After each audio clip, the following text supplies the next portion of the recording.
Too late, Mercer. Deal with it.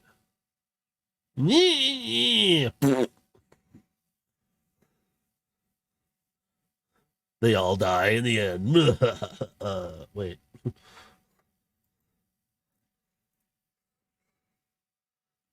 No, go right ahead. We're just starting, so we're not. Nah, this is our BS time anyway. Yeah. I've got music playing that's copyright free. It's just Netflix. Yeah. I turned it off before we actually start so it doesn't interfere if anything. So I'm like, yeah, no. Uh, oh my God, us talking. Well, it's Netflix, and so far, Twitch doesn't complain. YouTube is the one that offers it too. So I'm like, okay, as long as they're cool with it. But I shut it off, like I said before, we actually get into everything. So I mean, I could bypass that by just recording it here, but I really don't want to sit there and push my computer that much.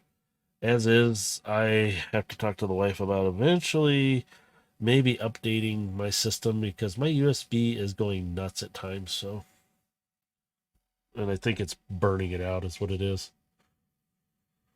Well, I have one. It's the actual computer's USB though. I don't know what's doing. Here, I can actually unplug the camera for right now just so it doesn't. And right now my headset's running wireless, and I just realized that, and I'm like, oh great, we're gonna see how well this works. And I just noticed. Hours, 5 hours. Okay, it did not default my audio over. There, now you music and everything. They don't just hear me. There we go. I don't know why it was set to default before, and it switched it to the speakers solidly. If it ever updates, it changes settings back to default. Which I no, my It microphone's does that working. to me every time, and I find it just as annoying. Sometimes think about going back to Streamlabs, but I can only use it at certain times, it seems, and I'm still nervous anyway, so I don't want to take my chance and find out, oh, hey, it's not working right. What you break now? Everything. God damn it. It's Baja's fault. Yeah, blame the person that can't fight back. Yeah. Yeah. Blame him. Hey, Galaxy. Hello there. Hello. Well, hello. There we go. Well, I thought somebody else was going to show up, but I guess they're not. Although, I don't know. No, this computer's El AWOL. Foco. It is El Foco. So what did he do to his laptop? Did it just burn up or something? Or I think it's just gotten to the point where it just needs a repair. oh, I am not doing anything wrong here. Leave me alone. Because I know that since his sister moved out, he's actually able to save money. So he's trying to get a tower going. Okay. So but is his laptop like down then, or is it just? It is currently down. He won't be available until possibly after Saturday. What? That is unacceptable. Yeah, he's already sent a message. He's not gonna be able to do his D&D stuff. So That's because that's it was I'm gonna see if I can switch my headset 26. around. He said he was getting his laptop repaired. I can't hear crap. I didn't even really get a chance to listen in because fucking Visor and Winter pulled me into playing Destiny with him that night. Oh my god, I can hear you guys. There we go. Now nobody can hear him. I can't hear this. Wait, this is still working. Hang on. Is it this one? Yeah, it was on the 26th that he had to get his laptop fixed, so just 2 days ago. Okay, I need to stop that for a second. Let's restart this. I broke things. Why you gotta be breaking stuff? I don't know. I don't know what I did. Oh, what's happening? Maybe if you describe it, we might be able to help you troubleshoot. Yeah. I'll probably assume next week he'd probably be around, but not this week. Or at least this weekend. You know what? I'm It's gonna okay. just do this. I can fix this real quick. It's okay. I like working under pressure. Under pressure. Oh, sorry. You do it to yourself. New.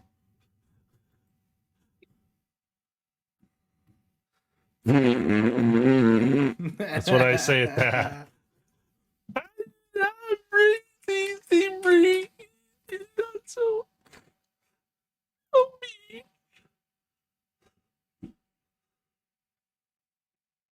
Okay. What did I do to my audio now? Let's see. Oh. They can hear you. I can hear you. you. You can hear me, I hope. Yep. We all should be able to be heard. Yeah, I can. It shows that you're registering. Oh, you're going to be that way. I see. Put So everything if I do this now. back up to max.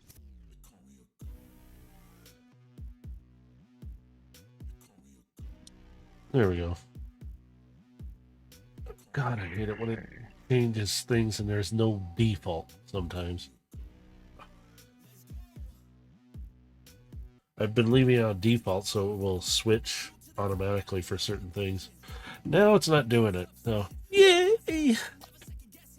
How's everyone doing it?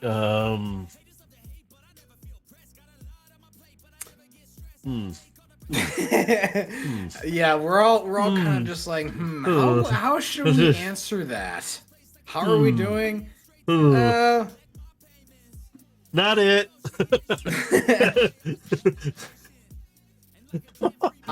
We are present. We are okay. Mildly healthy, most of us. I mean, because I wouldn't necessarily say I'm in the healthiest shape either. I'm having my own issues, but I've got a doctor's appointment coming up, so. I don't know what you're talking about. I'm perfectly healthy. Speaking of, I gotta blow my nose, so I leave the mic on so you can hear it. I so will not do that. I mean, I'm just gonna start playing soundboard stuff if you really put me in a spot like that. No, I will not.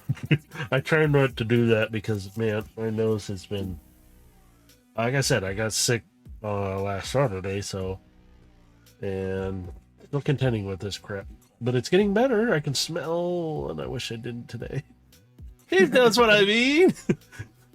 Yeah, we're not gonna rehash that. We're gonna, here. I'm going to describe. We're gonna let that in go. detail. No. We're gonna let that go. No. Let me describe this in detail. No, nobody wants to hear that. How did your channel get banned?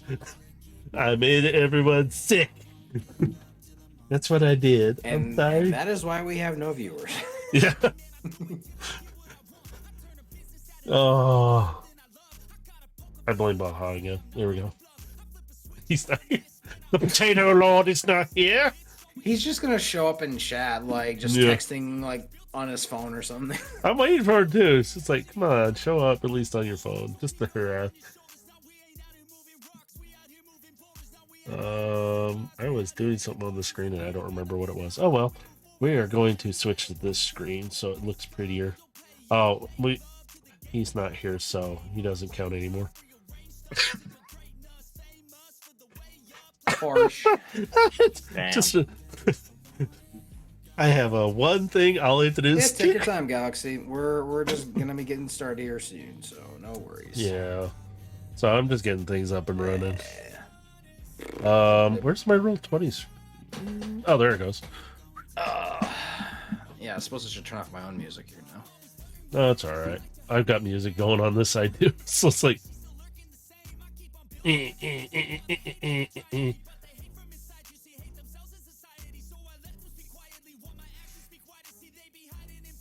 Let's start this session out good. Let's watch that new trailer. Thoughts on the trailer? I like it. I'm the look of Cheetor. I expected to change a little bit. Didn't expect that much of a change. Wow. Because I was sitting there looking. Let me see if I can find it on here. For some reason, I was happy with the design of Unicron. I have to look back through it again because I was trying to watch it. He looks like how he should look, and that's what's like in the previous movies. Like, I think he sort of looked like him, like how he was, but like he didn't look like how he looked in like the original series.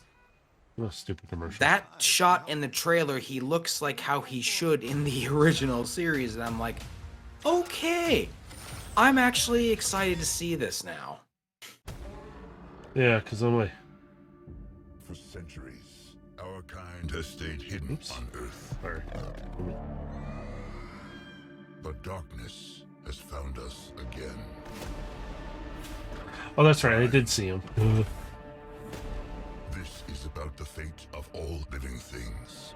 And the fact that they time-stamped this to 1994. Yeah. It's like... They made Unicron a little more, how do you put it? Darker. That's all I can think of the word, darker. Back up. Oh, I thought we were boys. Oh yeah, I thought we were boys. You brought a human here? I'm nobody. I ain't even seen nothing. I'm not even seeing anything right now. You're just hovering in the air, right?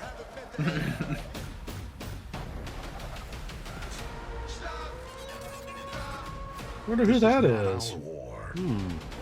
Optimus, we must trust each other to protect the home we all share. That, I like that. Air Razor. Planets. So, like, way bigger than a planet. And the plane is... Shit. I forgot the name already. In the end, everything you cared for will be consumed. Maybe there's another way to save our home. You've never faced anything like this. Let them come.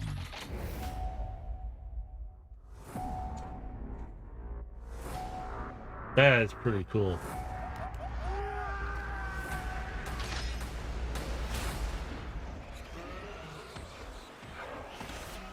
I just love how he's just like I'm just happy that I finally see a Transformers movie that I'm excited to see. I'm gonna go to the theater to see this. So yeah, like I actually I'll pay do the wanna go see $100 this in to see theaters. it. I'll pay the $100 to see it. I mean, it's not that much. Well, for my wife and I, it is kind of spendy. We sent my son to the theater to watch the Mario movie. He goes, eh. He came out with his friend. I was just like, it was that bad? He goes, eh. It wasn't bad, but it wasn't great. I was just like, eh. Okay. Sure. I mean, but this, I haven't seen much of it myself. I actually do want to see it. I might, but it's probably going to be like one of those things where like you see it once and you're like, that's okay. I'm comfortable never watching it ever again. Yeah, I don't think he goes. Some of it was pretty good. Like there was certain things, but he didn't really fully like it. I'm like, he was interested in when I did the Transformers here, and he goes, "Ooh, I like that one." And that was on stream, and he's talking about Inferno, the ant. the fire ant.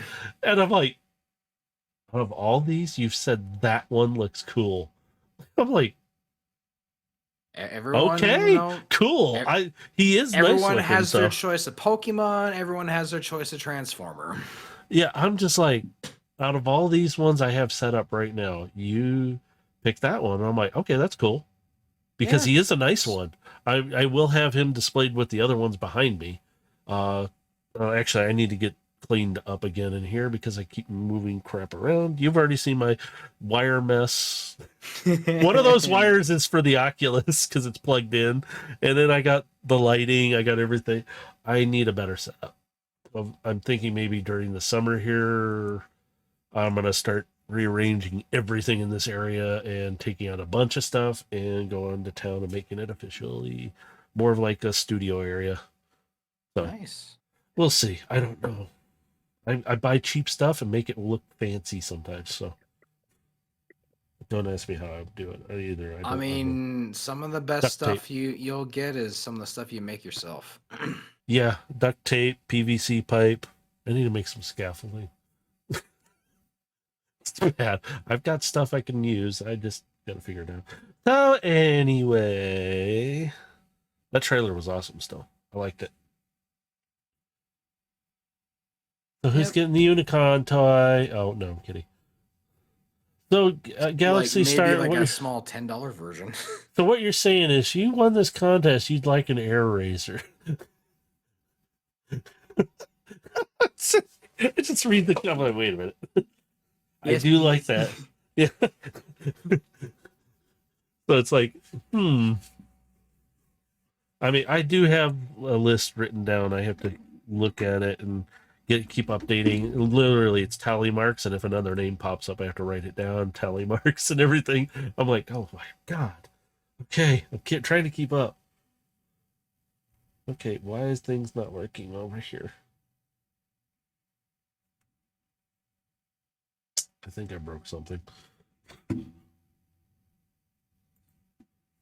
Yeah, best I can tell you with that is you keep a spreadsheet and Yeah. you just have it all in there, type it up, and you just Yeah, it's just click. That's it. yep. Click. Hey, somebody joined us. I wonder who it is. I'm not gonna say it. Do you want me? No. Here, I'll be nice. There we go. He can Thank talk. you. No, Thank no, you, that's Matrix. enough. Okay, that's enough. I was about to put corn lyrics on the chat, bro. Not gonna lie. I was about to copy and paste corn lyrics, man. I'm like, So this is Baja now. His voice has changed a bit. So he's playing voice. Yeah, No, I'm he's kidding. sick. Yeah, he sounds a little sick. Don't who, worry. me? Yeah. Yeah. Shut up, Baja. You're playing, right? Kill you. I'm kidding. I will murder. Actually, Yeah, that's a pretty good impression. Yeah, I was gonna say. I'll be pretty a close. woman. Wow, he's changed so much. Shut up. Man, he's getting it on point. God dang. I'm waiting for him to Shut show up in chat and actually go, "What?" Skin color is fine. Okay. For anybody who watches this, oh god, I've been doing that all day with the kids because I needed to entertain myself. Changing the accent constantly. Ah. For anybody who is, oh, I'm doing it again. I'm actually slipping into it. Jesus, stop it! I listened to a Jesus. Scottish person Jesus did earlier. nothing to you. Jesus did nothing to you. You're right. He didn't. Let's not go there. Don't get on. Not on here. Not right now. We'll do that on private. Stop. Session. Yeah. No, cut it. Yeah. That Cut. was Mike. Hang on. Hang on. There we go. Okay, we're good. We're good. He can sit there for a moment and he can talk. As soon as this starts, I'm muting his ass. Yes, because Bruh. But anyway, anybody we who's don't need we don't need outside questions when we're in the middle of session. yeah. Yeah. But no, if anybody's catching this, you see the YouTube channels up there. You'll find all our sessions on there, and past and currently coming up will be uploaded onto these. There's playlists. You will find them there. There's the season 2. I'm going to do the same thing with the Destiny one, which is coming up. Dave, is it on the 5th, correct? I can't remember what day we were doing it. May 5th. May 5th. Okay. I wanted to be sure. I said it the last time and I started afterwards. I went, is it actually the 5th? It may be subject to change because I do have my doctor's appointment on the 4th, so I'm going to have to be traveling back on the 5th to make it. So Okay. hopefully nothing ends up going awry, but if everything goes well, I'll Yes. be back in time and we'll be going through the session without hiccup. Okay. So possibly it will be on the 5th for sure, but just in case for sure, it might be the 6th. Tentative date. It could be the next day just in case. We'll find it. We'll figure it out. Don't worry. You'll hear from me somehow. Or not. I'm just lazy sometimes. Yeah, well, we should be okay. I don't anticipate there being any big issues because it's not like a major health problem, but it's been a constant problem that I'm having, and I need to get checked out. Yeah, I wish I had this tumor that would leave me alone, but we'll discuss that privately afterwards too. Anyways. I want you to describe. I will kill y'all. Not you. Oh, okay. Carry on. You're more like a irritating rash or something, you know. Oh. I hate Give me a this. crap. Love you.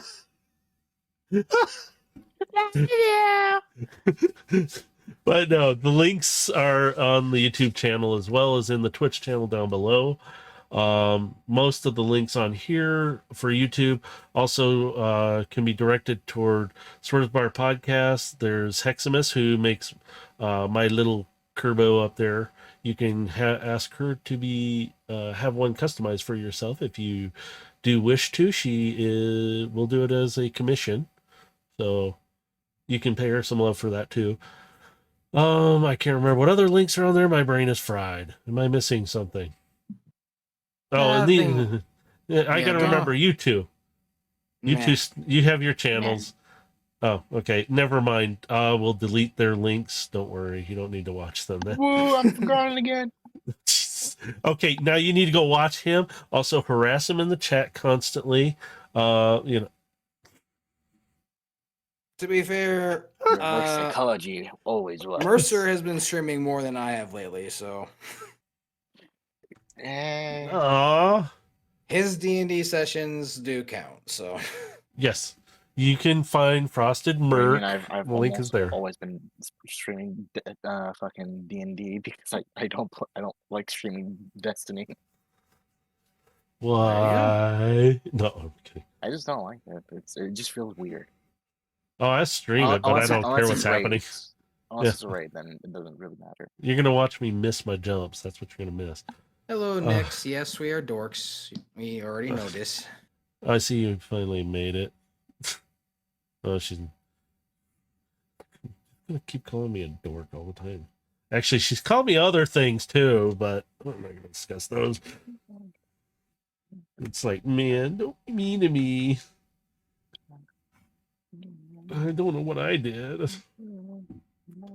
But yes, those are those, and then we can switch over to the. Why am I on this map? Was I doing something here? Did Roll20 update something? I don't know. Mercer, what the fuck is that noise? I think he's talking to himself. Humming tunes. Okay, like it sounds weird in the microphone. I'm like, what am I hearing in the background? Okay, there we go. We're back at the asteroid base. The potato. Oh, okay. I just saw chat. Never mind. Because, do you know Racing to the Night?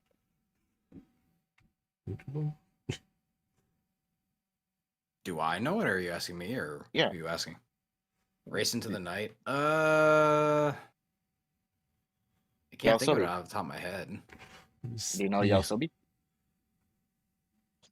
the producer of it. There There it is. Oh, okay. Yeah, I have Copyright. heard that. All Wait, right, I think I was next. only Thank you. coming in. Yeah. Don't worry, I think that she wasn't just- even a See you good next- impression. Figure she's just calling me that. Probably. Ass. Say it like you do. Ass. I can't do it the way she does. Like, I was going to turn on something else.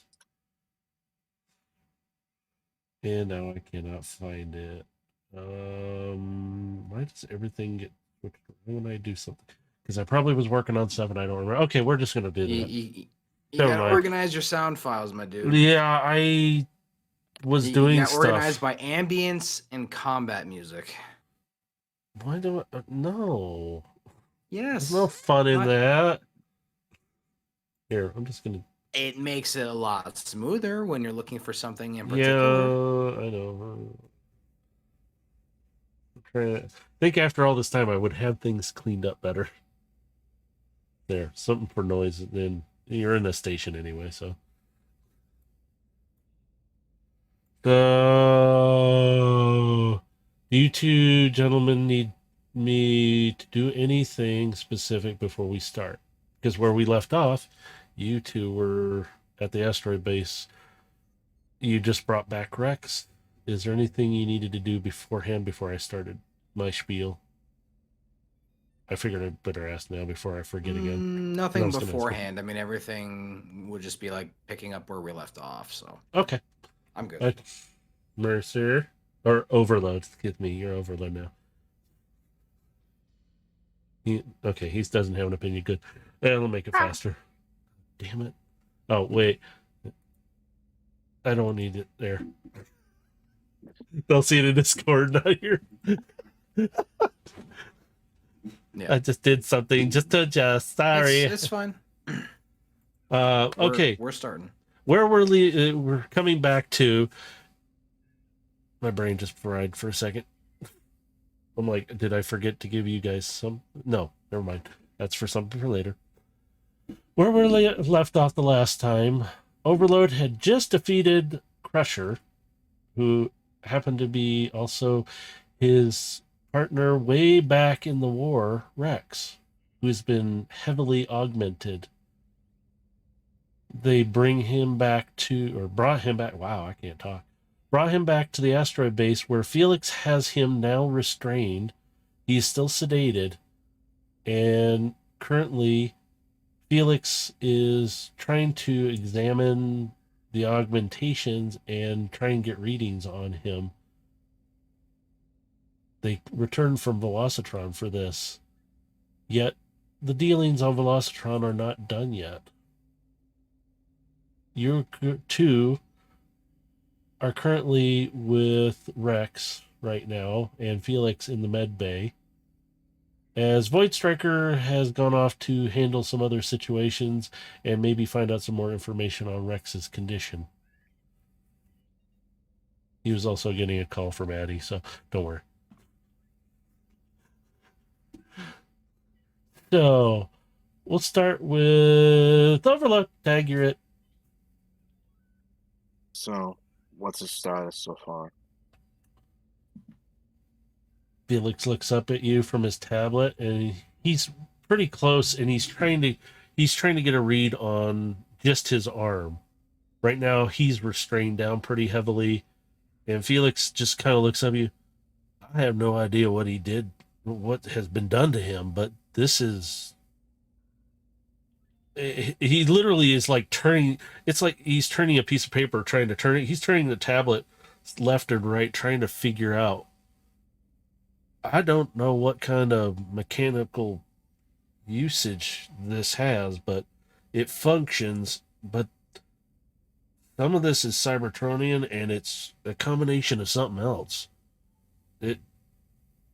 I'm not sure. It looks similar to, and he kind of lifts up the scanner and he points it toward Gilgamesh and Carbine, and he's like, kind of similar to them, but not the same. This is, and he puts it back down and he starts reading.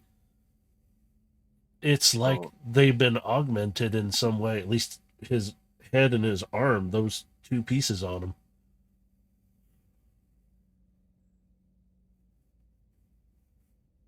Gilgamesh is just gonna turn to Overload. You have any idea who would do something like this?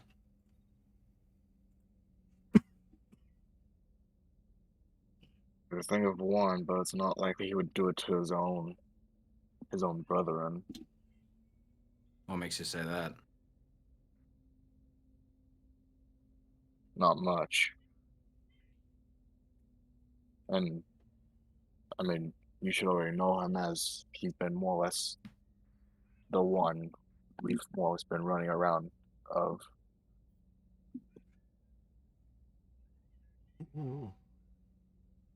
So either it's hard to believe Starscream would do such. Maybe Sunblast. There's just too many variables in this. It's not. But I think it's safe to assume whoever did this to him was next Decepticon.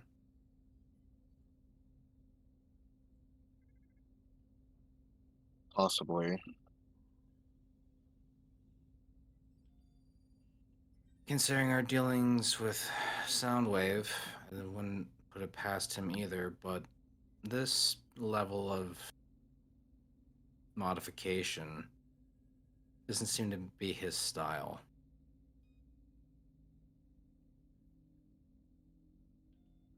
You guys suddenly see Felix jump back because Rex, or Crusher, suddenly you can see him straining against the restraints for a moment, and then he comes right back down. So you hear this, and he kind of relaxes and Felix kind of stumbles back a bit, like, I think I'm going to have to sedate him a little heavier.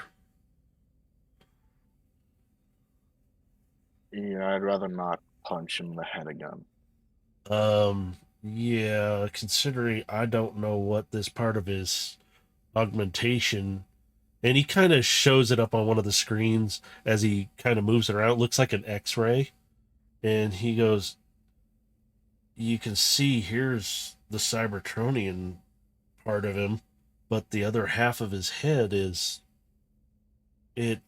been modified, or it looks like somebody surgically removed part of his head and attached this somehow, but I don't know how it's attached. Are we able to tell if he's cognitive? Does he know where he is? You can read his brainwave activity, but the memory chips that are there, I don't even know if they're functioning right. He might be in an endless nightmare right now, for all I know. And he His moves. behavior in the arena suggested to me he just a rampancy. Felix kind of gestures, just a second. Let me see if I can hook him up. Overload, since you're bigger, can you kind of hold his head still? Just in case if he lurches, I need him to be stable. Sure. So you get into position, you're kind of holding his head still, and Felix like, yeah, just like that. And he kind of leans down and he goes, hold tight just in case. I don't know if he's going to jump from this. And you kind of hear like and you feel Rex's body kind of tense up and kind of relax again. And you feel this kind of humming sound from nearby, and it's the machine hooked up to him starts humming a bit. And Felix kind of steps back. Okay, I think he's good. You can let go. And it seems to be operating. And he tries to pull up. It's kind of like looking at his memories, but they're not. It's like fuzzy. It looks like one of the static on TV. So he's like cycling through, and you can see Felix is trying. He is all over the place. his brainwave activity, and you can see all the activity, and it's just erratic. He goes, "This is what, say, like yours is overload when I did a scan on you, and yours is not as erratic, but it's like you're a soldier. You're, in a sense, you're programmed differently." And then Gilgamesh is, and he pulls up yours, Gilgamesh. Yours looks like a wave, just like smooth. It goes like a wave. Just, it's like you can see the differences in programming in a sense. And he's gesturing to them, but this, and he goes, "This is mine," and it's similar to yours, Overload, but a little calmer too, but not like Gilgamesh where it's smooth and calm. And he's gesturing and he shows you all these, and he goes, it's like he is lost or fighting in his own mind. I don't know. That's because he is. We have to figure a way to get into his mind then. He's conscious, but he's not at all. There's some part of him that they've awakened, and I don't know what they've done with that augmentation of whatever that stuff is.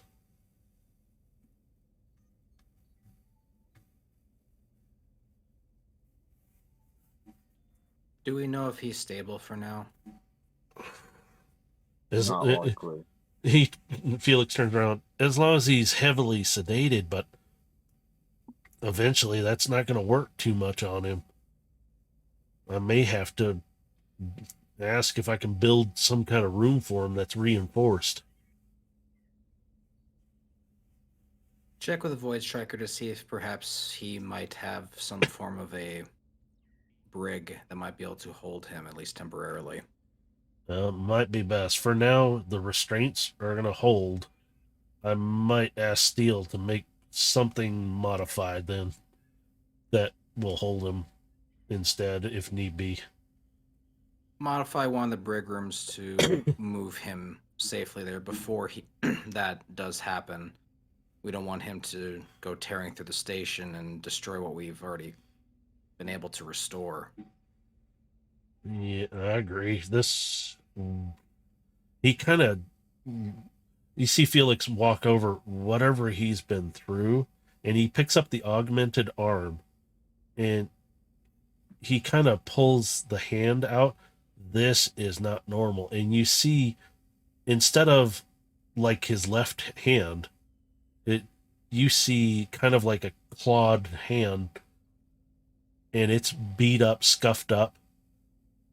And he kind of gestures whatever it is, and he moves around the other side of the table and lays the other arm down. He picks up the other hand. He goes, "This one's beat up."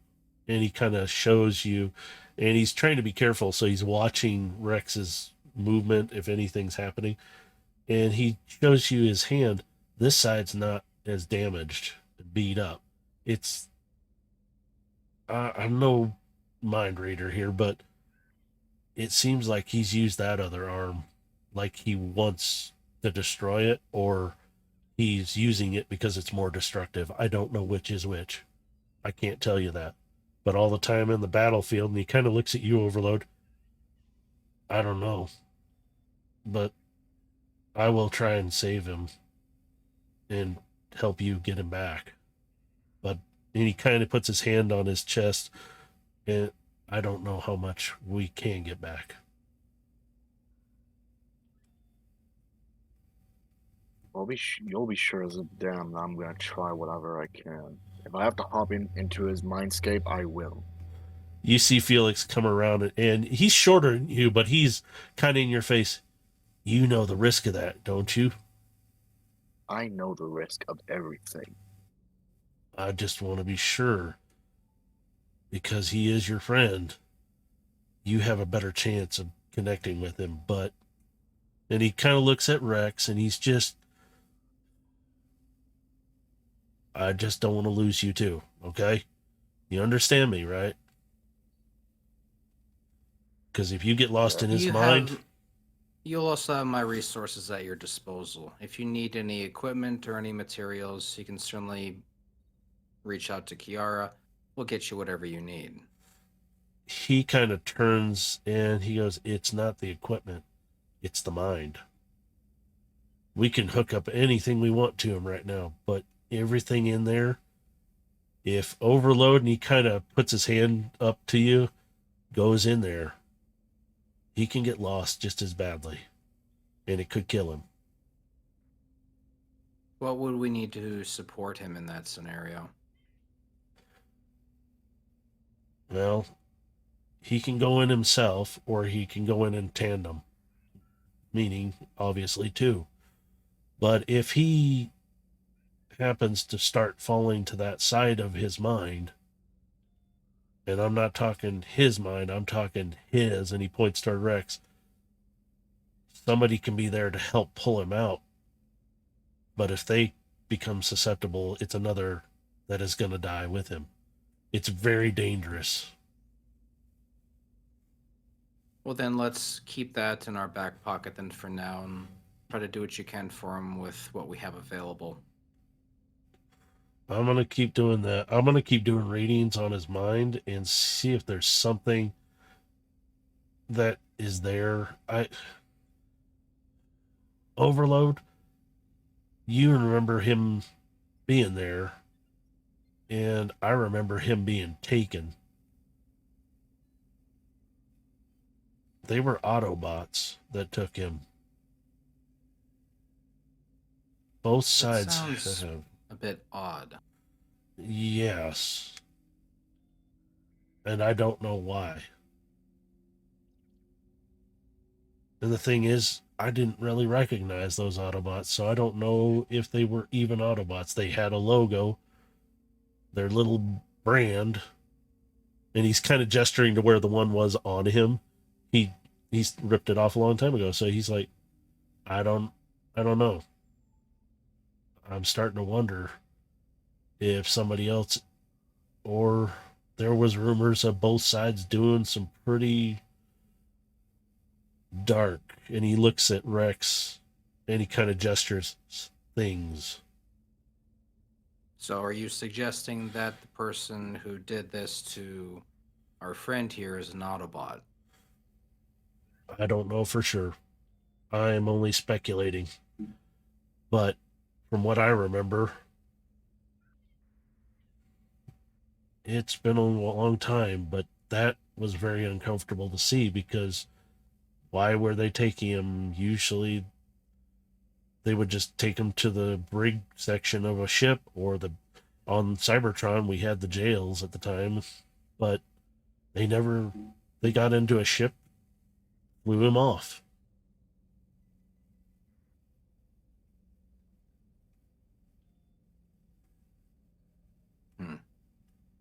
Gilgamesh is just gonna walk over to Overload.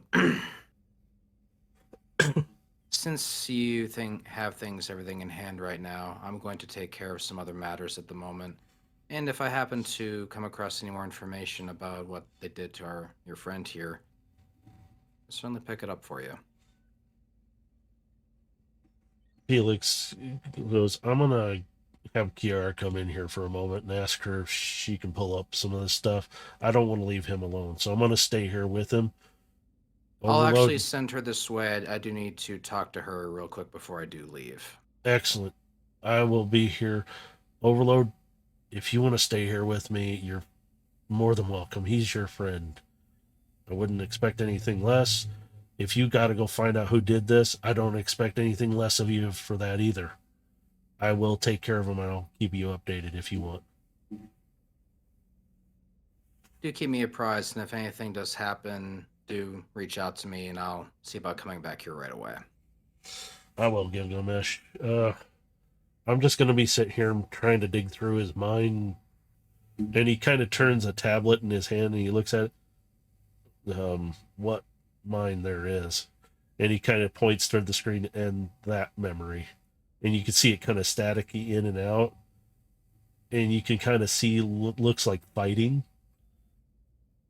But you don't know what is truly happening. So he's just like, I'm just going to keep looking. Good luck. And he goes over and sits at the monitoring station, and it's kind of looking at Rex so he can keep him in his optical view. Gilgamesh is gonna walk over a little closer to Overload, and he's gonna say, "I realize you want to look after your friend, but you've also been in combat, and you need to recharge. You've done all you can. You've done all you can for him for now. Go rest." You make it sound like this is the worst thing that's happened so far. No, it's not the worst thing at all. But you also do need to be in top form if more situations like this are going to continue to arise.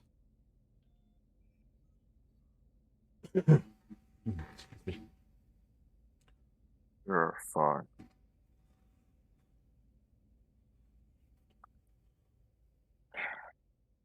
Felix, if something happens, let me know immediately.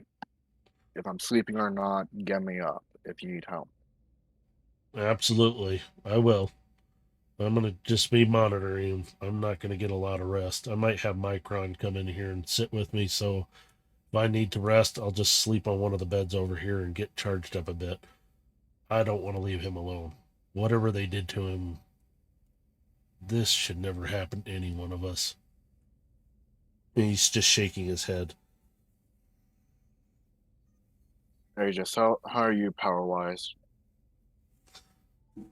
Aegis is just kind of sitting up there, and he's like, I could go for a bit of a recharge, but I'm good, sir.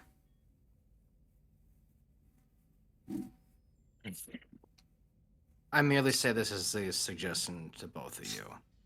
Yeah, I don't expect you to necessarily listen, but nonetheless, I offer you good advice. Please do consider it. And he starts heading to the I'm assuming the room where Kiara's gonna be at is gonna be like the main if you communications. guys want to, you can just describe so you don't have to move the icons too much. If you want, because I'll just tell you, yeah, she's in the command center where the view of the space bridge. She's sitting there with Varish. He's still doing his thing, monitoring things. I do need to go back to Velocitron, but I did want to check in with you. How are things with the council? Kiara turns to you, and she has looks like a coffee cup, and it just so happens she's just smiling big, and you get a view of the coffee cup looking thing, and it has like a picture of you, but it looks like a kind of a His eyes just kind of comic. half squint immediately as he sees himself on the cup. And she's just grinning at you while she takes a sip out of it. So you went to Velocitron too, I take it? No, actually, I got this in a shipment. I special ordered it. And she sets it down. But enough with the cup. It was just for cuteness. How was the first trip so far? I heard you brought back and I also kind of saw it. Somebody else who didn't look very well. We did manage to recover one of Overload's comrades. He's... Well, you'll see for yourself, but he's been through a lot, to say the least. Okay. Well, what do you need from me? Well, I need to know where we stand with the rest of the guilds on Cybertron. Yes, the guilds. They are doing fine so far, but there's been some chatter. Some messages through the data core lines and the networks. There's supposedly, they keep referring to it as a ghost. We're not sure what it is, or maybe who it is, but rumors of somebody moving around. He's going to pull out a small data pad and he's going to hand it to her. And as I do this, I'm going to be DMing you something in Discord.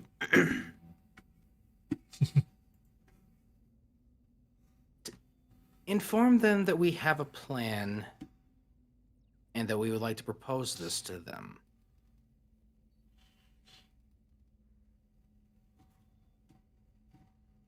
Ah. And you see her optics kind of, she kind of shifts. She doesn't like look away from it, the data pad. She just kind of shift her optics to look at you. Very interesting. I think they would be very interested in this. This would be at least the starting step of us solving our energon problem, but we are going to need everyone's cooperation in order for this to work. I will send it over to Widow immediately. She will be able to handle it from there, and I will conduct what I can and figure out what resources we got, and then we might be able to get this going. This is very promising for Cybertron. Things are not looking so good on the inner core, and anybody who goes down talks about weird sounds and creatures, but they never get a view of them. And then there's this ghost that everybody keeps seeing or saying they see, but they don't see it. It's Bring really me weird. up to speed on this ghost. What's the talk on it? Supposedly, some guards have been stationed at some of the more sensitive areas of our infrastructure right now, and they could have sworn that somebody has been snooping around. But every time they go to look, it's like nobody's there, and they keep calling it a ghost. Which we're not Well, a finding ghost anything. could be. We both know that a ghost, it could just simply be an optical illusion. That's what I But was thinking. nonetheless, have they reported any leaks or any breaches of data? So far, I've initiated a few programming AIs to run through the system and detect if anybody's accessing that is not authorized to access. So anybody who accesses, pretty much I'm getting a list, and she kind of gestures to one of the screens off to the right, and she goes, this is all who are accessing in a constant, and it's speeding by, but in your guys' heads you're just like, you can read it, and it's just, she goes, so far nothing anomalous. And then as she turns to look at you, it flickers red for a second, and she goes, what was that? And she grabs the screen and scrolls it back down. It's still going down at the bottom. You can see it doing something, but she brings it back down. She goes, and even Varish turns, that was different. And she scrolls it back, and somebody just attempted to access one of the data archives, but from a offshoot location, which is not fully able to do so. They're not attempting again. Any idea where we can pinpoint where it came from? So far, from what I can tell, it's off of one of the junctions near one of the guild centers. But let me see if there's any communications in that area. So she's really straining to kind of like think about something, like something doesn't seem right. And so she's pulled. Dispatch 3 of our spies from the Koga Guild into the area.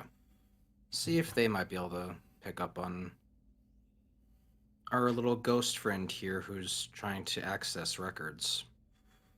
I'm way ahead of you, Gilgamesh. I know how you think. And she kind of turns to you and winks. And she's like, I'm on it. It'll take them a little bit of time, but they'll look around and see what they can find. Good. But and she turns to you, but other than that, and she kind of, you can see her kind of glancing back now more often at the screen, and you kind of see her grab the one screen and swipe it over to one of the further left screens, so it's more in her optical view. And she kind of turns and she's watching what you and that screen kind of back and forth. And like, so is there anything else you need? How was the first trip to Velocitron, Speedy? Well, I do need to go back because there is some unfinished business. Uh, Oh, unfinished business, huh? we do need to be employing more spies, and I do believe I know someone who might be a worthy candidate. Oh, this will be He interesting. looks at her a little bit more seriously. We lost a lot of good people to Ava. We need to replenish our ranks. She sits forward a bit and she kind of turns more to her console. She is kind of, you can see her feeling and looking somber. Yes, we have. And it would be good to have some more of our people on board with this. And you see her posture and everything become a little more upright, and she sits back. It would be a good idea too, but be sure that they can be trusted. This is why we are going to have a recruitment process. I think because we are struggling to find people to step within, perhaps we need to branch outwards and look for other people who are worthy. Yes, it would be This good. will obviously be a test, and no one will be given immediate access. That would be wise. They would still have to go through security access and everything in the first place, but I like your method. It will work. We do need to grow the next generation of spies. And she flips on a screen and you see a training room. She goes, "We're kind of already training some of the ones we already have that need to be trained better. And they're not just from one guild, they're from multiple guilds. And they're training." And she goes, "This is just 20 of them. Not all are the greatest." And she kind of winces as she sees one of them go fly across the room and hit the wall. Not all might be cut out for it. And she flips it off, kind of like embarrassingly, like, No, but this is again why we need to look. We're not obviously going to find all of them to be A+ spies. We're not going to find anyone who's might even seem like they are, but when we spot people of potential, we need to see if they're worthy of it. then So I'm going to This is look into good. this one. In the meantime, I'm also going to be looking into other information on our newly acquired friend to see if I can figure out why his mutation is similar to mine. yes. Someone back in the fight pits might know something, so I am planning on doing some questioning there while I'm gone. Yes, I need to go see Felix then, because he sent me a Yes. message also saying that you were coming and that he needed to see me still. She just kind of Yes, I'm giggles like, sorry we have a lot to talk about and catch up on, but we're both busy people, so And she stands up and she takes the mug. Just a cute little thing to remind me you're still here. And she takes a sip, sets it back down. But really, he just closes his eyes and just lets her walk by and just, if anything happens, call me. you know I will. And she turns around, puts her hand, kind of reaches out and puts her hand on her shoulder. Just be careful and watch out. This ghost thing has me bothered. I just something in my servos are kind of itching a bit. And she kind of just be careful. And she walks out I of the won't room be with the door. long. This shouldn't take me more than a day. Very well. And she just walks out of the room and the doors close behind her. Varys is sitting there and he turns a little bit because he's facing the gate and he kind of turns his head a bit. "Sir, he is worried about you, but this ghost thing, it, I don't know what it is, but I've heard rumors of an assassin or assassins that are very specific. They don't belong to any of the guilds. We don't know who they're with, but anybody who survived, all they said was they're just a blur, a shadow. Unfortunately, that could be any one of many of people among my guild and some of the other guilds. Darkness isn't exclusive to myself or other people like me. Yes. We'll find them. I trust in the spies that we have out there, and once we have more information, we'll go investigate ourselves. Very well. I will be here if you need my services as well.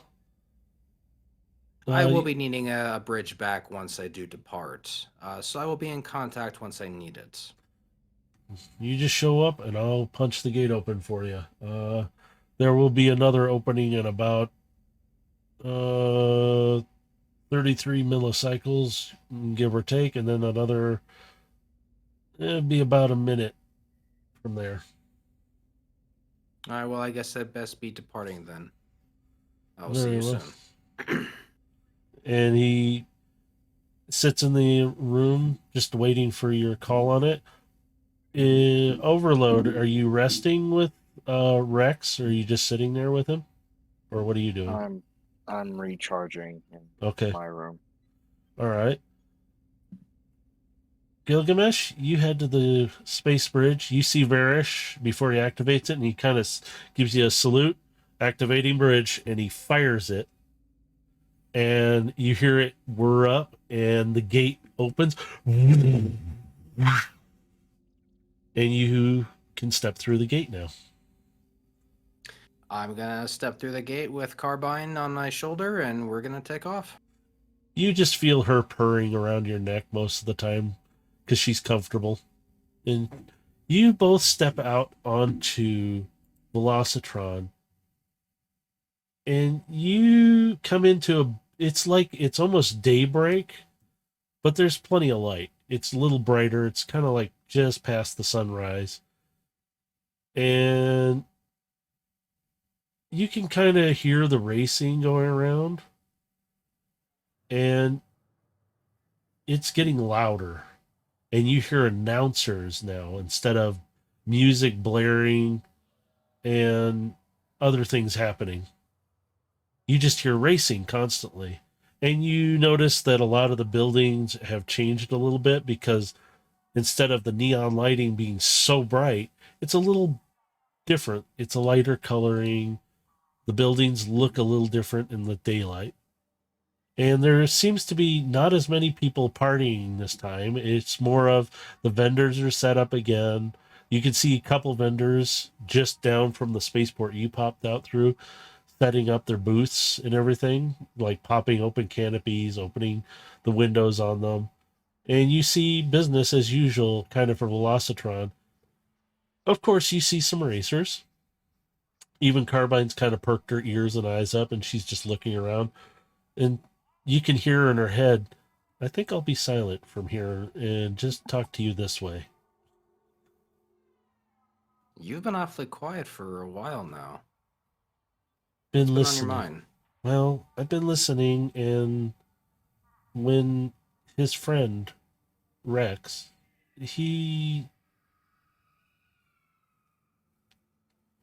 that augmentation, I haven't seen anything like it, but is when Felix showed all of us his compound, it's very similar to ours, at least more to Aegis and me.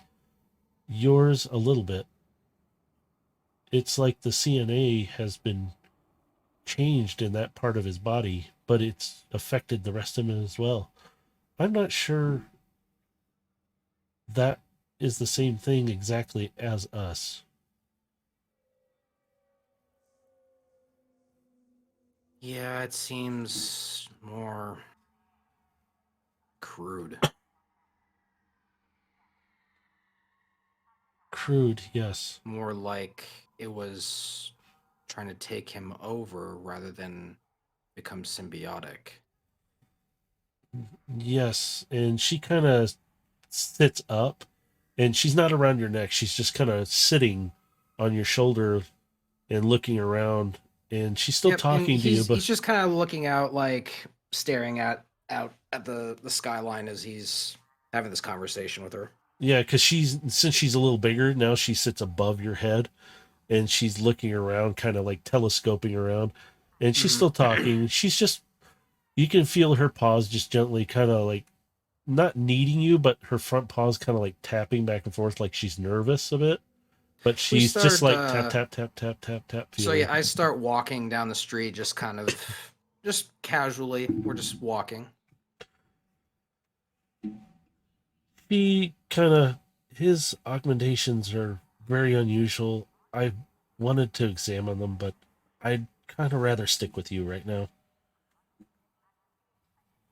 I'm a bit surprised you want to tag along. Um, given what happened with him back there. And you know I'm just really out here to recruit Speedstar. I kind of figure that, and she kind of butts her shoulder because her flank is right there. She butts up against your head lightly. Kind of figured that. Initiate her kind of you hear her kind of slur it off a little bit, like yeah. Well, like my teacher said, when it comes to spies, you need a long time to know if they're trustworthy. You can't just bring one into the fold and expect them to have your full trust.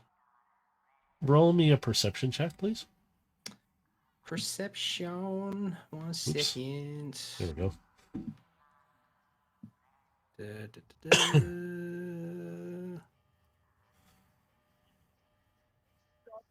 There we go. Oh shit, nice. You got the exact same she did. 18. You both suddenly you can feel Carbine even kind of tense up just a little bit, but you swear you can't see it.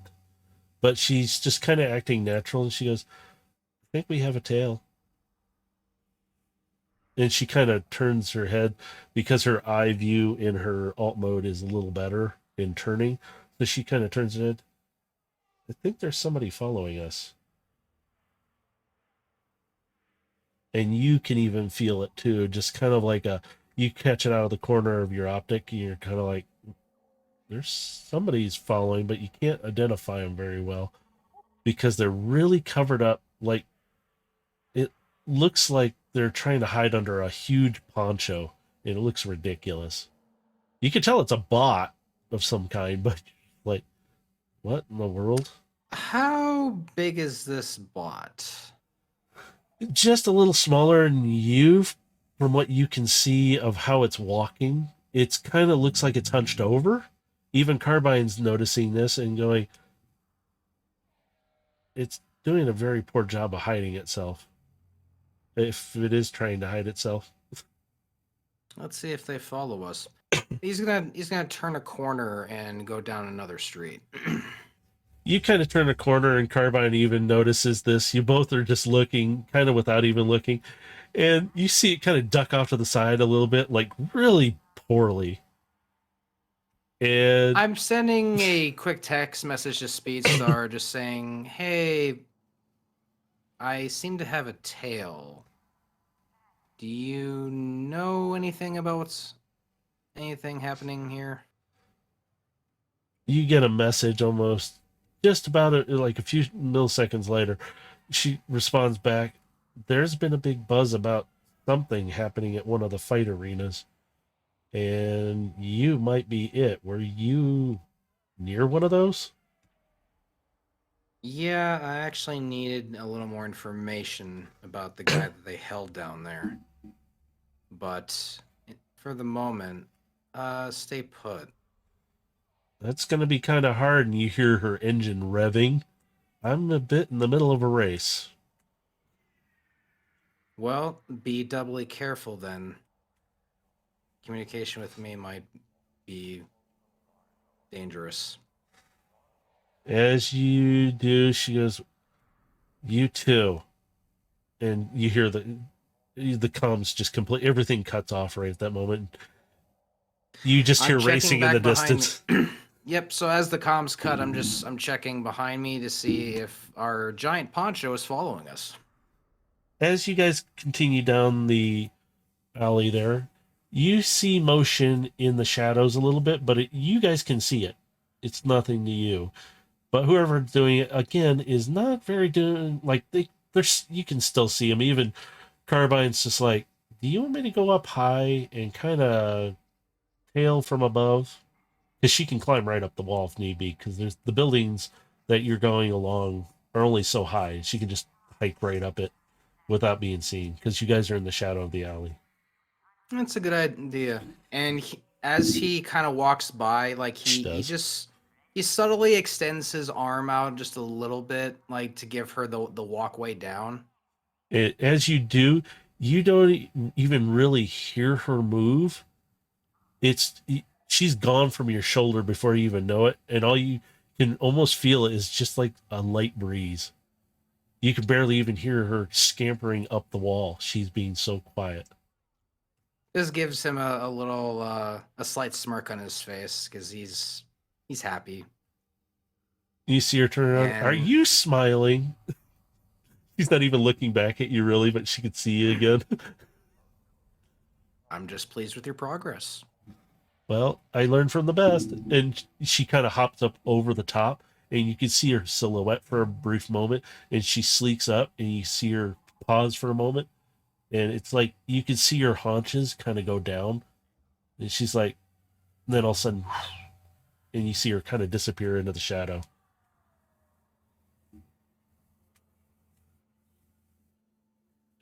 And she is above, and she goes, "This is way too easy. Way too easy." Like this Looking is an around, ambush, isn't it? maybe it's either that or this guy is very sloppy. He's I'm gonna lead him into an alley. We're gonna confront him. and, And he's gonna turn down the nearest alleyway, and there's a perfect ambush spot off to the next right. I can see it from here. I'll be right back. he's just gonna start walking that way casually. You can kind of see Carbine hop quickly because you know where she's at. She's not a sound out of her, and the bot down below has no idea what's happening because his perception is crap. So Oh my once God, I is it? break line of sight, how tall are the walls in this alleyway? You're looking at they're going to be, well, let's see, you're what, 17 foot tall, remember right? 17? Or Yeah, something like well, that. But the walls are taller. They're about 20, but there's objects on both sides and other things that are up higher that you could so grab like onto. to me, And this isn't even a wall. It's like maybe like a 5-foot wall. Like yeah, it's nothing for you. It's nothing. You could just grab a hold and hop over. This Okay. other bot, you don't know what its state is, but it's doing such a bad job that you don't know what it's doing. Oh no, I was It's just less gonna like- do I was gonna do a thing if the walls were higher, but it's fine. So No, all right, these walls aren't that big. So okay. you're No, it's okay. see? So once Cool, I she's break still- line of sight, I am going to use a spell. Bell 'em Uh, up. hmm.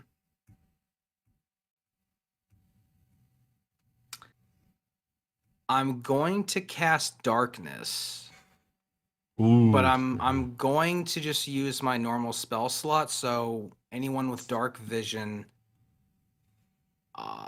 will still be able to somewhat see, depending on how good their dark vision is. All right. So you cast Hang on, like, Oh, sort of excuse me. corners, Gives me a second. I can't need see a the drink. darkness. If you choose an object, Yeah, I was reading it too.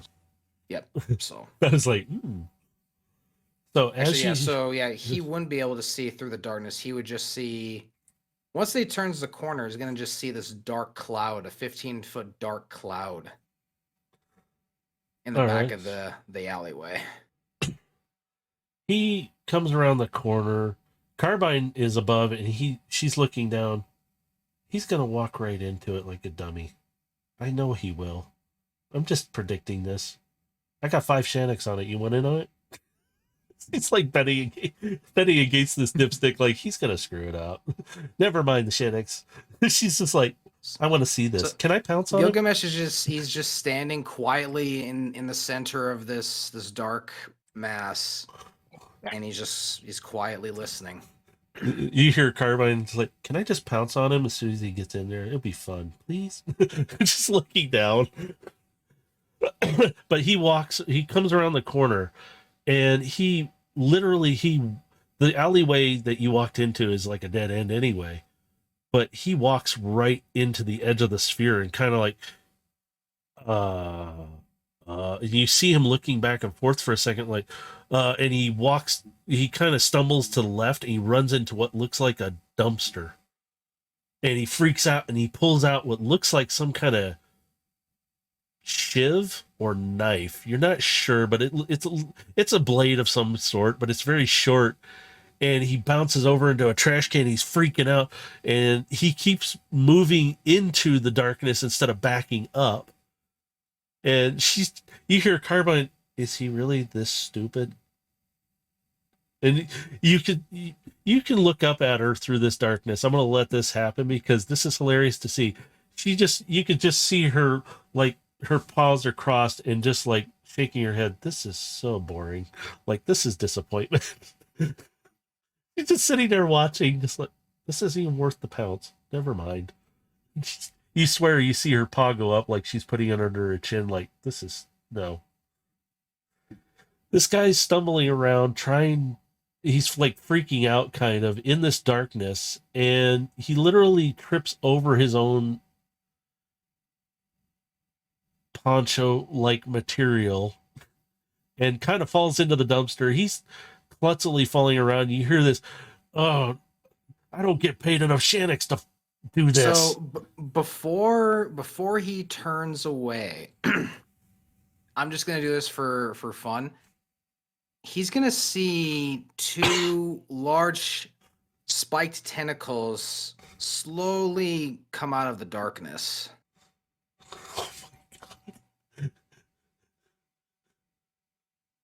And you see him with the shiv and you can see his hand shaking with it. And he's like, I really do not get paid enough Shanix for this. And you can see him freaking out. And it's like, Does he turn and run, or is he just going to stand there freaking out? He's freaking out for the moment. Okay. Oh, then he's going to get hit. He literally doesn't move. He's just in shock. That was a shitty. So yeah, they're just gonna slowly rise up out of the darkness, and as he just stands there stupefied, they're gonna come down and just smack him.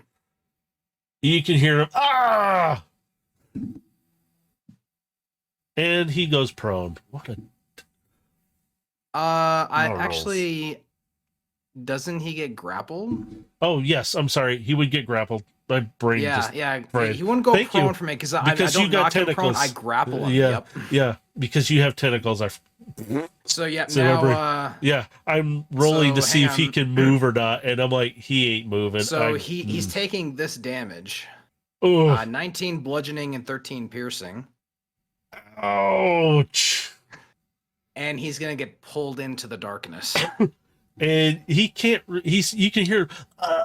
He can't really scream because you're like squeezing the life out of him almost. He's like, this is not the way I want to die. And he's gonna hear up right next to his audio sensors. Who sent you? Look at. I just paid to follow and just track people. I don't get paid enough for this. And who sent you? it was one of the. It was God. Ugh. Probably gonna kill me anyway for it. Maybe I'll What get a do you few think's seconds. gonna happen to you if you don't answer my question? It was the pit boss, all right? It was the pit boss. And where do I find him? He's in one of the bars. He's waiting for me to return. I'm not getting paid Which for this. bar? It's the little one around the corner, not too far from here. Can't miss it. It's called Hexes. Forget you ever seen this. And he's gonna get released and tossed out of the dark cloud. You toss him and yeah, you knock him out. I wanted to see if he would land or just kind of slide on the ground. I'm like, nope. He kind of hits the dumpster, gets knocked out cold, and he's just laying there. And you see the poncho kind of falls off of him, and he's not much to look at. He kind of looks like one of the service bots almost. The poncho is making him look bigger than he actually was. Yes, it does. And Yep. Carbine's just sitting up there going, that was interesting from your point of view, but him? And she hasn't moved. She's just kind of sitting up there like, can we have something different? That was so boring. And she's just kind of critiquing it from up above, just looking down at you. And you could swear if she had a tail, it would be whipping back and forth in disappointment. Because she goes, that was just disappointing. Well, But it was let's go see the pit entertaining. boss. In some ways, it was entertaining. He's just gonna look up at her and just tell telepathically, well, let's go see the pit boss. It can't be any worse than this. Do you want me to stay up here and run along, or do you want me to join you back down there? And she kind of tips her head, and her little tufts kind of fluff to the side. Kind of like, I mean, if you wanna be in for a sneak attack, by all means, but couldn't hurt to have eyes above. well, if you feel confident enough in doing it. And as she's confident, and she kind of sits up, and as she does, you see part of the shadow of the building. She kind of, sure, and she disappears into it. I'll be up here, watching. Call me if you need me. And she kind of just, you know she's padding along because you can sense where she's at now. And she's just like, yep, she's still doing just fine. I can roll good for her, but I can't roll good for the others. Jeez. Don't ask me. I don't. I think the dice All right, are rigged for so- her, not everything else I do. So yeah, I'm just gonna disperse the darkness cloud and just walk by our unconscious body and just he's gonna Yeah. rip that poncho off and he's gonna throw it in the garbage. It literally, it looks like, it doesn't look like a decent poncho because it's literally a tarp. It just looks like a poncho painted. It's It's disgusting. Like It's really not great at all. yeah, I'm just ripping that piece of trash off him and throwing it away as I walk by. You walk out of the alley. Oh, somebody must be home. And you hear all the people around kind of again. You hear Carbine up above. He said, Hex? What was it again? And she's kind of like looking around. I think I see it from here. It's really a little. You can tell her hesitation. Hey, you hush. You don't get to be part of this. Sorry, Doc. He's trying to be a part of it. Now I got a cyber hound. Here we go. But you hear her just kind of like, the place doesn't look the greatest. And she's kind of just sitting up there. I can see it from here, and really, it isn't the greatest. You could tell. You could almost feel her We're not going shaking. there her for head. the ambience. I hope not, because this. Can we go somewhere else? Maybe get some. Maybe after we're done. Okay. He goes, I'll hop over to the other roof and get above.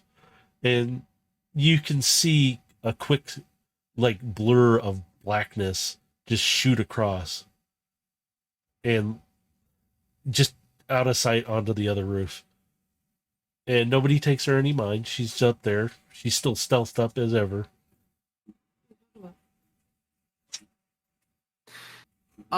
So as I approach the bar, are there any looking like guards outside?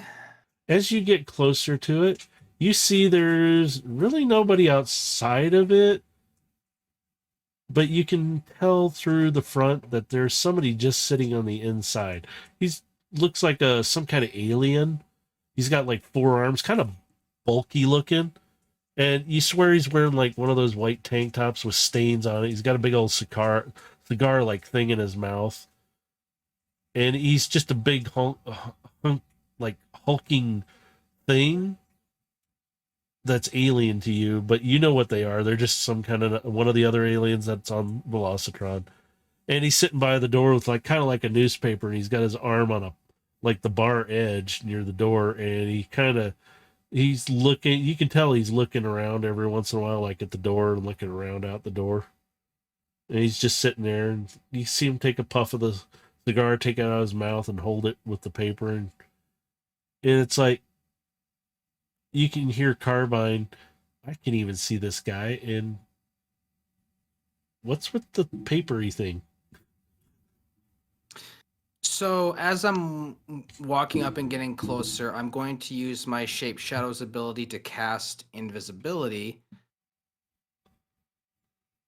And I'm looking for like a back entrance into the building.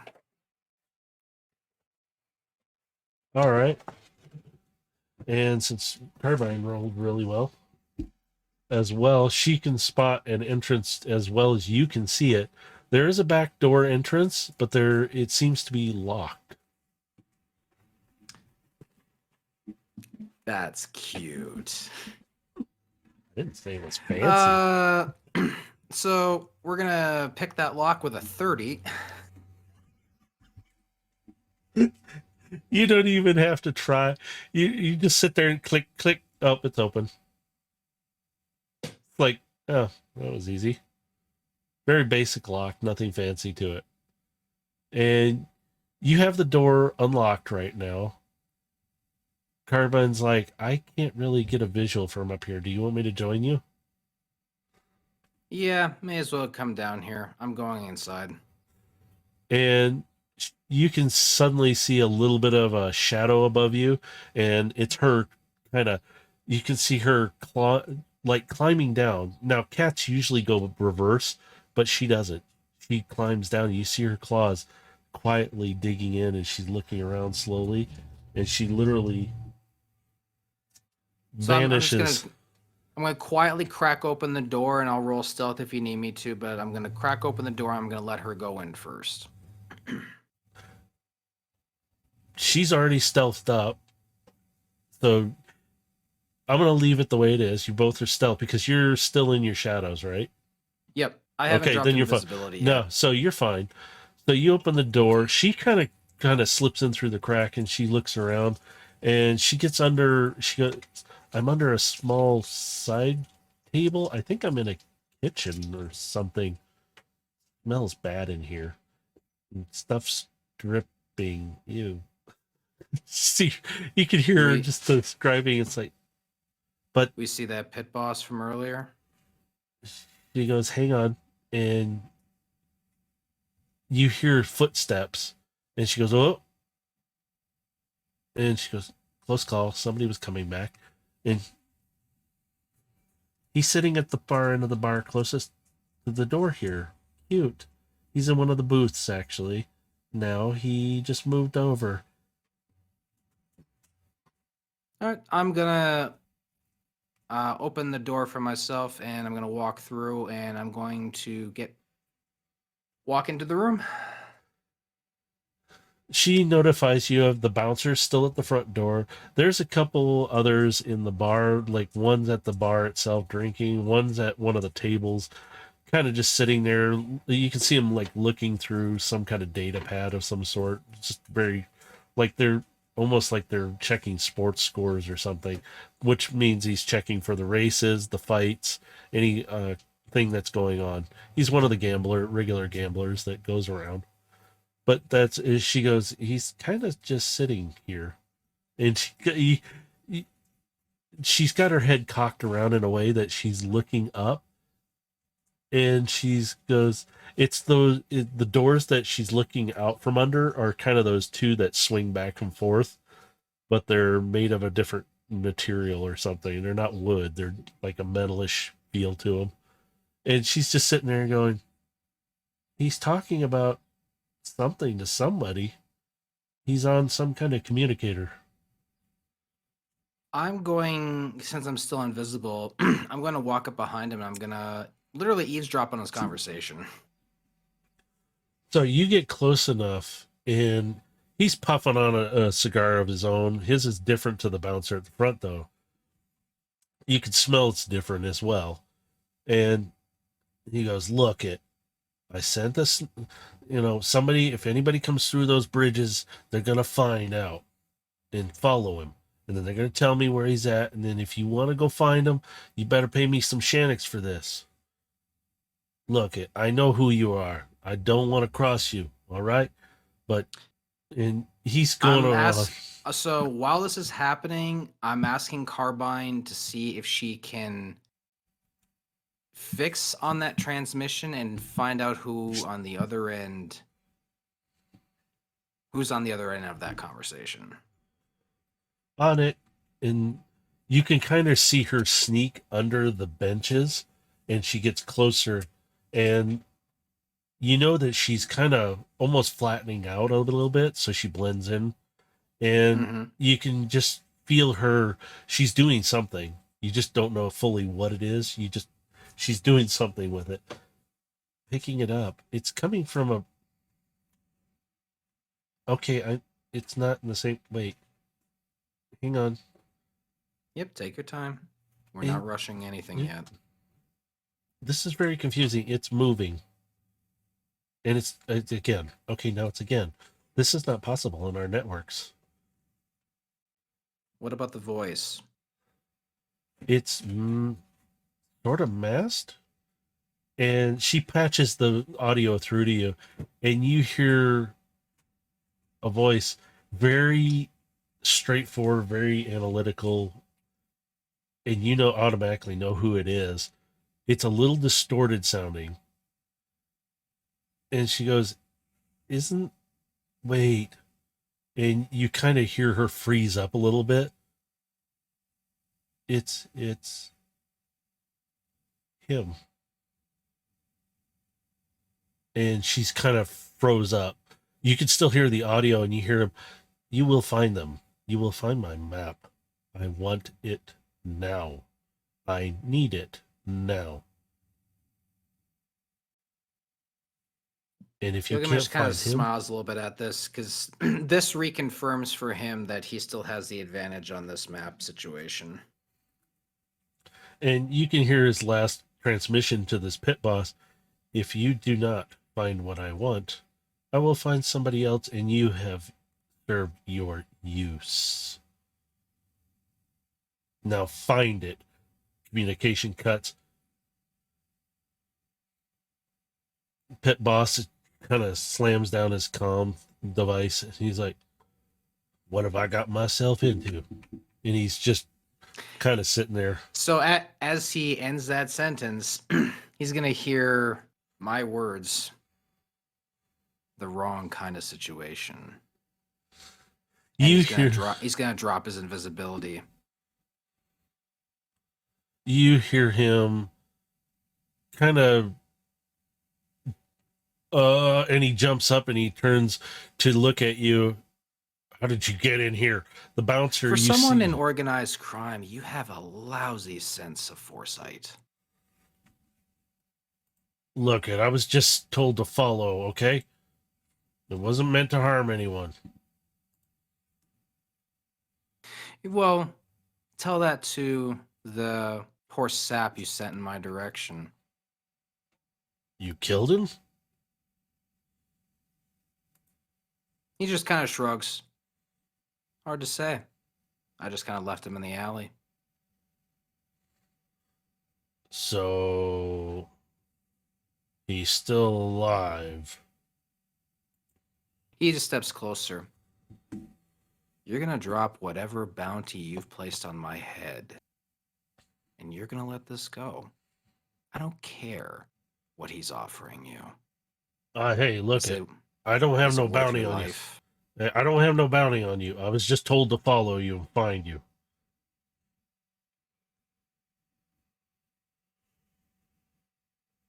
He's just staring at him intently. You might be of some other use. I want to know more about that pit fighter you had. The mutated one. What, Where'd you get Crusher? him? Yeah. We found him in a crate. Well, what was left of the crate, and he was just kind of meandering about and just, destroying anything that came near him, really.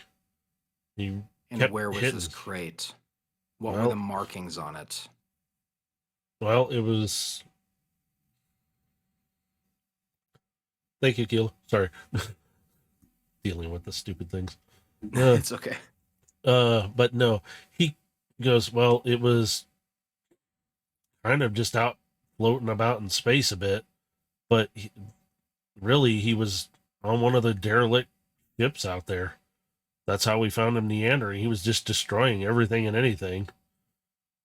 Surprisingly, the ship was intact, but this thing, he was just wandering around. We figured we'd put him to work. Took a lot to catch him, but look at it. You This can have derelict him. freighter. Tell me more about it. Well, it was kind of crashed into an asteroid. It was the whole front end of it was completely destroyed. And he's really nervous talking to you, and he's just watching you. He's moving in a little closer. And do you want me to roll for this? Sure, I'd love to have you roll for something like this. All right. That's a 9. He's nervous just with you there, and he just keeps stuttering a little bit here and there. He goes, the ship bore really no markings on it, but there were markings on the inside. Okay, look it. I'll tell you what I can. And you see the bouncer getting closer, like he's trying to get closer to attack or at least do something. And the pit boss has no idea. He's just watching you because he's freaked out. I assume you were able to acquire ship logs and manifest. Not really. We just found him first because he was making so much noise. And we kind of got out of there because, well, there were some patrols of some sort going around, and we didn't want to find out who they were. So we just left, okay? All right. Tell me the coordinates of this derelict. Where did you find it? Well, maybe for a little bit of Shanix, I might be able to remember that. You notice he starts to get a little more confident with his response back to you now. Let me see.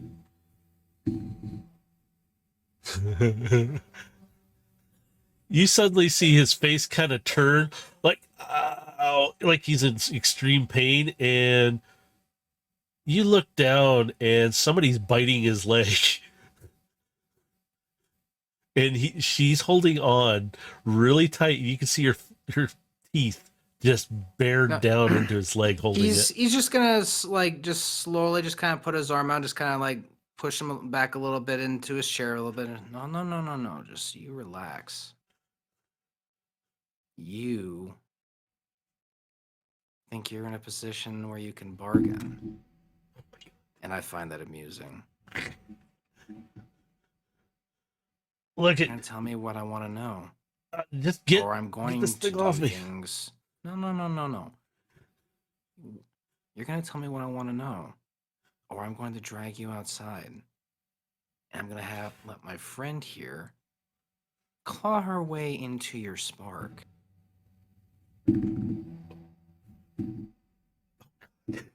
As you say that, she takes her paws and slowly wraps them around, and you see her tentacles come up or over her shoulders and slink around, and his eyes just bug out.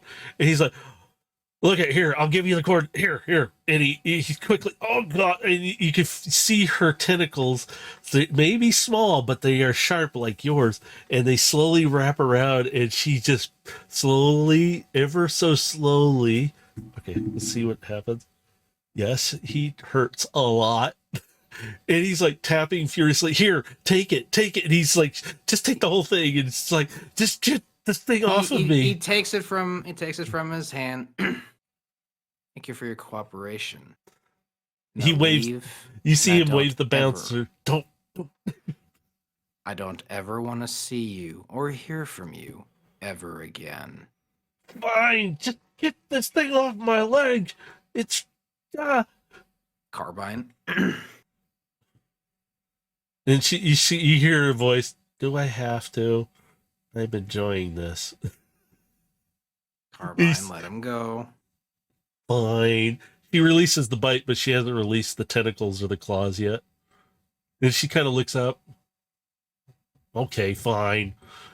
And she does it kind of brutally. Let's see how much. Oh, God. Took 22 damage for that. His leg looks pretty messed up from her biting the claws and everything.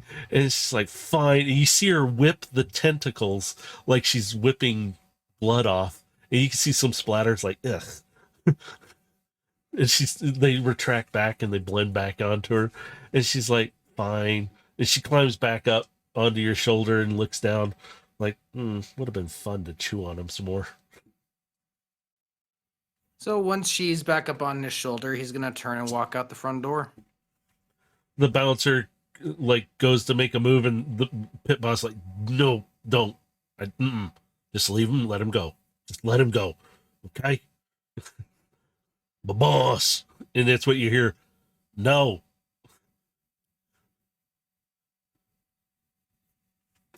He just walks out with a smirk on his face. Yeah, so I was doing a ton of rolling, and I was trying to keep most of it quiet. So some of it you could hear, but I was just like, It's okay. oh my God, Dude, this is so funny. I don't mind if you guys hear me roll when I do that stuff, so don't worry about it. Well, it's those moments I'm just like, oh my God, this is so funny. Because I'm like, the roll happens for Carbine. Like I said, this dice is rigged for her. I don't know what it is. Everything I do, I'm like, wow, she's got good rolls. So once I've gotten outside, I'm gonna send a message to Overload. Or at least I'm gonna radio him. Like, And hey, I hope I'm not waking you up. Beep beep. I'm gonna quickly check it just make sure if it's like Felix, because I'm probably just waking up. Aegis is just sitting there looking at you. That thing has been ringing for the last minute. Took you long enough. Sorry. What's up? What do you know about derelict freighters? Now, freighters, well, they in most situations they're used to transport cargo, men, supplies, or other types of trafficking. Why?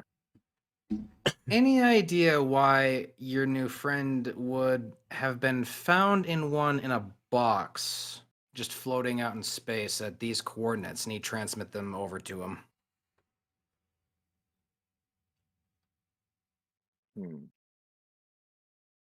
I have no idea what it means, but this is what I was able to find off the pit boss who was holding him.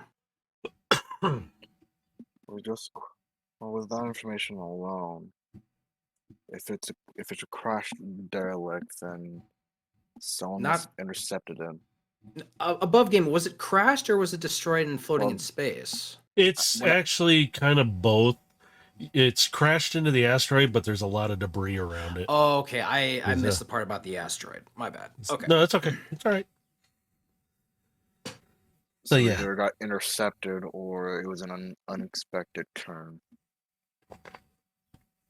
But he was in the box, which suggests to me he was already. The derelict was more likely in cahoots on possibly the the package to say that, or it was completely unknown to them. But either way, it So had a designated location, which could give us a potential look into who is behind it. well, our friend can tell me if there being any markings or any distinguishable parts about it to at least identify what the ship was or where it came from. But there should be a manifesto, I never found transportation of one. it. They never found one. Are you in the They database? only did he give me images of the markings he mentioned on the inside? He only gave you really the coordinates and only the description of it. No real, they didn't really take any pictures or anything because they heard the noise from Rex or Crusher that they deemed him. So they went after that noise because they thought it was somebody still alive on the ship. They mentioned markings on the inside of the ship, but they didn't really get too far into it because they were too busy with Rex. So then there could be possible data banks on the transportation. If not, then possibly in and out calls.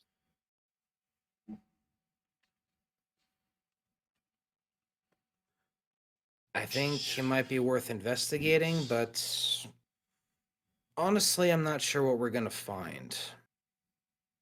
A lead's a lead, especially if it's for this particular situation. There is more, but I'll discuss it with you when I get back. I should be back here not too long from now, anyway. Any change on your friend? Well, considering I just woke up and I don't think I got any messages from Felix so far. I can go check right now. For Well, the time being, he should be stable. no news is good news sometimes. You get a message from Felix Overload. In a message, come now. That's all it says. I'm gonna have to cut this short. See ya. I'm just gonna See ya. hang up. Yep. All right. And I'm So gonna book it. Okay. So Gilgamesh, are you on your way back to the station, or where are you going? no, I'm reaching out to Speedstar again. I'm basically asking her to give me a rendezvous point, and we'll meet up somewhere. She sends you back a location, and it's a different location to where from before. So it'll take you a few moments to get there. So So I'm heading in that direction, so you can Yep. do overload sack. Yep, that's the route I'm going to do. I figured transition. Yep. Hang on. Do I have a sound for that? Oh yeah, I do. You do. You should. Forgot I haven't used it in so long. I was like, I gotta get a chance to use it. So Overload, you go rushing in, and Felix is like, you got to look at this now. And he goes, I was able to access some of his memory. It was from the moment when I saw him taken. It's kind of staticky in and out, and maybe you'll recognize something here. And you can see him pulling it up. Sorry, it's not the greatest, but it's the best I can do with everything that's happening. You can see here, this is where he was taken. You hear these voices, and you can see Felix, and he pauses it from I don't know if you recognize any of these voices or not. And he's kind of looking back and forth to you in the screen, but I'll let it play and let you listen. And he plays it. You can kind of see his optics are kind of opening and closing, like he's trying to wake up, or he's been hurt badly or knocked unconscious to a point where he's not fully unconscious though. So he's just sitting there, but he can hear these conversations in and out. And for a brief moment, it's like you hear one of the other bots, the voice, what do I care? They said grab one of them, and this one fits the profile. Let's just take him. And as he's saying that, you hear the other one, well, they wanted somebody, and it kind of fades out. And it comes back. Look, he may be big, but it doesn't mean he fully fits the profile. The other one, again, they're back and forth. Well, they got one. Here he is. And he's in pretty good shape. The others were pretty obliterated. Let's just throw him in the box and get him going. They'll let them deal with it. I'm not getting near them. They're creepy things. Yeah, you telling me, man. Those things are weird.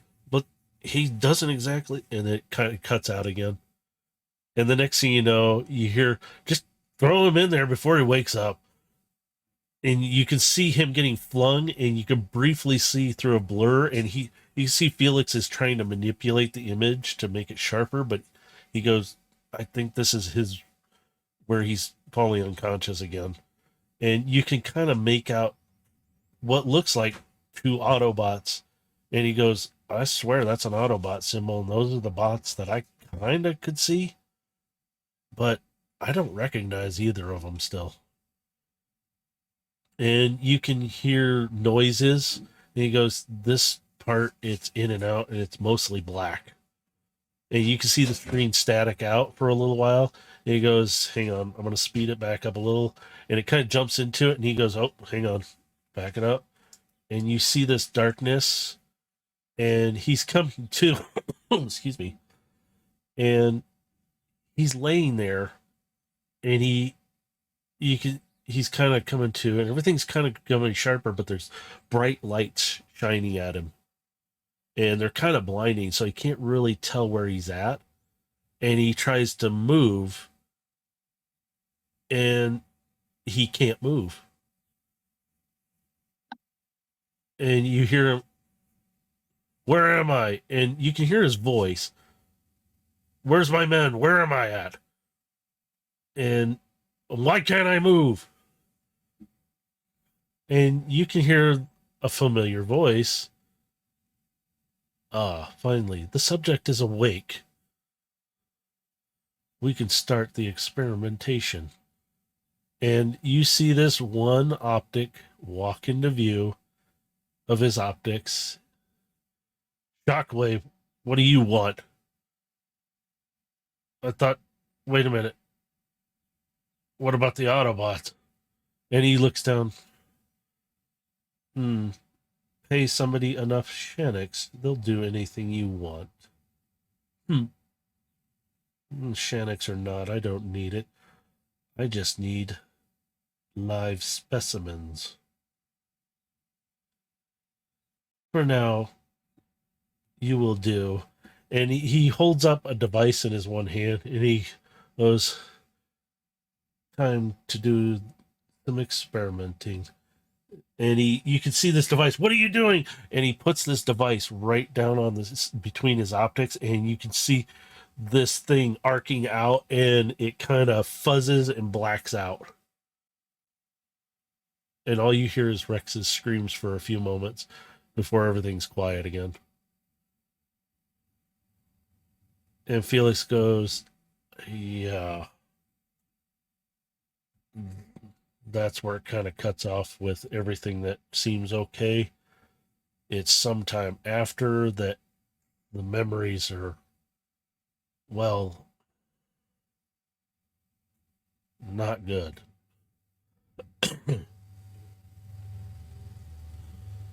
And he goes, let me get up to another point. It's a lot further down.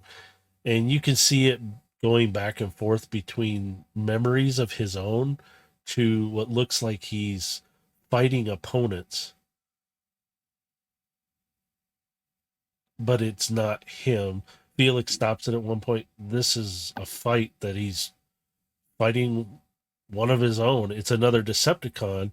You guys don't really recognize him, but he looks like some kind of flyer of some sort. And you hear him, why are you doing this to me? And Rex isn't responding. He is just, you hear that he's grunting or sounds out of him. And he charges right at him. He's got this massive hammer that comes out, and he slams the bot. And this bot gets knocked way back, but he's still standing. Why are you doing this to me, Shockwave? What did I do to you? And you can hear Shockwave over like what sounds like a big intercom. They're in some kind of huge testing facility. And you hear him, I needed a test subject, and you're it. And next thing you know, you see from Rex's point of view, the hammer comes down, the bot dodges, but he turns around and swings again and knocks the bot flying with his massive hammer. And you hear Shockwave, interesting. Experiment 651 seems to be progressing and getting more brutal. And following orders most of the time. And the arc hammer seems to be fitting him somewhat. And you see in his view, the hammer starts to kind of arc with a blue lightning and shocks, and it's kind of like it's shocking around it and zip zapping around, and almost like it's coming down the handle. And you can almost see, like, whatever Rex's perspective, it's almost kind of hurting him. And you can see it ignite, and the bot in front of him freaks out and is just watching him come down with this hammer right on top of this bot, because he's just standing there in shock, and he gets slammed by this. The bot in front of you see a bright light, and his body literally is crushed and disintegrated down the middle. But you notice Rex's one arm has been literally, in a sense, incinerated in some way, or destroyed or damaged beyond repair. And you hear Shockwave, disappointing. Subject 651, unable to withstand arc hammer. Ugh. We will try again. And you hear him like he's talking to somebody else. Sedate 651 and augment his arm. Make it. Take from the other subject. Yes, the unwilling one, as usual. Yes, I know it will kill it, but doesn't matter. We need a test subject, and this one is adequate. And you can see Rex kind of just thud backwards like he's passing out. And all you see is the bright lights above in this arena, like, room. And it goes dark again. I don't know what Shockwave did to him, Overload, but he looks like he's suffered. And he pans through and he goes, most of the memories after a point are more like this. And he goes, up to here, this is where things get all over the place. It literally like he is fighting himself constantly here. And I can't get a memory clear. He goes, he kind of moves it forward and backwards, and you see an image of like you two talking to you two dying or fighting or something. It changes every time he moves back and forth through the memories. And he sees different visions of what looks like he's fought many other bots and taken more damage. You see the one where it looks like he got hit in the head with a rocket, but it's not like a regular rocket. It was one of his experimental rockets. You can see it literally almost like melt the optic on that side. So you see the optic literally melting. And there are points, it's just mostly memories now. And they're not very well there. They're just like bits and pieces. They're not all together. And Felix kind of stops it unless he goes, I better not do it too much. He seems to respond if I go too far into his memory, not in a good way. And he kind of gestures toward one of the restraints. He goes, we had to reinforce it. Thankfully, Steel made them. But the other ones, and he kind of holds up a piece of one, that's what's left of the one. I guess I'll just look that way. Yeah, I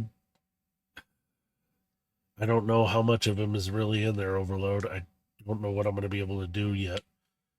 I'm going to have to keep working on this. But like I said, if you jumped into his mind right now, I don't know how well it would be. Hmm. By the way, this this table right here, it can be easily replaced, yes. Mm, yeah, Void Striker's station seems to be well built. Rocket fist down. And Felix just kind of takes a step back, like, okay, you feel better? Which, as I'm gonna turn to him, I would like to inform that my optics have changed, Oh in which boy. they are a fiery red. He's just looking at you going, not so okay.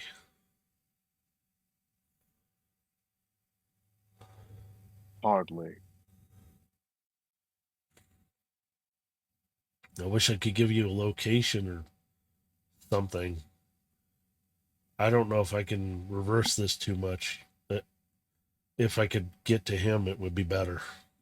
Don't worry, I was just recently given a location by Gilgamesh. A crashed derelict by an asteroid. There might be information there that will help.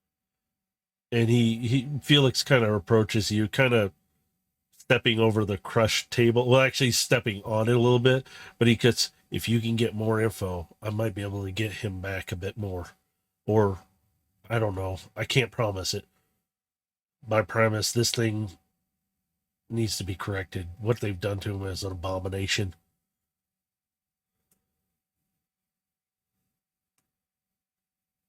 And But he, when we're gone and sedatives aren't starting to work anymore, try putting him in stasis. It'll be a temporary solution, but at least it'll be less likely for him to break out and destroy stuff. The brig should hopefully be ready.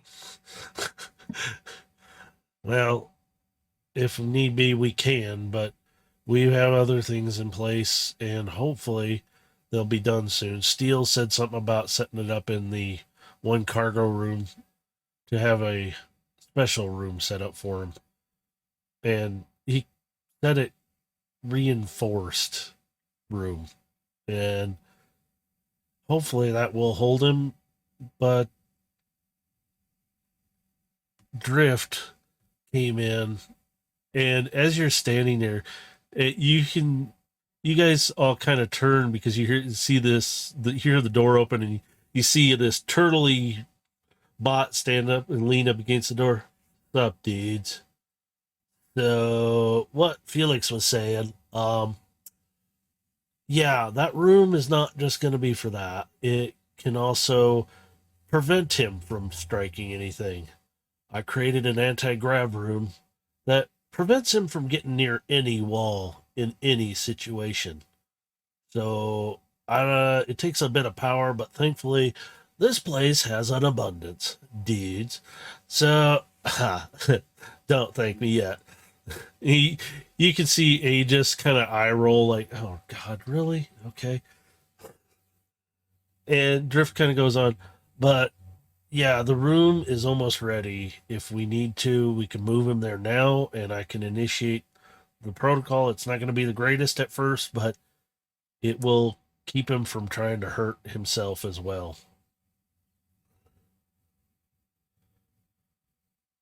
If that's so, then I'll move him myself. No need to. We kind of got the bed to roll. And he kind of motioned to, we had to lift it a little bit, and he's a heavy one. And we got wheels on there, so we're good. We can move him to get him through. The anti-grav system couldn't handle him that way, but the room I have set up for him will eventually move him there. Right now, dude, whatever happened to him, I don't know, but Felix is just standing there like, yeah, like we can't do anything else right now. Felix like needs to get in there And if need be, maybe dive into his memory. I know it's not great. And Felix kind of frowns at it like, no, we're not doing this. Look at dude, we're going to have to try something eventually. His memory is pretty messed up and it seems like it's scrambled.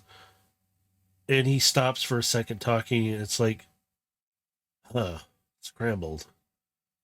Makes me think of something. Dude, give me a moment. You go do your thing, Overload. Aegis, dude, rocking the feathers, love it. But Felix, I'm gonna take a look at some more of that footage. I think I might be onto something. I'm not sure. Let me think. It's something. Never mind. My dudes, I gotta check this out. All right. So like, just chill, or not chill, but just don't do it in here. We need this stuff, dude. Yeah. I am chill. All right, dude. I'm gonna go do this real quick. And he kind of turns and he looks back at you. Dude, you sure you don't want to go like surf some gnarly galactic wave or something? I'd be up for it. He just kind of like, never mind. Feel like punching an asteroid.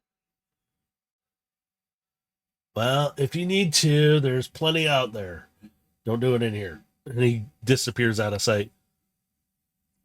Felix is just still sitting there. He hasn't said a word the whole time. He's just like, just shaking his head. He's a bright minicon. You know what I mean?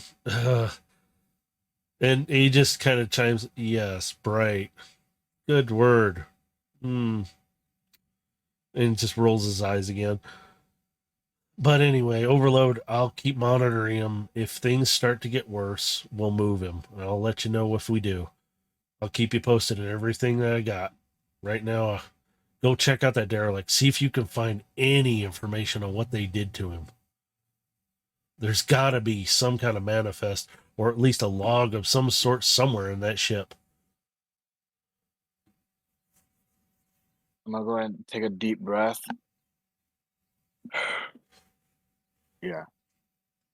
He just taps you with one of his talons, and he's like, "Are you going to be okay, sir?"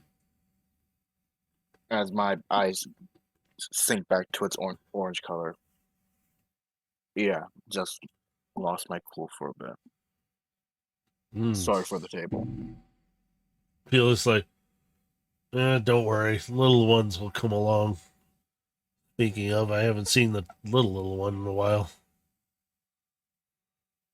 Probably messing around with Scamper, more than likely.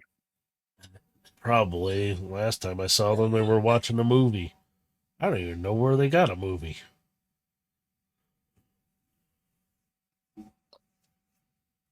He turns back to work on things and monitor. He goes, go find the info. The faster you do, the better chances I can maybe retrieve him back.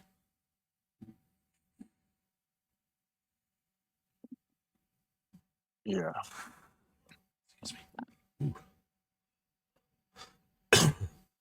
Which I guess I'll go ahead and get set up in the hangar. All right. So as you make your way there, we're going to swing over to Gilgamesh. And he's on his way to see somebody. As you come around to the coordinates, Gilgamesh, you're coming into more of a residentially-ish kind of area. You walk up to a specific place, and there's like a gated area. You can't just walk in, so you have to, it's kind of like the call buttons on an apartment building. And you can see there's a list of names, and there's a button next to one that says Speedstar. He's gonna go ahead and hit the button for her name. You can see there's a camera there, and you hear across the comms, "Oh, good, you're here. Get in quickly, please." You hear her tone, just like, "Yeah, get in, quick. Close that gate and make sure it's closed securely." I will walk in casually and close the door behind me. As you do, she comes down on a lift and she's like, you came to my home, but I invited you here for a reason. It's a lot safer here. And she kind of pulls you away from the gates. Come on, let's go up to my place. It's safer there. And she pulls you. Do it, and just he follows her through. Yep, she pulls you onto the lift, and it's just like an elevator. But she goes, "We'll talk when we're up there, not here." And she goes, "But yes, it's good to see you, Gilgamesh. Came for a drink?" And she's winking like, "Just go along with it." Like you could tell her. He smiles. That and perhaps a little more. And she kind of leans into you, and she holds on to you, kind of through your arm, and you can feel Carbine like, okay. And it's like she doesn't understand what's happening really, because she doesn't. You've taught her everything else with fighting. It's the physical cues that she's like, wait, what's going on? She hasn't learned how to play a role in being a spy. Yeah, she's just like, she likes the stealth. She likes all the other stuff. She doesn't understand this, so she's like, what's going on, Gilgamesh? She's saying that quietly in your heads. And he's just like, just play along and go with it. Okay, do you need some privacy? She's like getting kind of awkward, like, do you want me to like scamper off somewhere? Like, she's like, you can kind of feel her tensing a little bit, like, should I leave? Can I go? It's entirely up to you, but I wouldn't stray too far. We don't know if there are more people around that might be problematic.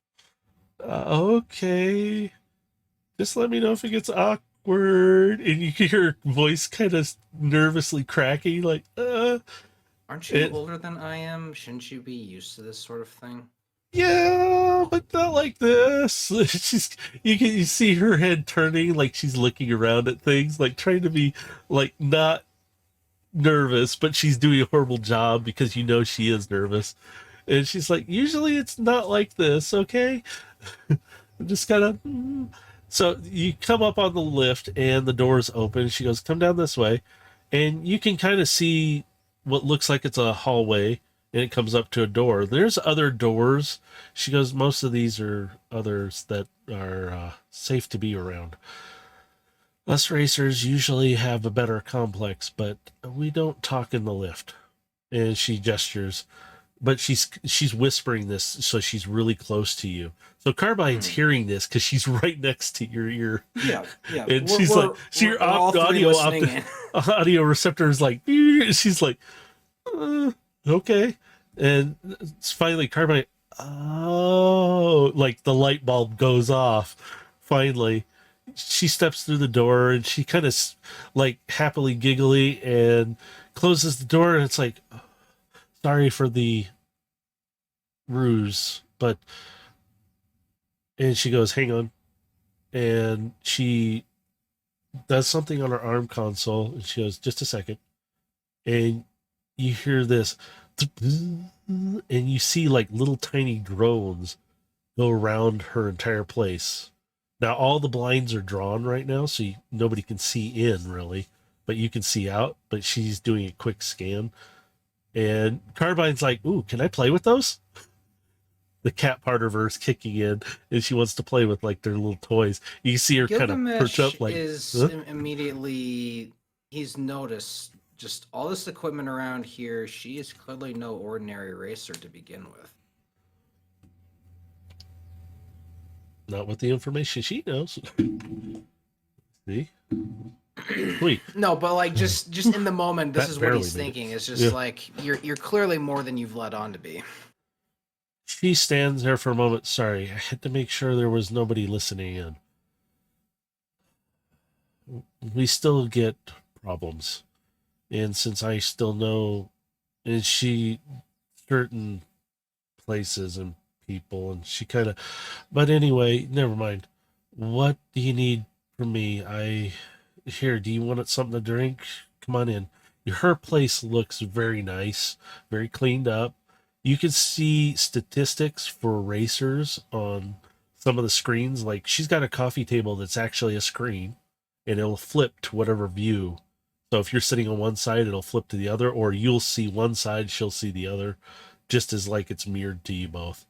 And she So goes, he's gonna follow her in, and he's just gonna say, "It's quite the setup you have here." But sure, I'd love a drink. sure. And she pours out a little bit of almost like it would be like a bourbon. Just she kind of slides it over. She pours herself one and starts to sip, and she just kind of sits there for a moment, and she goes, "You stirred up something." And she just shakes her head. "I don't know how you did it." Look at that realistic racing sound. We aim to please here. And she will turn to you more, and she goes, "What happened down in the fight arena? At least the one with the pit boss." Well, turns out the one known as Crusher was actually a friend of an associate of mine, and we were needing to pull him out alive. Oh, Apparently, the pit boss wasn't quite fond of that, but he's been taken care of. word is the pit boss anyway is not much, but what he had, or who he had, was of more interest. Surprisingly, nobody caught on to who then. He's associated to next Decepticon. I already have an idea of who. Interesting. Tell me, Speed, what do you know about the happenings on Cybertron these days? I hear a lot of things. And she kind of gets up and moves over kind of near the window. And she's looking out at the races. She's got like a beautiful view of Velocitron right now. You can see a lot of the main racetracks, and there's a couple smaller ones, and there's a couple racers, and you can see her kind of like swirling the drink. And she kind of turns back a little bit to you and takes a sip. And you're the new guild leader. And she's kind of side opticking, like looking at you a little bit. He kind of tilts his head a little bit and smiles and grabs his drink and kind of walks over and joins her at the window. Now that I find interesting because that little tidbit isn't exactly public knowledge. No, it isn't. Word gets around in certain networks, and she kind of gestures her hand, and you see in front of the blinds these screens show up. They are in a different color. They're more reddish. And she has information scrolling on them. You're not the only one with secrets. Here on Velocitron, we've had to keep things quiet for certain things. So far, we've lost a lot of friends. And yours happens to be here. And she taps, and it shows a little video clip of you defeating the clone of Ava. And somebody has been feeding them a little bit of information, but it's not a bad thing. It's like positive. They're happy about it. And even you can see Speed is just sitting there. She's like looking at you, waiting for you to respond. Like, Well, you've certainly given me matters to think about when it comes to internal security. well, I wouldn't be too worried about us, but yes, others. This is a friend of ours. They're a part of your guild. At least one of your guilds. He doesn't like to say he's a traitor. He's just trying to help on all sides. Excuse me. Pacifists. I am aware of them. Yes, sort of. Not all want to fight, but they do want to help. And you're sitting there seeing the screens, and you see the information about what happened in that arena. A couple of bots came in, one wrecked the place pretty much with destroying whatever it is they were looking for, and took it and left. That's all they put down, pretty much very vague information on their screen. She goes, this one is what got our attention because it was unusual and it doesn't fit with the rest. You made a big stir here then, so that's you, correct? Indirectly, but yes, that I had my hand in that. And you found your friend, which is good. We're still looking for a way to make Velocitron a little safer because the undergrounds are not making it easy. There's rumor of someone or something running around in different places. We've only gotten word, and she stops and sets her drink down on a stand, and she goes and she pulls up the screen, and she goes, here, a group of Velocitron was down on one of the racetracks doing maintenance when something killed two of them. There was three. One barely made it out. They were pretty badly injured. And she pulls up the images, and they're precision cuts. Injury to the one that survived looked like he should have been dead. Are there images of them on the screen? Yes. Do She their pulled them. wounds look to be consistent with something Ava might do? No.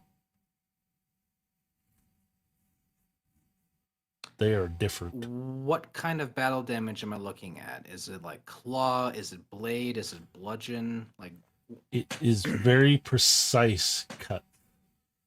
And Speed is looking at this, and she goes, and down here she goes, they kind of reported on it was very precise, way too precise. And she goes, because if you look, these are so clean, it looks like something just sliced through like it was nothing. We don't know what it is. truth be told, I'm not really sure what it is either. I did send 3 of my spies to investigate that matter, but I'm not sure if they're going to turn up anything, and even if they do, they may not live to tell it. If you have, and they have been killed, then we have a problem, a bigger problem. And she goes, you said somebody was tracking you earlier. Did you see who it was? Yes, it was someone sent by the pit boss. He was meager. Easily dealt with. You didn't see anything else?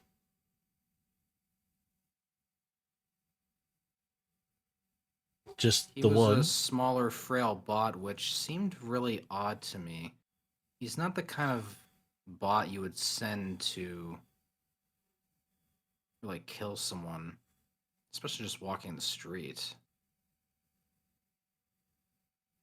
You see Speed she changes kind of her posture a little bit, like, you don't. I'm mentally asking Carbine too. Do you recall spotting anything that stood out in that moment?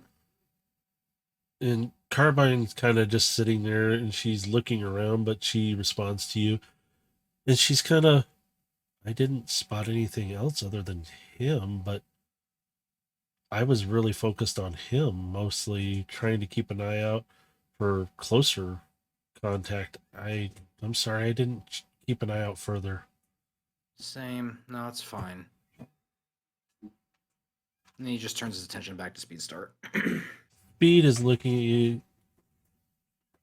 Have you heard of anything like a shadow? Or something like a shadow?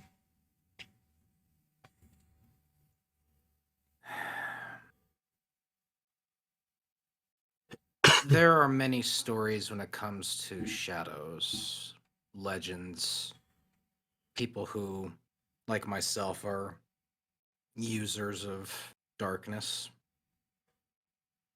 But Oops, excuse me. it ranges. I was taught my abilities through my master.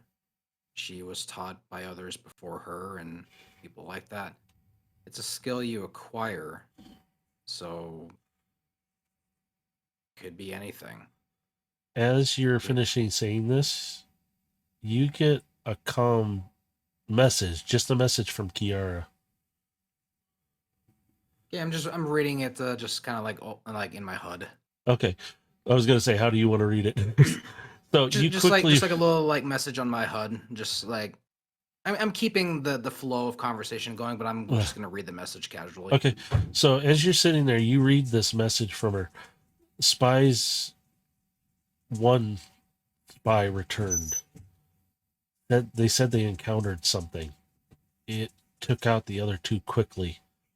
And he sends you files, some images, and you pull up these images and you see the one bot that survived, his arm is missing, like part of his arm is gone from about where his elbow's at. And the other bots, you can see there's something very similar here to the images that Speedstar just showed you. They're clean cut. And all the one spy bot that came back said it was just quick and a blur. It was like darkness just in there and gone.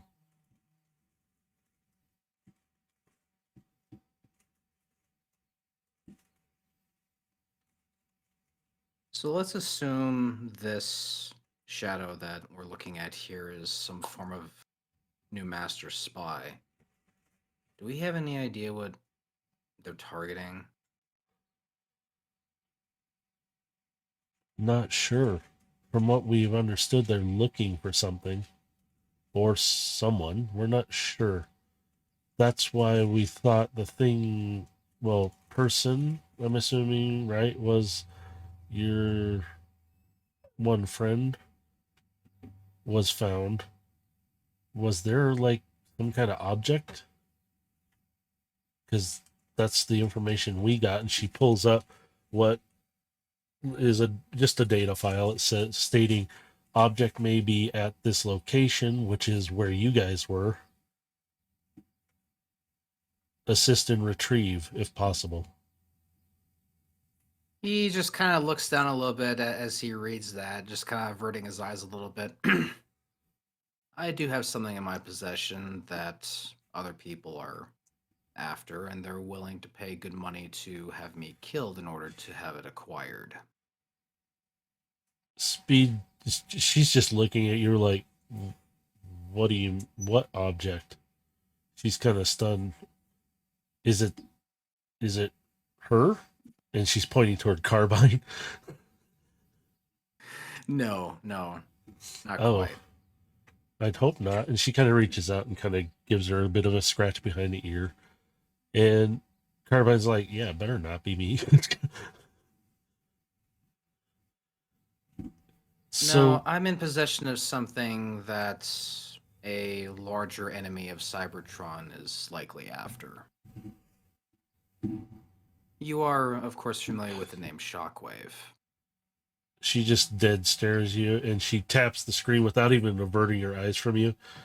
You mean the one who put a bounty on you and your buddy? Your friend there? And she goes, and There's another bounty though now, and it's Sound Blaster. Sound Blaster's is a little higher than yours, so he's So really you have been doing your homework. Of course. I might be fast and shiny, but doesn't mean I'm stupid. I'm not saying you're calling me that, but you've got a lot too, and I know that, guild leader. And she kind of just looks at you kind of shy, giving you kind of a side smile, like, mm-hmm.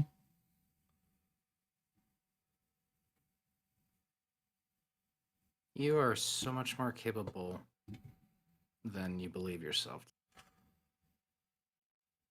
I like to stay quiet and off to the sides as much as I can. But Well, perhaps you would benefit more if you had some support. no, we have what we have here for support, which is not a lot.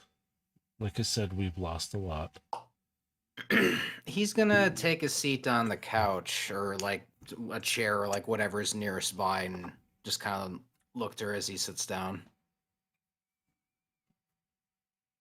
My guild has lost a lot of people due to Ava's assault. I'm needing to find more people who are capable, and frankly, the pool of people available to me from within is rather thin. So I've decided I want to look a little more outwards and look for others who have potential.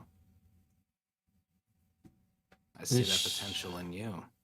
She picks up her cup and she swings around and she kind of sits across from you because you're both sitting on like couches across from each other. She puts her feet up so you recognize the skills, and she sips. And Oh, very much so. I was trained under the very same set of skills. so, how would it be if we had about 1,000 more of those skills? We would have a vast network of information and reach. She waves kind of her hand, and those screens that you saw disappear. And on the table, you see a projection shoot up in 3D form of Velocitron. I shouldn't do this, but I will show you.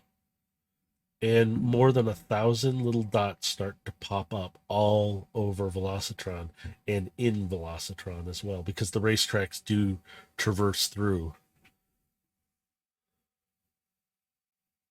You're How part about- of a network already. Oh, yes. And she quickly turns it off. I don't like to leave that up. And she sits back and has a sip. Well, I could talk to our people here, and we might be able to work something out. For myself, I will highly consider it. And she just winks at you and takes another drink. Well, then allow me to sweeten my deal then just a little bit further. And he takes a drink.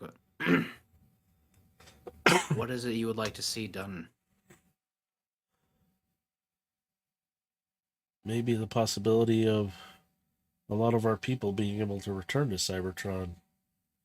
Some of them are here not by choice,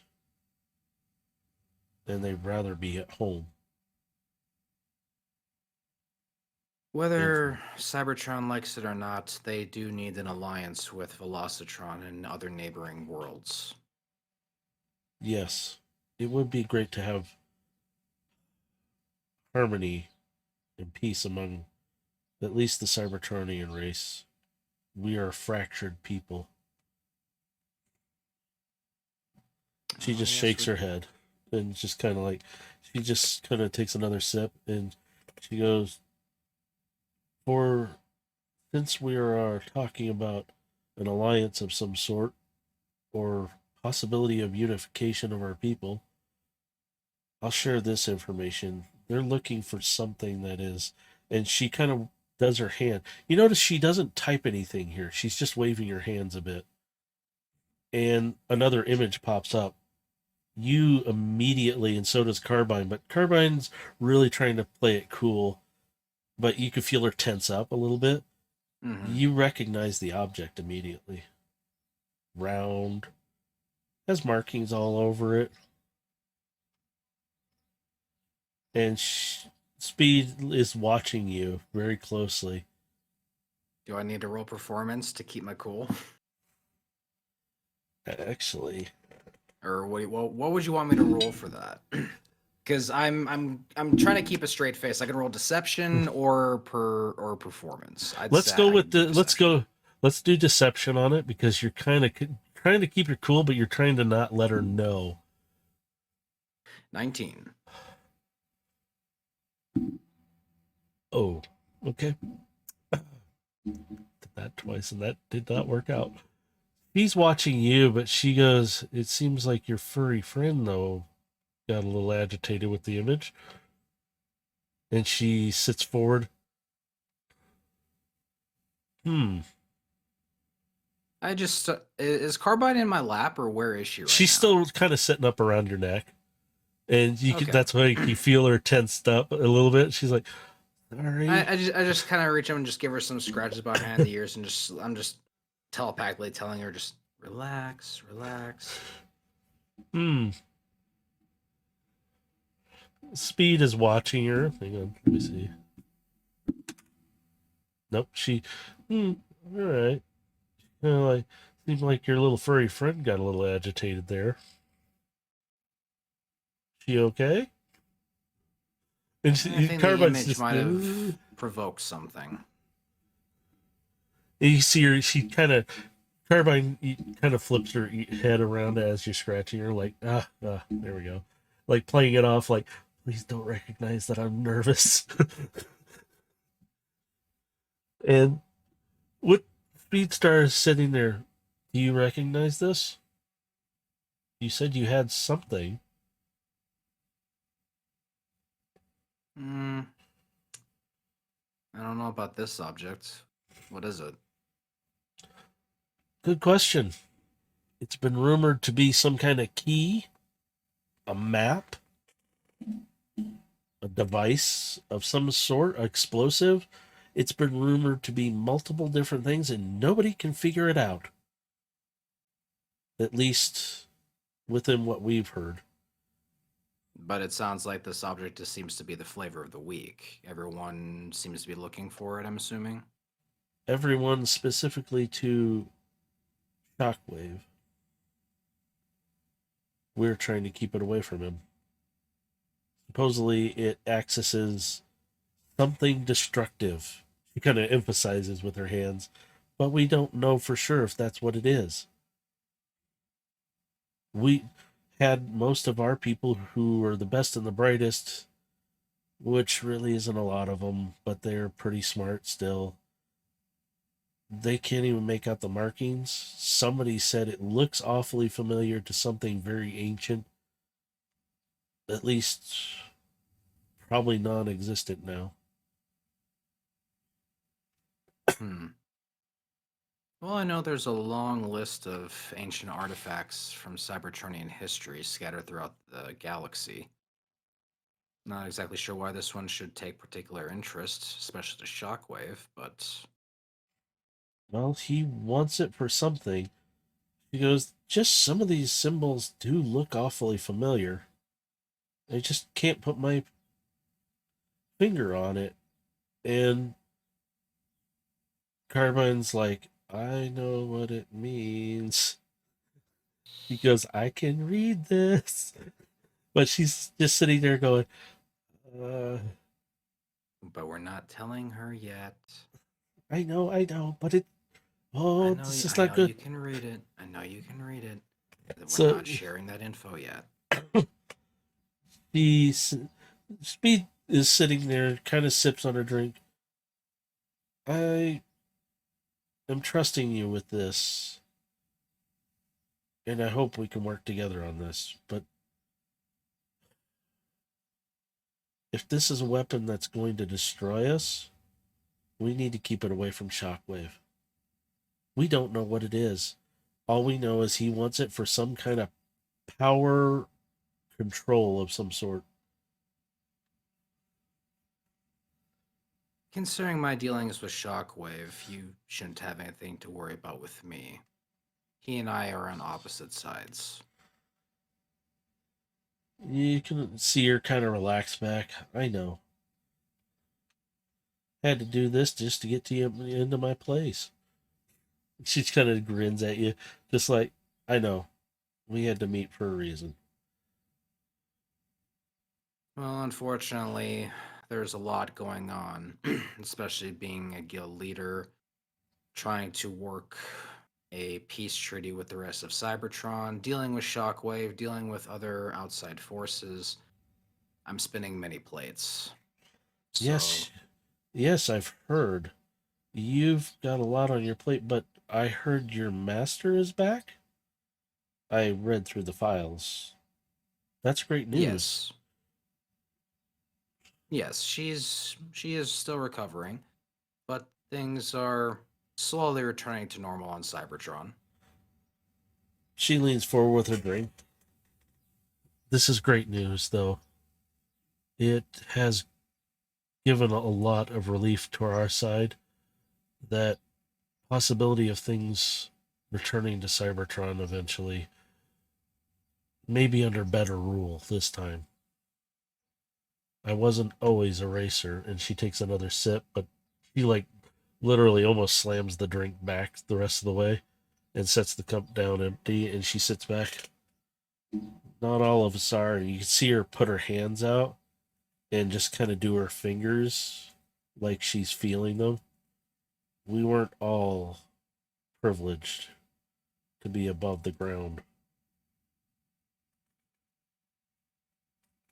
And He she kind of looks at her a little somberly, just I know that all too well. I didn't come from any sort of position or power. As much like you. Came from the slums and the streets. yeah, the slums. You can call them that. Just things were bad then. We're hoping things get better now. But whatever this device is, we don't know what it does. And if it is the device, if it is a key, if it's a is it a weapon? Is it explode? What does it do? We're really this is our big talk. But we have nothing on it, and she gestures again, and you see the screen come up again. But this one is just on the file. That's all we have. That's all it says, that it's possibly this. They don't know anything else. As you're both sitting there, but Carbine looks at it again, and she's kind of, Gilgamesh, there's something else there. And she notices there's an image file nearby it, like right down underneath that's smaller, like not even nobody's really paying attention to it because it's either the picture of the map or it's something else. But Carbine's noticing. He's gonna look at it a little closer. Let me see if she notices. She does notice you. Wow.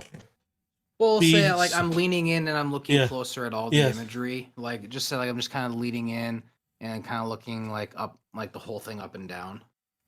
Speed kind of tips her head down. Speed starts just. She looks at you and she goes, "Do you see something?" And she kind of sits up a little more, like, Just committing all this to memory. You never know what information might be useful. well, if you can find out what all this does, we are scared about this. So just find out if you could, please. I'm not asking for them. I'm asking. And she kind of shyly looks down and she sits up completely, pulls her feet down off the table. More for myself. He kind of sits back a little bit again as she says that. Why? I guess now that I'm Speedstar, I have a chance to be. And she again looks at her hands, and you can see her running her thumb up and down a couple of her fingers, more than just a mine worker or a slave. And you can suddenly see her hands kind of ball up and pull back, or never mind, just to be better. She gets up with her cup and she walks it back over and pours a bit more again. Not all of us were in the slums. And she takes a sip again. But if you can find out more information, I will let the others know. It's a pretty good, trusted network here. We work with what we got, though. It's the way it's Well, always been. I do appreciate that.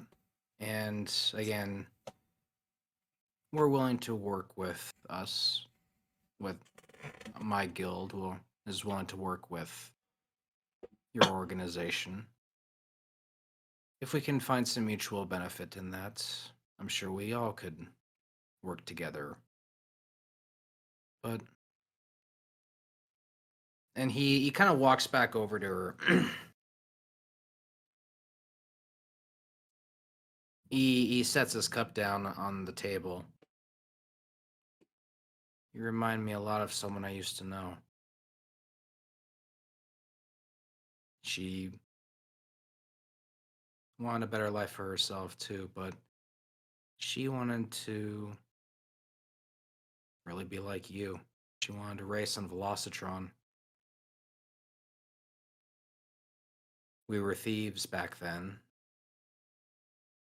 And that was her wish for a better life. And I see you and you're trying to do the exact same thing, but from her position, it would have just been the same thing.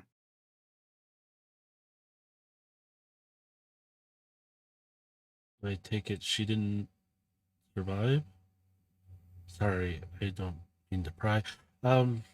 Is there anything else I can do for you? And she's trying to kind of just change the subject completely away from It's everything. quite alright. She died a very long time ago.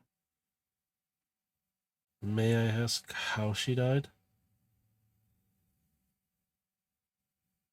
His eyes kind of trail off a little bit, and he She puts her takes hand another on your drink. chest. He's taking a drink. He's not really wanting to answer that. He puts her hand. She puts her hand on your chest. I'm sorry, I didn't mean to pry.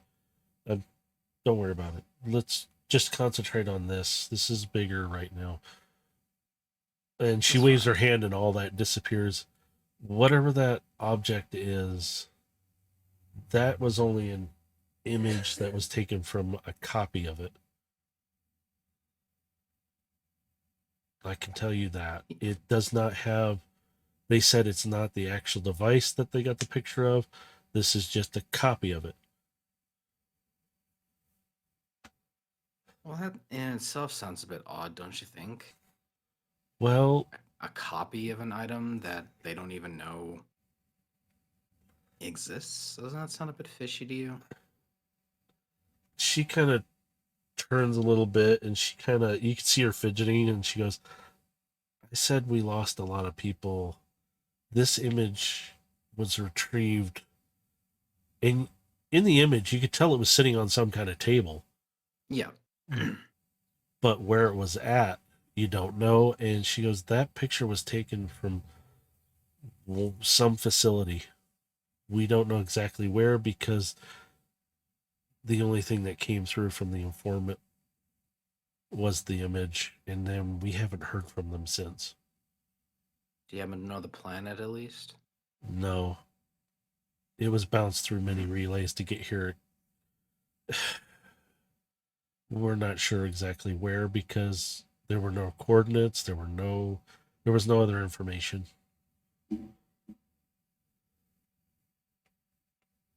All right. Well, And she stops you for a second, puts her hand back on your chest. Quick question. I have. She kind of waves her hand, and next to you, where the bar kind of, it's like the counter and bar area, another screen pops up right there. She has got this place rigged with everything you could think of, and she waves it up, and she goes, "This," and she taps, and the screen blows up. Minicon? Questioning, like, is there minicons?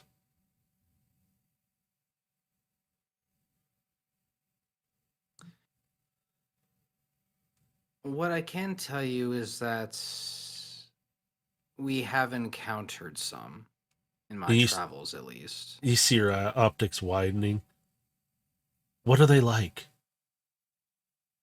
They got to be really intelligent, really amazing to talk to. They have so much history. She starts kind of blowing up at you, kind of like asking you and kind of telling you small things.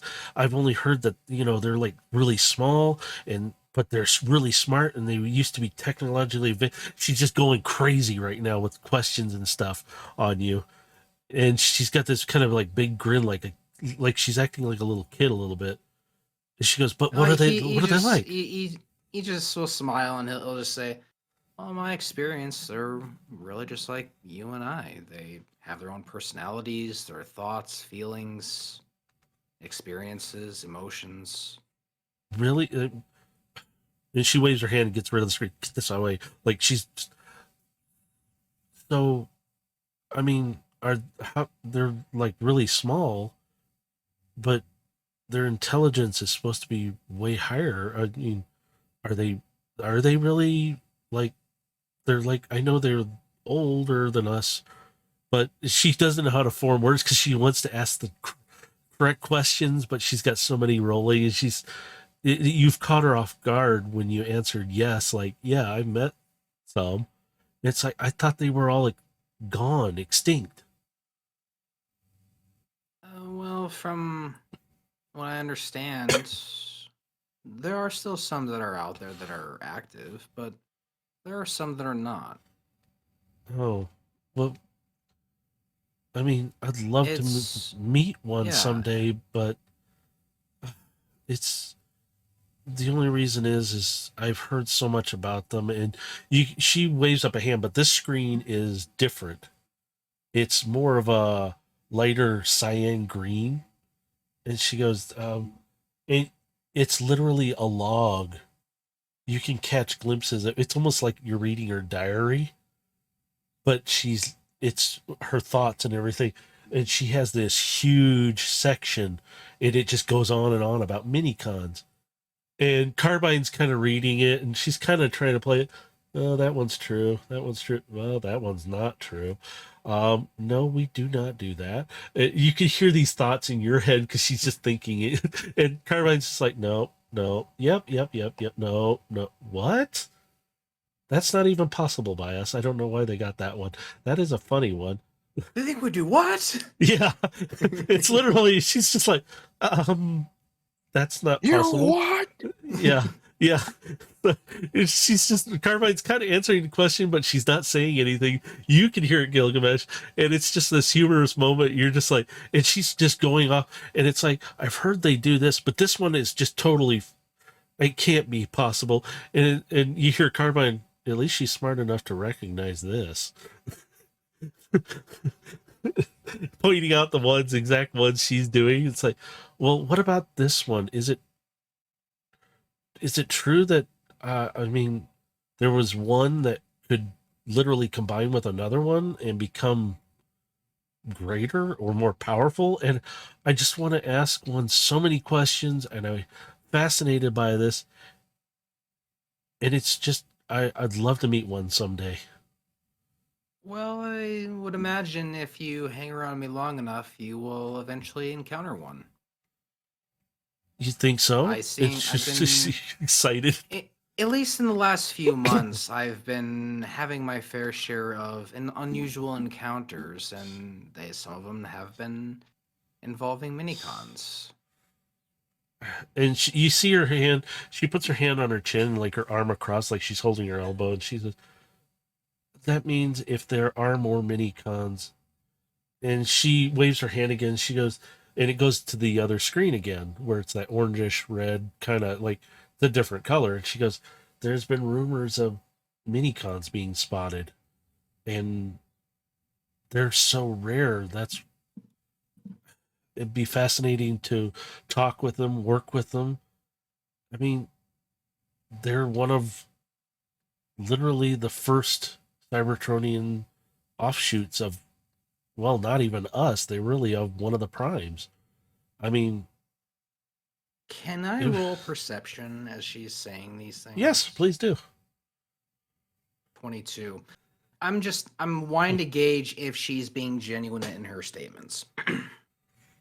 She is being absolutely genuine. Her body inflections, everything. She is fascinated by every bit of this. And you can see her thinking like this, it's a like you're seeing her for her, and that she is fascinated by this complete subject. And you could see her sitting there thinking, and then she looks over at you and kind of like looking back and forth, and waves her hand, both of her hands, like, I'm sorry, I shouldn't have got off subject. This is a very serious matter. I apologize. It's one of my favorite subjects right now. It's been for a long time. And she goes, please don't judge me for this. And she walks over to a cabinet, and she opens it for a second. She goes, nope. And then she puts her hand on the cabinet door, and suddenly you could kind of hear something happening. And she goes, oh, here we are. She opens it up, and there's like fragments of mini-con stuff laying on these shelves. It's small stuff. So you're seeing old technologies. And she goes, please don't judge me for it. He's going to walk in a little closer and examine the scrap. It looks like scrap, but Carbine recognizes. She goes, that's an old datacom communications that we used to use. Pretty damaged. Most of this is, wow, I haven't seen this stuff in so long. How did she get this? I'm gonna gesture to the pile and just may I? Yes, but please be careful. It's really small to you guys. For Carbine, it's about her size. Really, she can sit there and pick it up without any trouble. But it would be like picking up something with your fingers and looking. Gently like spreading the stuff out, so like it's kind of like I'm basically just like I'm laying it all out across the table and just like moving parts around, so like it's all like scattered about and like just moved, so like you can see individual pieces. Carbine, instinctively, she just hops down and she's looking at it, and it's like, oh, is she gonna play with those? Please don't. They're not toys. And Carbine kind of shifts her head like, I'm not gonna play with them. She's just looking at them. But she's not hearing her. You're only hearing her. So I'm just gonna say to Speed, she's just sniffing. She's just curious. And you can see Carbine lean down and sniff a couple of them, and she takes her paws and kind of like, you can see her moving. And Speedstar, let's see if she even sees it, because she's excited. She doesn't really notice. I think she's just more nervous about the parts.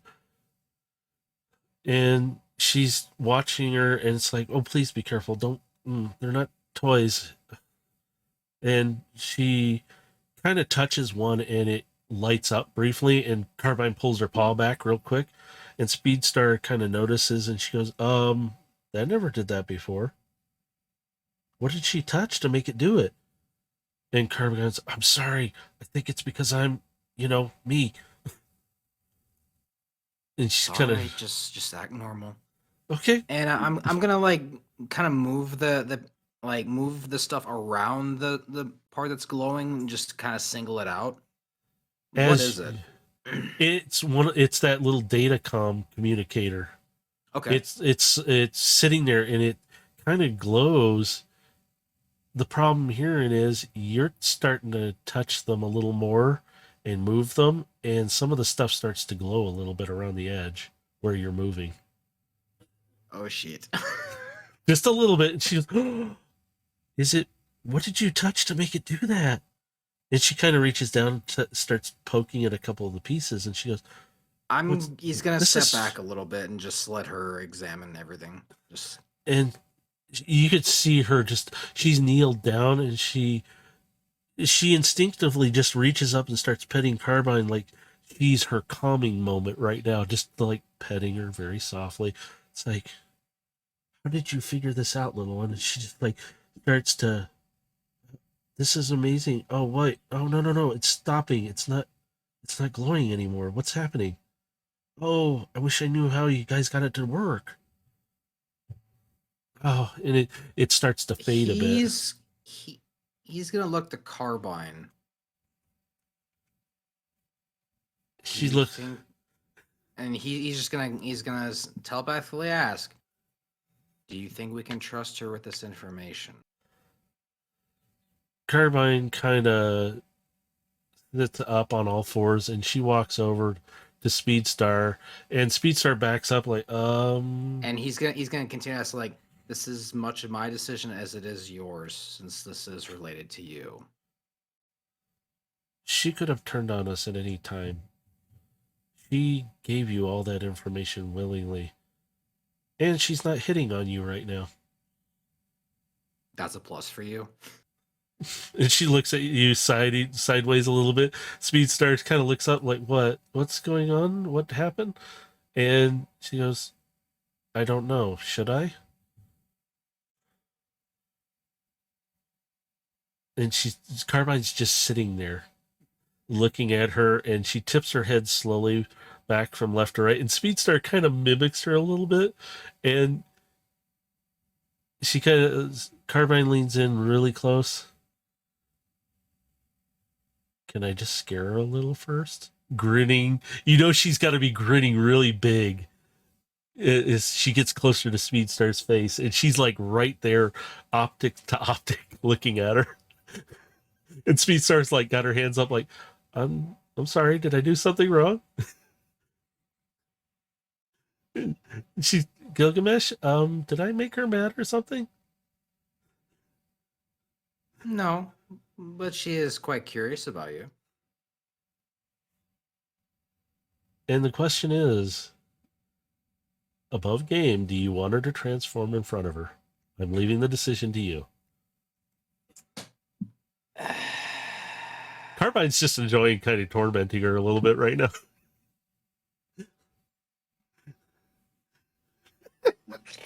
I'm taking a gamble. Let's do it. With that,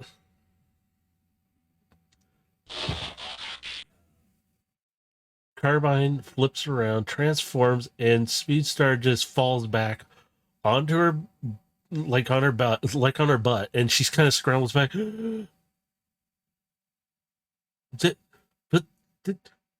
And she's gesturing up and walk down. beside Carbine. There's a lot about my world you don't know yet. Now Carbine's standing on like part of the table, so she's a little taller right now, but she isn't that much taller, so she's still 10 foot tall. But Speedstar and you are taller than her, but Speedstar gets kind of crawls up, and you see her kind of crawl forward on all fours and slides up onto her knees, and she goes, "Can you understand me then?" And Carbine just sits there silently and shifts her head, like doing like what she does in her character form, shifting her head back and forth, like. And Gilgamesh, at this point, you can hear this. He responds with, "Should I just mess with her for a little longer? This is kind of fun." I think we're kind of past the ruse at this point. Oh, I'm just having fun tormenting her. She thinks I can't understand her right now. I could really mess with her some more. Can I? You hear the giddiness in her voice when she's doing that, but she's just sitting there shifting her head slowly. And it's like, I'm gonna gently just kind of like pat the back of her head, just like, no, we had your fun. all right, fine. The ruse is up. And Speedstar's like, hello, can you understand me?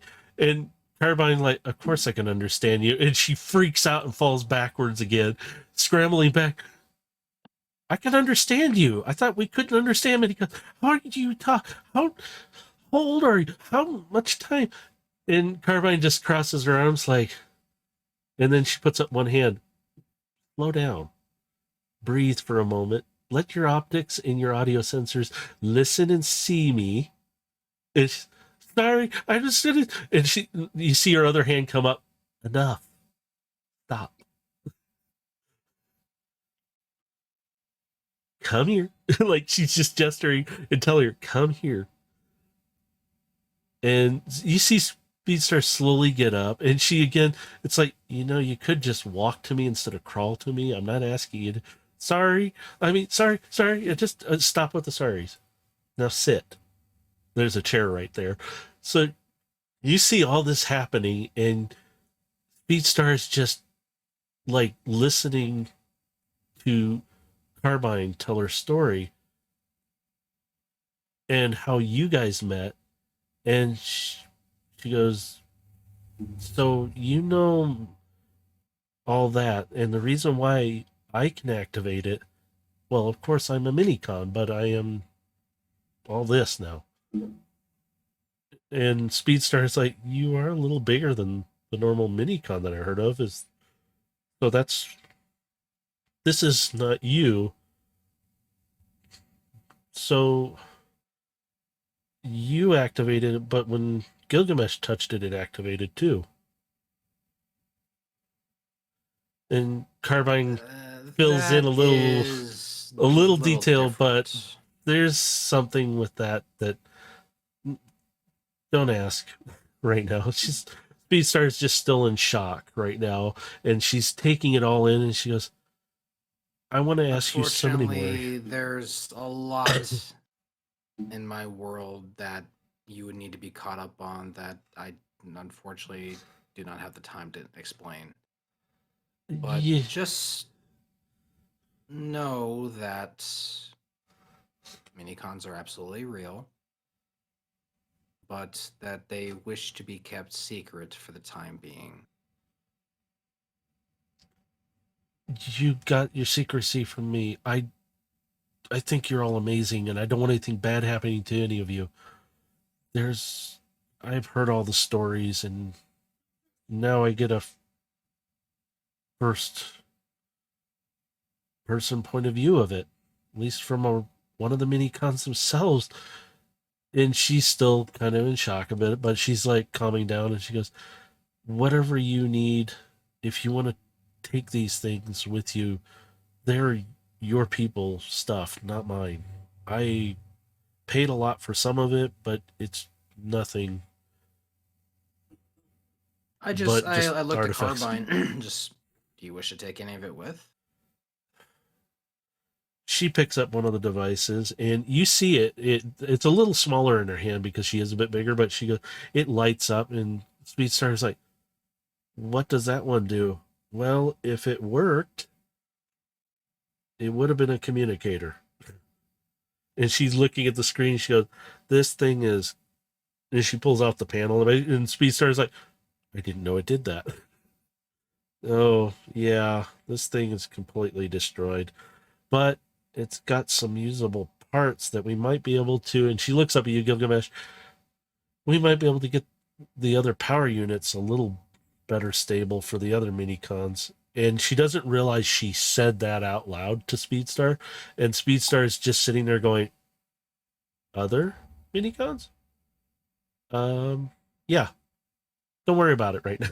He goes, that's cool. Go ahead. She's kind of stunned and shocked. But she goes, if you don't mind, I'd like to take a few of them, but the rest you can keep them. And Speedstar gladly lets her take what she wants. And she puts them back in the cabinet. And if you want them, they're right here. And before she closes it, she goes, you sure you don't need anything else? Carbine's like, nope. And Carbine puts them in a compartment on her. And you see them kind of disappear in there. Speedstar closes it up. I'm sorry I've wasted so much of your time with this. It It's is. not a waste of time at all. Beatstar leans down and she kneels down to Carbine's height and she puts out her hand. It is really nice to meet you. And Carbine kind of looks at her like, what is this? Oh, shake hand. Okay. And she shakes her hand, which is literally like one of her fingers almost.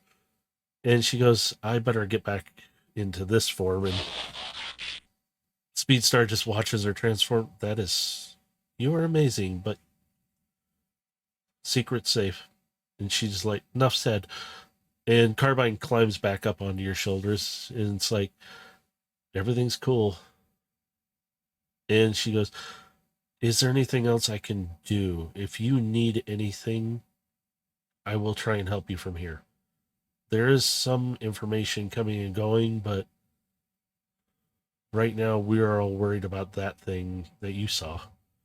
So, Well, I can understand that. So, best I can say is just continue to feed me some information whenever it becomes relevant, and speak with the leaders of your organization. I am willing to broker an alliance with them if need be, but for now, I do have other matters I need to attend to, and I do need to help out another friend. yes, I will speak with our. Sorry, great. I'm looking up at the map and I was like, wait, what? Okay. God, I gotta get myself back on track. Speedstar covers it with you and goes, I will talk with our group and see what they feel is necessary. They're not going to be happy that I might omit that I kind of gave you the pictures and the information, but just tell them the need to know information and just tell them that I'm willing to broker an alliance with them. yes, I will go with that. And she's still kind of fidgety over the mini cons, but she kind of gives Carbine a bit of pet. For both of you, be safe out there. I You better as get to well. my race because I have to prep for it. And she looks at the clock and she goes, yeah, I'm going to have to get going. Anyway, I need to make my appearances. And she goes, and she like does like a little peace symbol thing. And she stands there for a moment. And she goes, let's get out. If you want to, you can leave out the back. It is much more secure and quiet. And nobody will see you if you need. All right, I'll do that.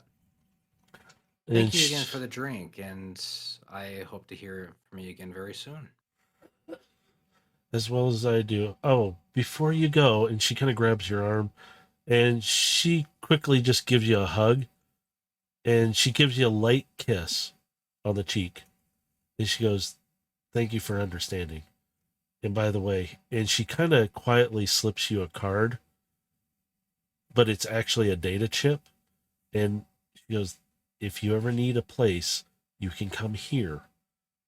If you can't get a hold of me, you can come in here at any time you need. This is a safe location for a reason. And she backs away. She gives Carbine a bunch of scratches behind the ear, and Carbine's like, oh, I really like her now. And you just hear loud purring. Oh, I should get going then. I'll All see right. you again soon. Bye. And she just kind of waves at you as she escorts you to the door and lets you out. So, as we're going down the hallway and we're exiting, I'm starting at another conversation with Carbine telepathically. So the artifact is getting out and it's becoming widespread knowledge. Well, it seems like within certain groups, not like it's all over the place. Hopefully. No, but the fact that Shockwave is spreading this around and making it more widely known, it won't take long for other normal people to know of its existence, and he's stirring the pot. Yes, he's going to cause us a lot of problems. Well, specifically you and Overlord and Void Striker. We better get back and tell them what's going on, or some kind of communication to them. But yeah, we need to better... go back for overload, and we need to go visit the derelict freighter. But I think we'll be taking the ship for this one. Yeah. Be nice to take Phoenix out. He hasn't been talking much, but I think he's doing a ton of calculations. He hasn't been chatty a lot. All right, so yeah, I'm gonna radio back to the station and ask for a bridge to be opened at my location. As you do, you hear Varish come across. Good to hear from you. And you see the gate opening in front of you. He goes, I got a controlled one. You better do it quick. Otherwise, they're going to be happy with me. Because they have designated space bridge. As soon as it opens, I immediately just walk through it. And you pop out on the other side. Overload, what... Let's jump to you two and see what you've been doing for the moment while he's getting transported back. He's snoozing in the waiting in the fucking hangar.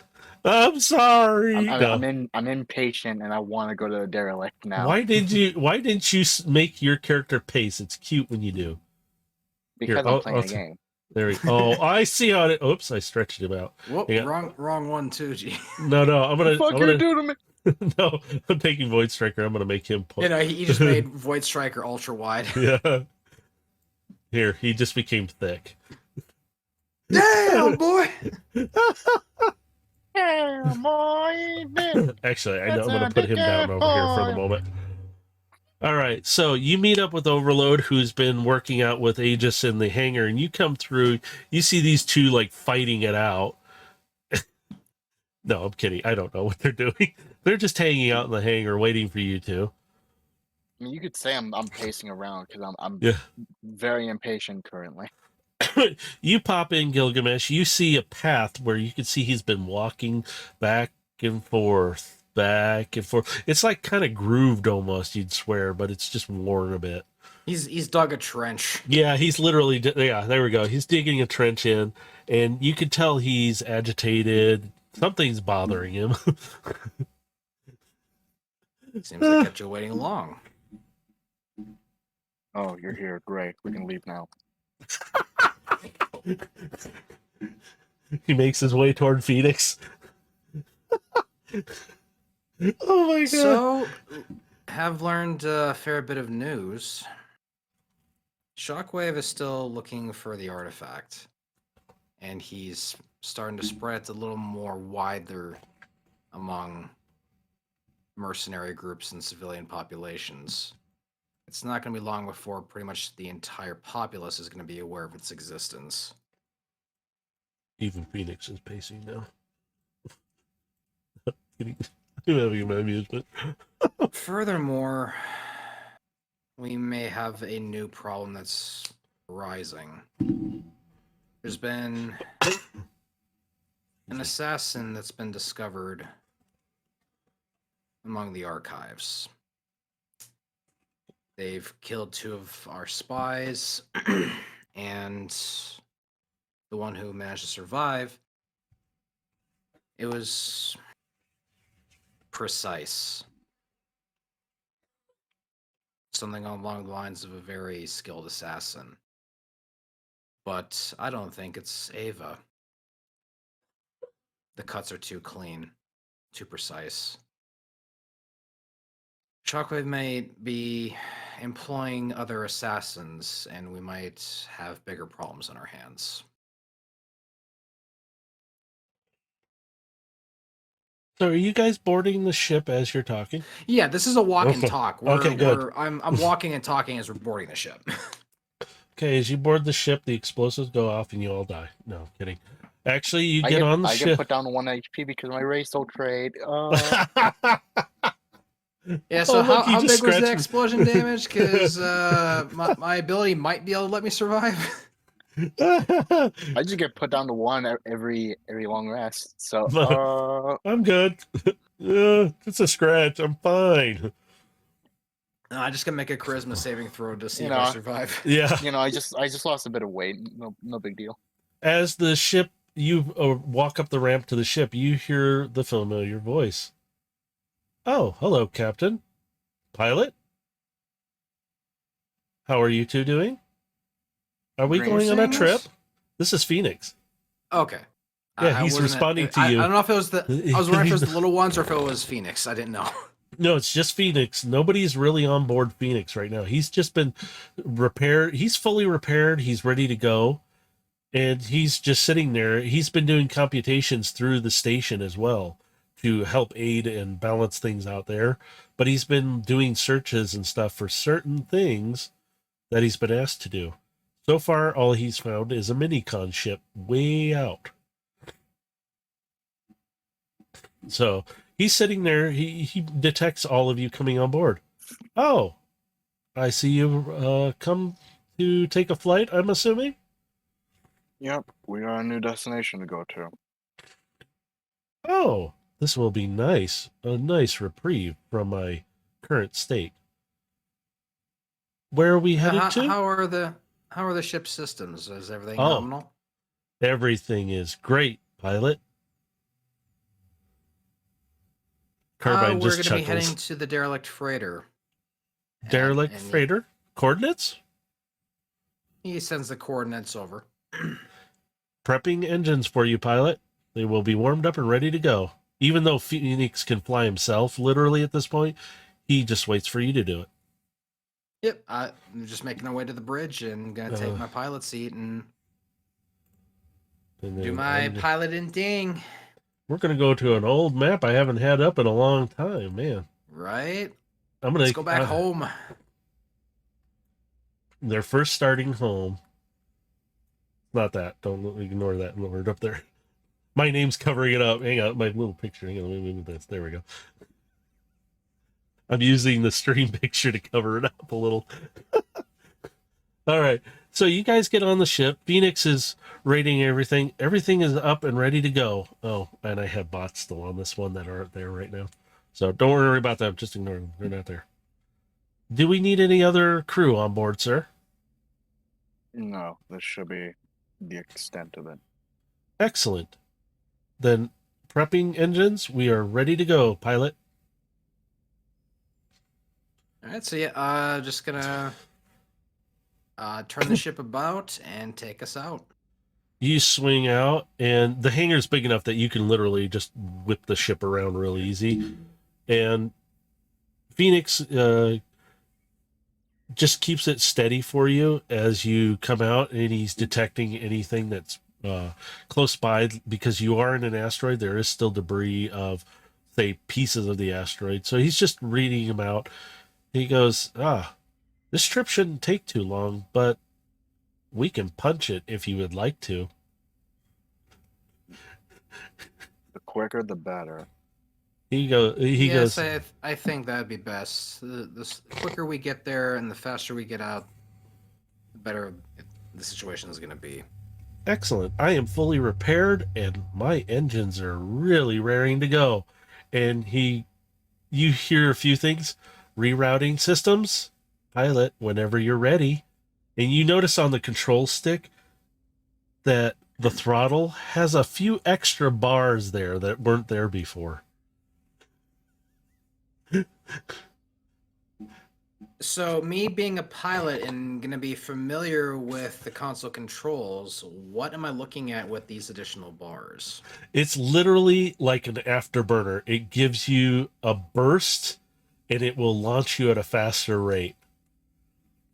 It doesn't take long to recharge, really. He just looks at it, all right, well, let's stretch your legs, and I'm just gonna grab the lever and slowly pull it back. As you do, the engines start to rear up and you start to fly. And you notice you guys are flying a little faster than normal. And Phoenix is like, ship is still in nominal state. And he just keeps it flowing. So would you say we're traveling at sublight speeds, or? At this point, yes. You are just cruising along. We will be there very shortly. This is fun. And you hear more emotion from Phoenix now. He's kind of responding a little differently. So, I've heard a lot of communications coming across. Have you all been okay? And he's asking kind of like, he's not asking, but he's asking. He's like, it's like, you swear this AI is getting more He's like you gaining more of guys. a personality. Yeah, he's just like building that's in. becoming immediately apparent. Is like he's already gaining a lot more personality over time. I'm sorry, I did not mean to intrude. I've just had a lot of time to, how do you call it, reflect on many things. And I think I can improve myself even more. Well, if you have a list of upgrades, I'll certainly see what we can do to acquire them for you. Well, I may, but right now we have a destination in order. Also, that ship that I found is getting closer as we speak. He just tilts his head. The minicon ship? Yes. It's Heading not in as our direction now. well, we are getting closer to it. The ship that you're talking about is in the vicinity, but not real close. But we are approaching in the same direction almost. We are about 2.4689 degrees off.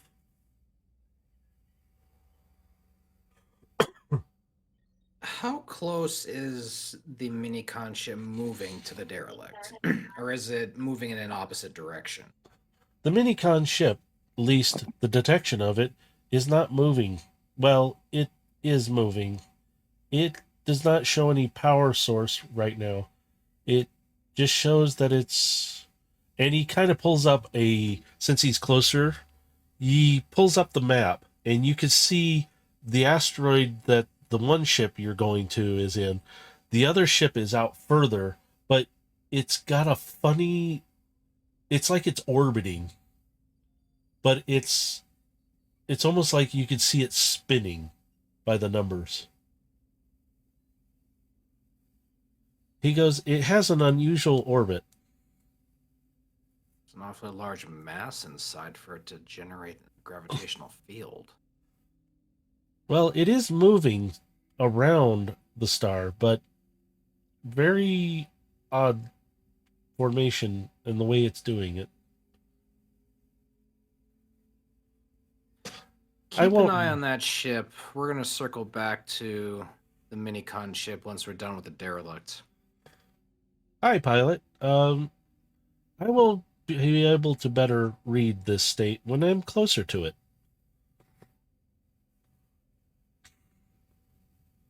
As is, we are approaching the ship. You might want to slow this thing down, or I will. Yep, so once we start our approach, he's gonna start basically braking and bring us within like a. Let's see. The derelict, is it completely busted, or is there like an open dock that we might be able to at least move the ship close enough to just like space jump across? Well, as you approach, you slow Phoenix down, and Phoenix is like, I think I will slow myself down some more than this. And realizing you guys are really moving fast, he kind of flips the engines a little bit and gives a quick burst, and you kind of feel a tug. He goes, we are approaching way too fast. And you guys can see the ship, but you see the whole front end of it. It has been mashed into this massive asteroid. And part of it is kind of pretty well destroyed, and you guys can see an opening where it looks like somebody ripped into it, because it doesn't look like something went out or into it. It looks like something ripped into it, like they tore it outward to try and get in. Not a big opening, but it would be big enough for, say, Overload to get through. I think it's safe to say this wasn't caused by colliding with a meteor. He just looks to Overload as he says this. Just throw Overload at it. So it looks like it's ripped off, right? Like something like just clawed, like just You can see grabbed what the hunk and just ripped it, or like. I will tell you this, since it's going to be easy to see it. It's in the sunlight side right now, so it looks like they used tools or something to cut, and then they pried open instead of there. You can't really see any kind of access door from where you're at, and But it there's looks not like they just like serrated damage where it's just like ripped steel. Like they cut through it. It wasn't like yeah, ripped off. yeah. It just looks you can see that it's been cleanly cut, but it looks like it's been pried back from the outside so they could make an opening to get inside.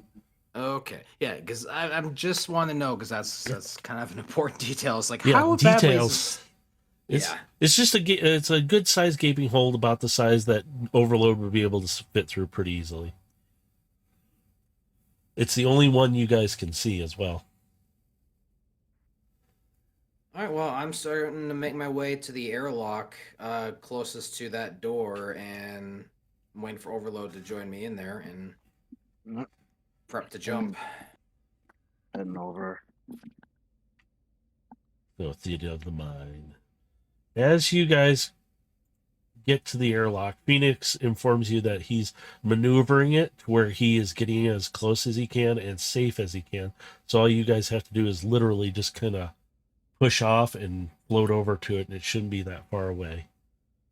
So while that's prepping, I'm just going to tell Phoenix, keep an eye out for any ships that might be roaming into the vicinity and do radio us if anything does come into range. And he comes back, aye, aye, pilot. I am within range of at least 30 feet. Is that plenty of space for you to work? Should be more than enough. So as you see the doors open, you can see the hole. You can see the ship. It's pretty big, but you see the majority of it looks like it's either lodged excuse me, in the surface of the asteroid or destroyed most of into the asteroid. It's hard to kind of tell from how the debris is around it. But you see that hole right in front of you. All right, once the airlock doors have opened, he's just gonna take a jump across. As you do, you can see out into space, and it's pretty open and just the expanse. You can see some planets out there. You got the stars light. Overload, are you joining him? Yeah. No, you're going to stay in the ship and just have some couple of good old energon there. No, I'm kidding. I will rip the ship up if I don't go. You both are floating across, and you kind of contact with the outside of it, grabbing a hold because you're in 0G. You're going to be floating around a little bit. Phoenix comes across. There is no gravity that I can detect, though. And night vision for you, you're going to be able to see in there. Your dark vision, you'll be able to see in there, Gilgamesh, pretty easily. Overload, you kick your lights on, and you can see there's been some, there's a lot of scratches. It looks like some firing of weapons have gone off. You can see scorch marks here and there. And you see this opening, and you can see a door to the left, and it looks like it's open, but you see some scorch marks near it as well. And over across from it, you can see what looks like there was a large door there at one time, or you just can't see it. So based on where we're at and the position that we came in, could we ascertain if the bridge is still intact? No, not from where you're at. But do we know the direction that it would be in? It would be toward the front of the ship, which happens to be toward the asteroid currently right now. You don't even know if it's intact or not. You just can't really tell if it's just embedded into the asteroid or if it's destroyed or what. I'm just gonna turn to overload. So where should we check first? Let's see. You can try seeing if any storage is still around. And after that,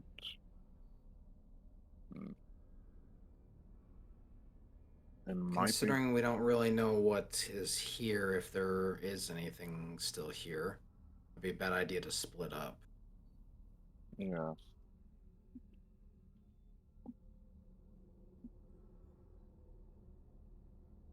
Derelicts Well, typically have crew quarters.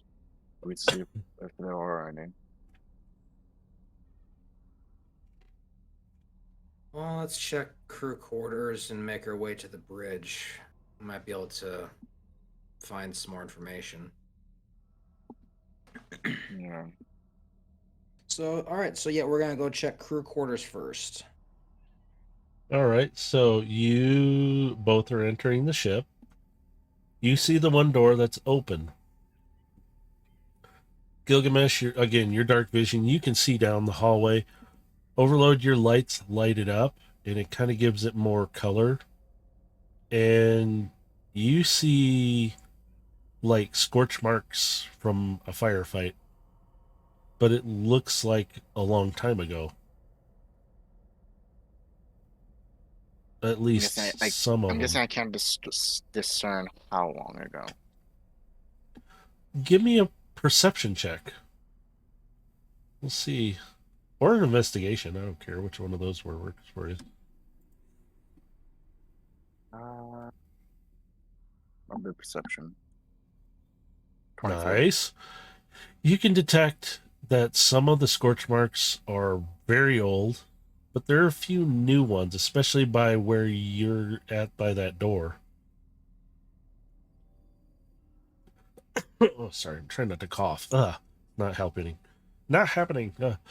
So you both are standing there, and you guys maglock down to the surface of the floor of the ship because you have. I'm gonna assume you all both have these. So Yes, we should. yeah.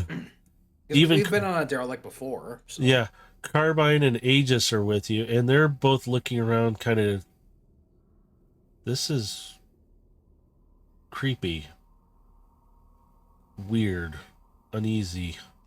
And you hear from Aegis, he's talking out loud to both of you, all three of you, because he's just like, this is weird. I don't like this. And it's the first time you hear Aegis actually kind of get nervous about this kind of situation. Yes, there is. We will have to be careful. Blaster marks I found, there were some old ones, but some fresh, still heated. Something tells me something happened on board the derelict before it crashed. Yeah, it's a scuffle of some sort. As you look down the hall, you can see there's a door to the left, and then you can see the hallway continues down a little bit, and it looks like it juts to the right, but there is a door to the right as well, just before that hallway. Wish I'd have a map for you guys. That would be better. It's okay. Theater of mind is fine. Da, da, da. Oh, sorry. So which way would you guys like to go? Yeah. So probably gonna try and look for the captain's quarters first. See if we might be able to find a logbook or anything in his quarters. All right. So do you want to proceed up that hallway to one of those rooms? Yep, I'm gonna head in that direction. As you proceed forward, you can hear your footsteps a little bit. Because the maglock, it's very quiet though, but you can still hear it because it is so quiet. You can kind of feel Carbine even tense up a little bit, and she can see just as well as you can in the dark. But she goes, something doesn't feel right. I don't like this. And you stay alert. We might be running into an ambush of some kind. Yes. And you get to the first set of doors. Overload, are you following Gilgamesh in then? Yeah. Okay. We So definitely don't want to be separated here. So your lights are showing up. You both actually, all of you can read what's written across the top of the door. It is literally like charge beds, but it's in Cybertronian.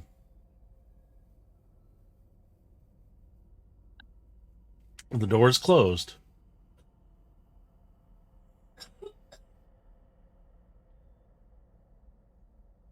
What would you like to do? I guess quick check.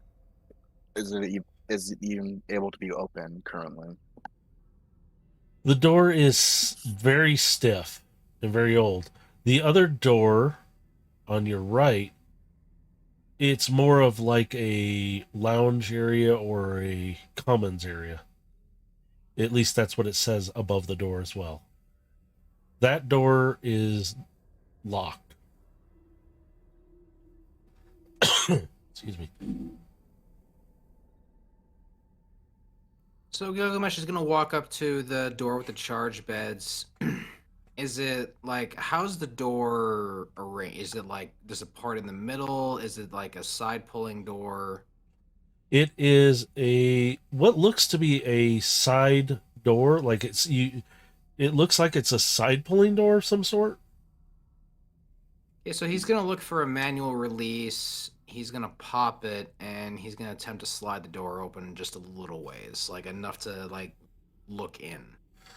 As you release it, you hear the door, and it just vents out a little bit.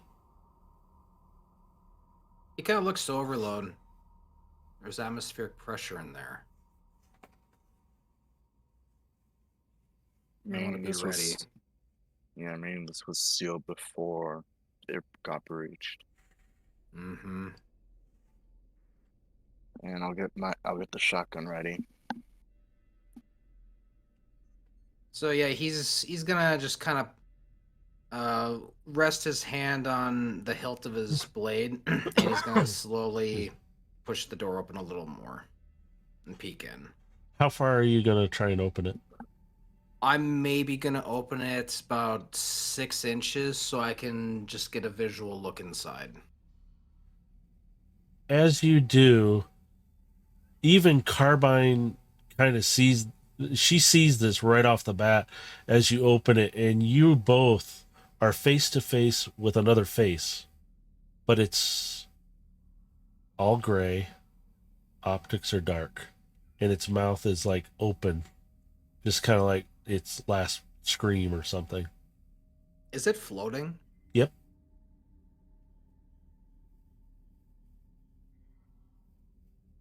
Deceased. Gilgamesh is gonna look away a little bit. Even Carbine's kind of like, ew. He's been in there a long time. Yeah. But we don't exactly have time to waste, and I'm just gonna proceed to open the door more. So yeah, he's gonna gently just kind of push the body in the zero gravity just a little bit out of the ways, and You see it. open the door fully. You see it float back, and it bumps into. Now you guys automatically start to see in this room. There's at least 8 charge beds, but they're like bunk bed style as well. So you're seeing like 16 bunk bed charge beds just there. You see the first bot in front of you, and then you see another bot over floating, and he's kind of face down more. You can't really see his face as much.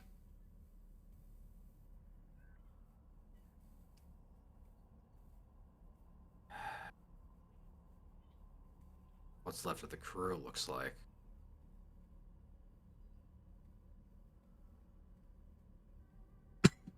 So the ship was attacked from the inside, but yet some of the crew were still here in their beds. So it was a surprise attack. Or traitor. Not all of them could spring into action, so they got sealed in.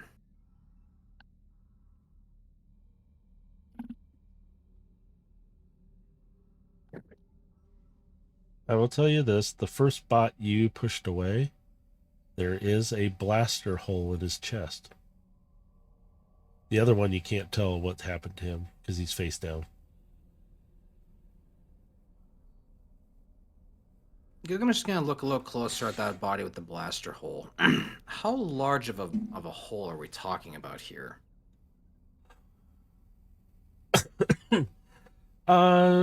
Pretty Would good we size. say like a hand disruptor? Like how large of a weapon are we talking in discharge here? A little bigger than, well, I'd say a lot bigger than a disruptor. It's a good size hole.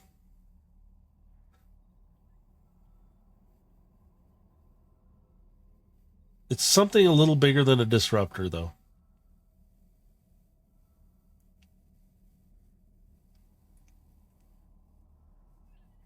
I never knew how to describe that one because it was like, it's a little bigger. My internet keeps cutting out. I missed that. What did you say? I say it's a little bigger than the disruptor. Okay. So It's the only way I can describe it. It's a little bigger. So somewhere between like a hand cannon and like some kind of a rifle. Yeah, pretty much. Okay. That's a good way. Yeah, that's a good way to describe it. Yeah. Okay. I didn't even think of that. Because that's what I was just trying to gauge is what size of a weapon did this. Yeah. So now you got the two bots in this room. Did you want to investigate the other one? Are there any other bodies in the charge beds? No. Or are they okay? I would have gone and checked the one that was facing downwards. All right. You flip him around and you kind of see the same thing.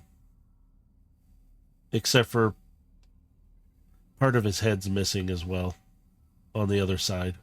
Like somebody shot him and blew it off. Seems like the first shot to his stomach didn't finish him. Yeah, I'm starting to think my first prediction was wrong. These guys weren't sealed in. They They were were executed.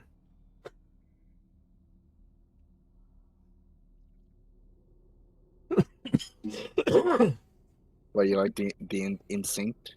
Yeah, that's what got Yep, us. It's like, holy crap. We got that vibe going. As you're both sitting there, I'm gonna make sure. Yeah, she does.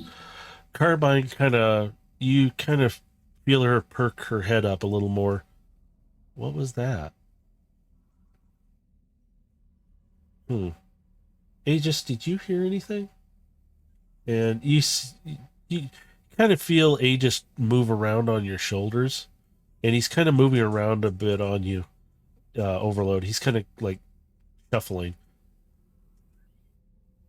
I'm not sure. That might be just the ship settling. Just do what Gilgamesh said. Stay ready just in case. I'm gonna look down the hallway. I'm just kind of peeking my head out the door.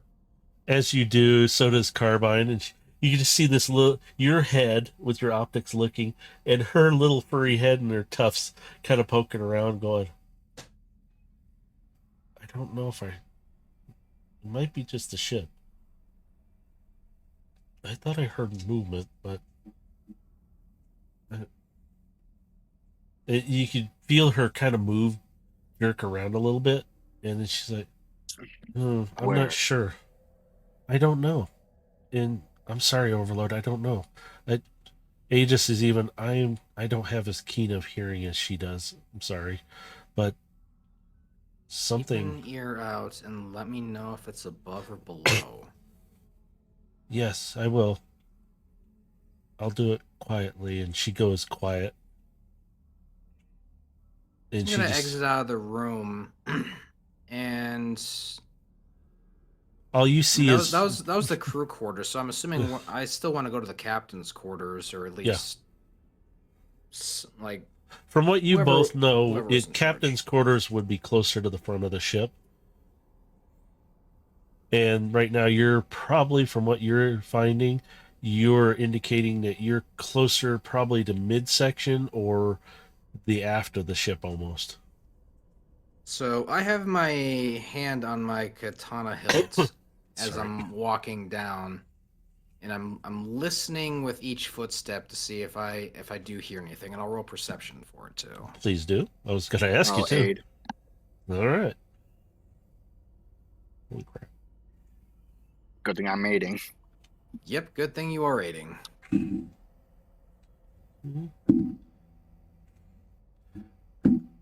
Don't worry, you've got 3 aiding you, because you got to remember you got the 2 mini cons who can help too.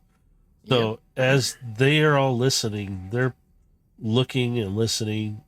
Carbine's more just listening right now. You can see her ears.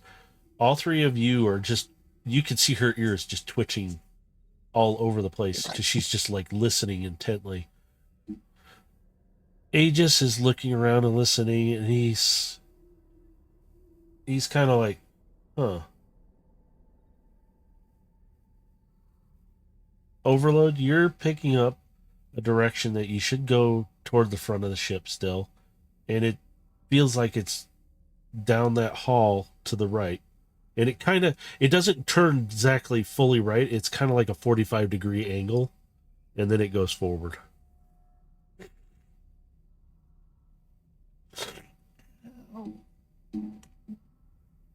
Just did my elbow. Sorry. So yeah, he's How just far away gonna. exactly? You're looking at like maybe a 20-foot extension off that right side, and then it kind of goes forward from there. So that's why I'm hearing movement. You kind of hear it kind of shuffling around up that direction. Even Aegis is going, I can even hear this. There's something either bouncing around or moving up ahead. That's all they can tell you.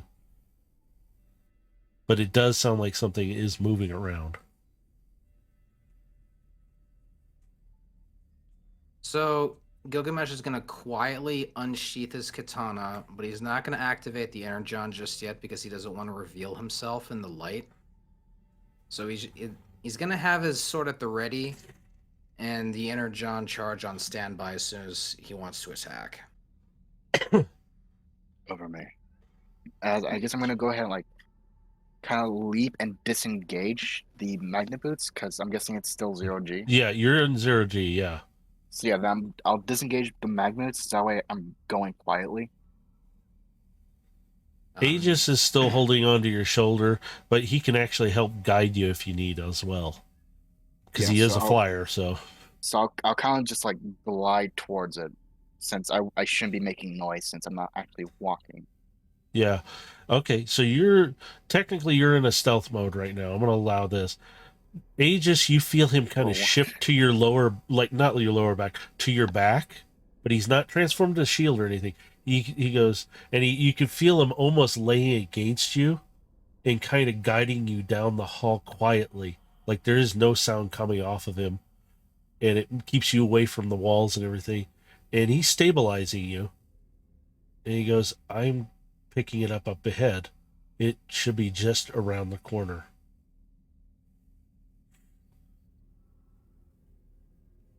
I need you to roll me a perception check again, Overload. Do the same thing. Can I give him advantage and help? Are you with him? I should be. I Okay. followed him. All right, so you're both up there. Go for it. Actually, I don't think you're going to need to.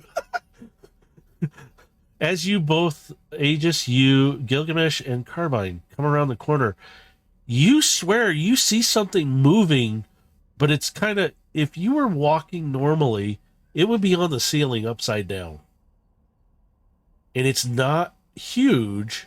It's probably about the size of, say, Aegis when his wingspan kind of comes out a little bit. So it's big, but not that big. And you can see this thing shimmering, and you can see it shifting back and forth like you could tell it's moving in some way. And even Carbine, you can feel her tense up immediately, and she's perched up on your shoulder, Gilgamesh. And it's just kind of rocking back and forth. And you know it's doing something, but you don't know what because you can't see it clearly. It's like it's bending light around itself right now. Gilgamesh is gonna slowly raise his blade into a defensive posture, and he's gonna step a little bit forward to try and get a better view of what this thing is. As you do, this thing suddenly skitters and shoots down the hall and into a, it looks like a ripped hole in the wall or something, like something blasted through it or something. You can hear it skittering like a and go through, and again you can't really make it out. It's just shimmering and the light's bending around it.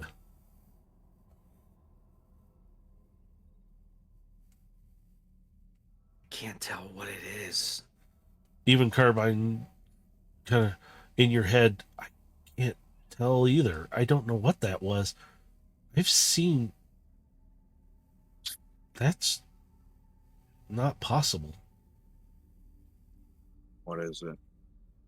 It looks like it's some kind of old technology, but rudimentarily on a creature of some sort.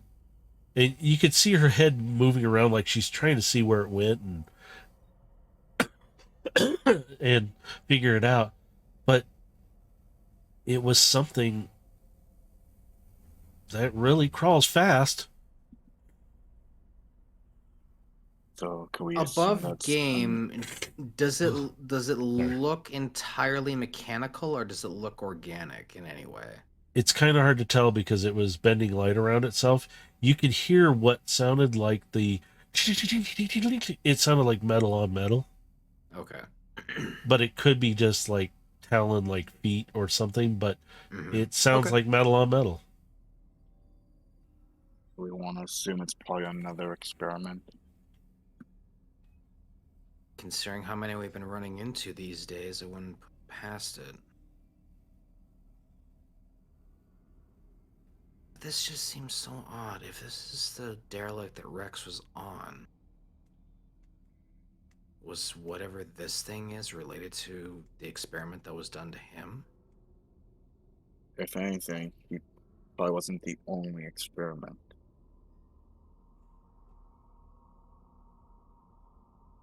Maybe we can lure this thing into a trap. I can probably catch it. He's gonna go up and look where it was sitting before. Does it look like there's like any chewing or like scratch marks on the spot where it was sitting? Give me an investigation, please. Absolutely. Ooh, that's not good. 12. You can kind of see some scratches, but nothing conclusive. They could be just generalized scratching. Might be from so it. It's not like chewing on the hull or anything. No. And sorry, Okay. Carbine couldn't help you either. That's fine. But you still hear, you can see Carbine, her ears are just going crazy. She goes, "It stopped moving. I don't know where it's at. Anybody else hear it? Where it went?" And she's like freaking a little bit, like, "Where did you go?" Shall we roll perceptions to find out? Sure, if you'd like to. Go right ahead. 20. 19. As you both are sitting there,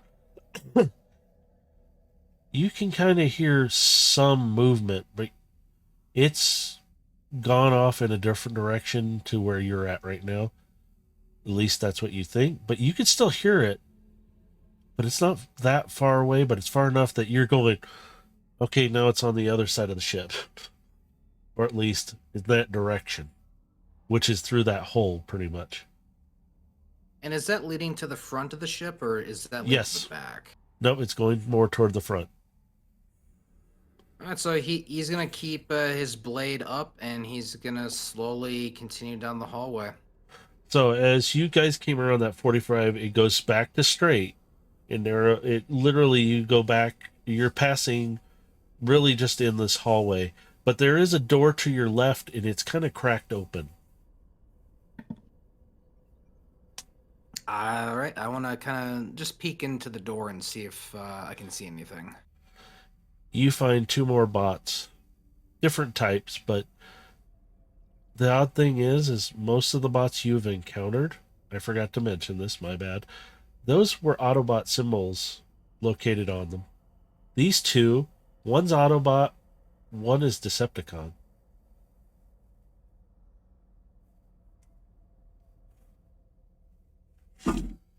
Overlord, are you seeing this? These symbols. Yes. Either that they were in a short alliance, or they probably had a dispute between each other and it ended up like this.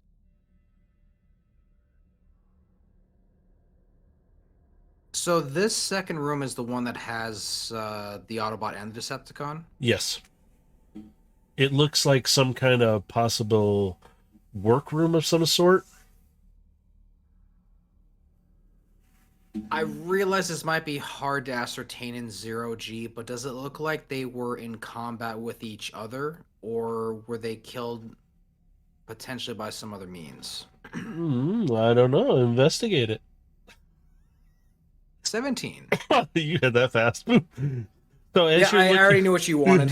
Yeah, I was like, as you're looking at them, you're realizing they look like they were in the same room, but they weren't fighting each other.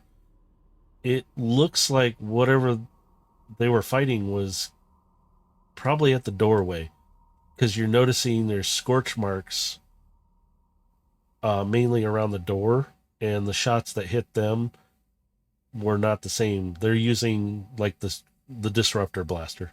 That's all. It's So- a smaller shot, and Okay, what so hit them is bigger. they didn't kill each other. is No, what I'm- they did not. Okay. So yeah, then they were working with each other. The question is for what? If this is if this is the derelict that's been bought out by Shockwave, then bribes.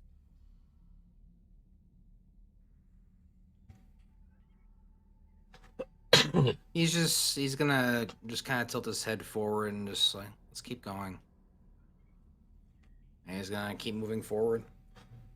As you come up to the next junction, you would be able to try and make a left, but you realize that is all pretty much you're looking at an asteroid.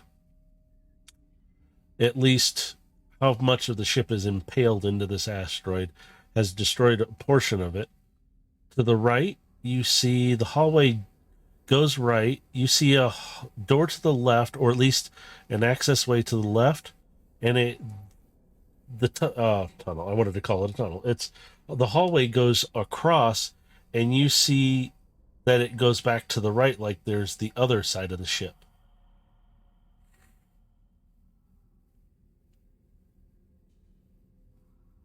All right, yeah, I'm just gonna continue to move down the hallway.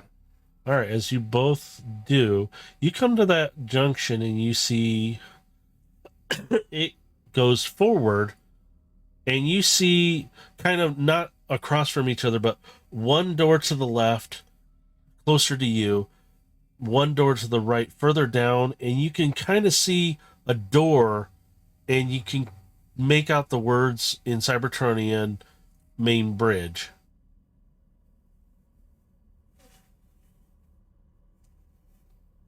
All right. Yeah, place we're So the looking other for, then. 2 rooms, is it a captain's cabin or anything in these other 2 doors? You would read the first one to the left. It would be like what is it? Second in command. And then the other one closer down is the captain's quarters. And that one's on the right.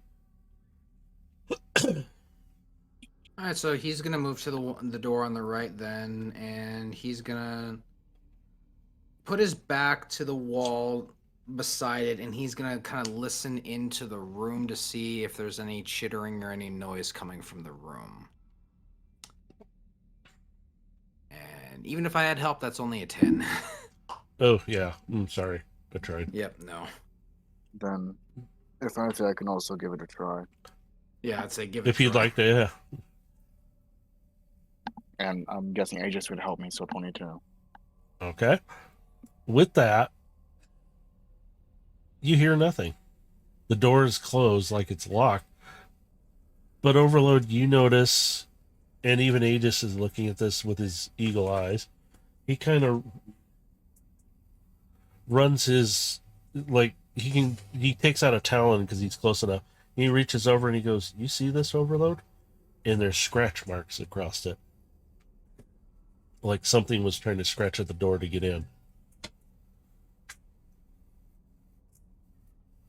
Something tells us our little mirrored friend tried to get in.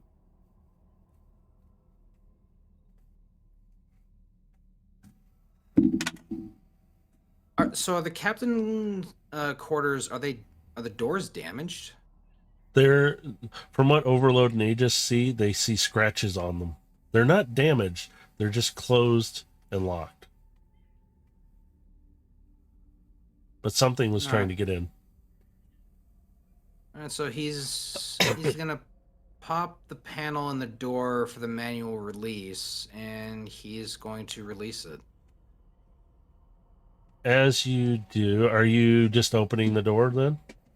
I'm releasing the latch, but I'm not opening the door just yet. I'm gonna be listening to see if anything stirs when I pop the latch. As you do, you hear the seal open, but there's no this time. It just pops it.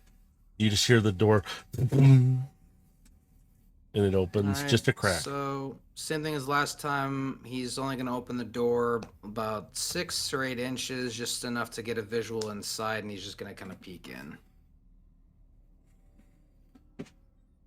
You peek in. You don't see anything directly in front of the door. And you can kind of see over a little bit. Unless you poke your head in further, you won't be able to see the entire room.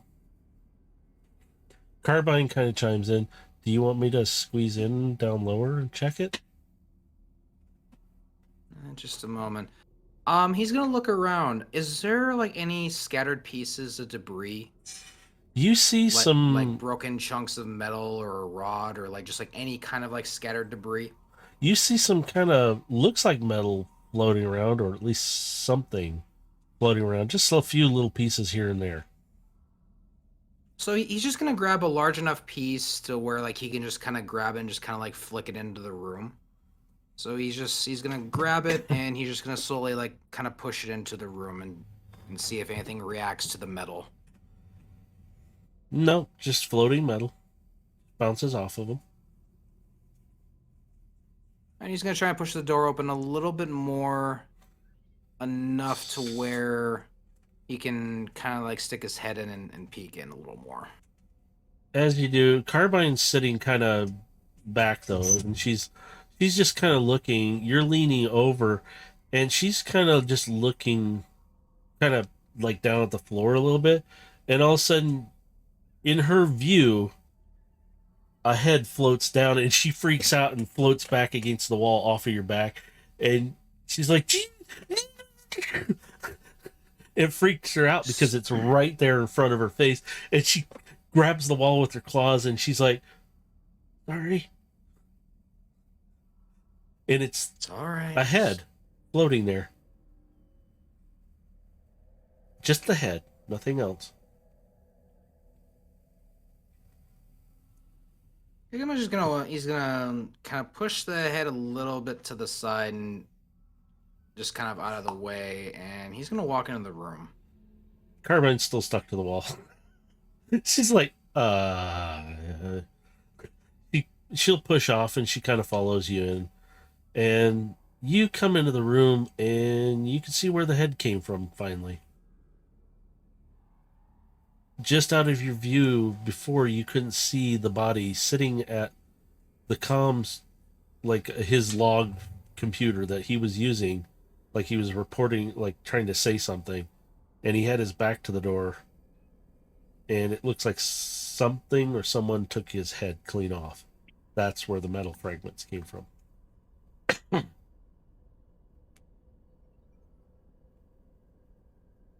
Oh, this one got it worse than the rest, it looks like. You see Carbine kind of just pawing at the head, and she kind of turns it, and she stops it, and she goes, I think everybody needs to look at this. And she's literally got it gently by claws, and she brings it slowly down, and she kind of pushes it towards you, Gilgamesh. He's just gonna snatch out his 0G and he's gonna turn it and observe it. She goes, look at the back. And she gestures with her paw to turn it. He turns it so he's looking at the backside of it. And on the back, you see there's a hole back there.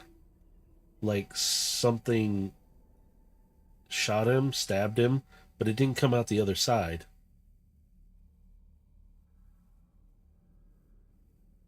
It's not very big.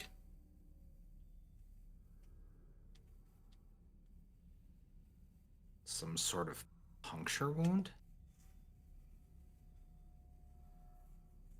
That's what I can think of, but without analyzing him, we don't know.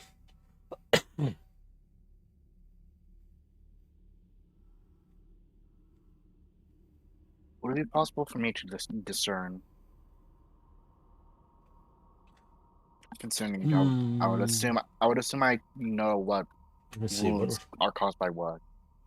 what would we put that under? Oh crap! I'm trying to think. Well, was it I would wisdom or? Oh god, I can't think of the either word. investigation or history, I guess.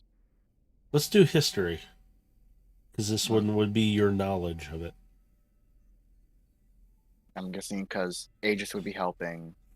So 19. Because Aegis, he's also a soldier. yeah, he is. He knows a lot too. And you're all three sitting there. Carbine's just kind of like, huh? She just sees it as some kind of hole, some sort. She doesn't have the experience you three really do. So I'm going to say between the three of you, even, you're all looking at this and going, this is some kind of puncture. Like something was done to him before he probably died. Maybe an injection of some sort. Well, whatever it is, gave him a new neural port. Possibly a Aegis- push knife. Even Aegis is like, this is interesting. I've only encountered some things that would do that, but not out here. Well, I think it's safe to assume the puncture came before his head was taken off. It doesn't make sense. You wouldn't stab someone in the back of the head and then take their head off. They're already dead by the first wound. Unless they were looking for something from them. The Carbine chimes in excitedly, like she wants, like, I know something. Like they scrambled his brain to figure out what he knew. Maybe? Is that possible? She's asking questioningly, like, is this in the right direction, maybe?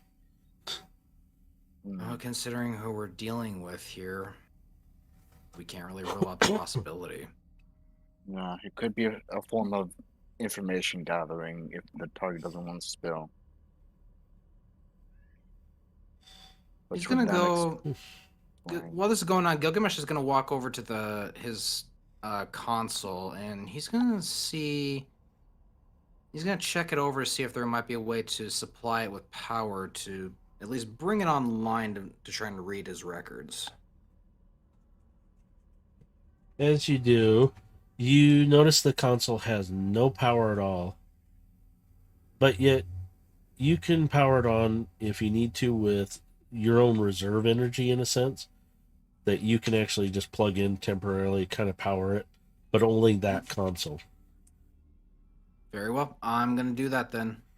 So you extend out your data cable and you plug in, It takes a few seconds, and suddenly it starts to boot up. Now, in your optics, you can see everything as well as what shows up on the screen. So you're plugged into it, it's powered on, and you're seeing a log just typed. And the last one is cut off. And it's pretty much reporting captain's log. We are encountering different what is it? I had the words before. We are encountering something on the ship. We have lost power. We're just drifting. We're probably going to crash. Then word to and it and it kind of cuts off there. Log before that. Crew seems to be doing well. We've been ordered to bring this thing, and you can see in his words, lousy, stupid Autobot. It just kind of puts it in there. They have no idea what we're doing with these Cybertronians, and you can tell he's trying to do inflections in what he's typing. He's not doing a very good job of it. And most of the log goes on for this one is just him babbling about how both sides are being played in some manner, but it's not very specific on what. Second in command reports issues with the engines. Something's not working right. We should be at our destination by now. Engineer reports anomalous reading, unknown.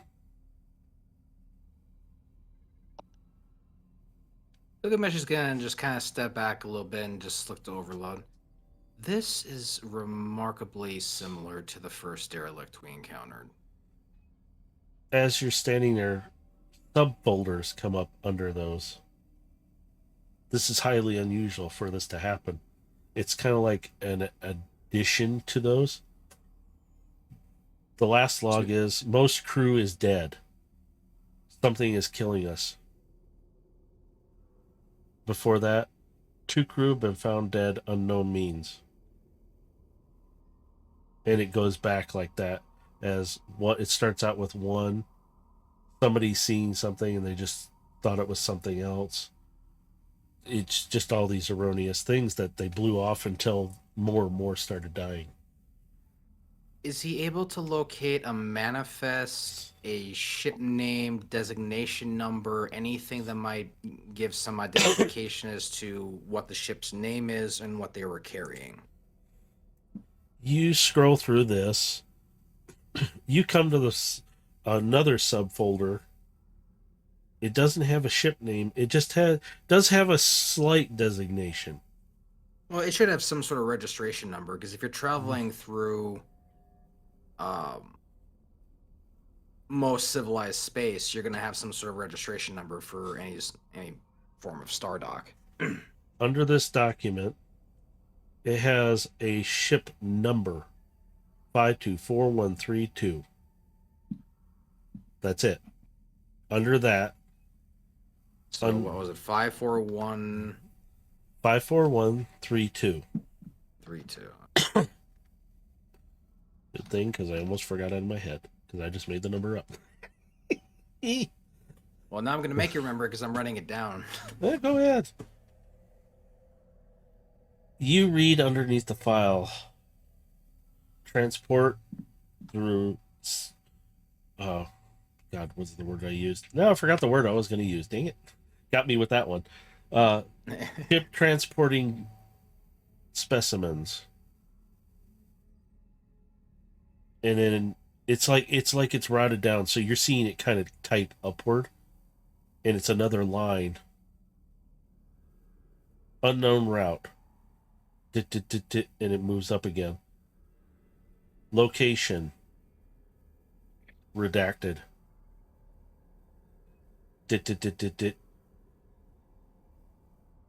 Location. Redacted. and it keeps trying to say that, and then it stops, and then you see location lab, and it's you see it dit, and it says redacted, and it just keeps saying that over and over.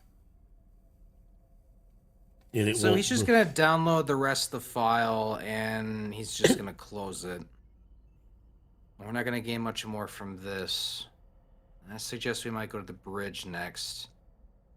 If we can at least figure out their flight path, figure out where the ship came from originally, we might be able to at least get a lead.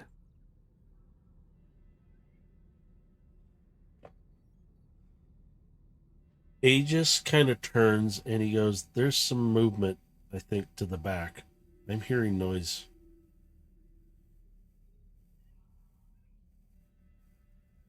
Carbine's even, yeah, there's something moving again. I think it's that thing. Let's just continue as if it's not there and see what it does. I don't like this. You hear Carbine speak out. Let's just get this stuff and get out of here. He's getting really nervous. He's gonna exit the captain's quarters and go to that central door, and he's gonna make his way to the bridge. All right, you get to the bridge door, which is right, just kind of you come out the captain's door, and it's just right over to it. Yep. It's locked. At least it feels locked. So checking manual release, does it work or no? It releases, but it doesn't like pop open a little bit for you to grab a hold of it anyway.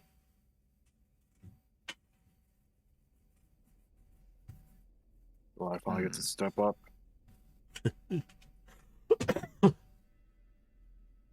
I mean, if you want to break it, that's fine, but you're probably gonna piss off whatever's in the back. I'm not gonna bust down the door. I'm gonna bust the lock. That's some more. Which can I like impale my hand to where the lock is? Like, well, I say the lock, but like in between the door to the frame to like see if I can break the lock from the middle. Yeah, give me a strength check. Don't know why I'm asking you to do that, but it's gonna strength. Double 24. So with each hand, he just pries his fingers just through the metal. You can see it bent. No, literally, yeah, it's kind of like that though. You put your hand up there and you just put your fingers, and Aegis is like, "You think you can do this?" And he's like watching you, and you put your fingers in there, and you can hear the metal start to give.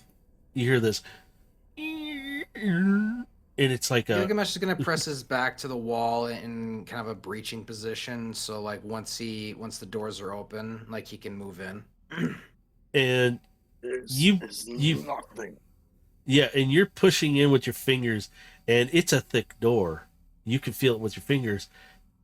You get through just to the other side, and it's almost got your entire hand in there to do this.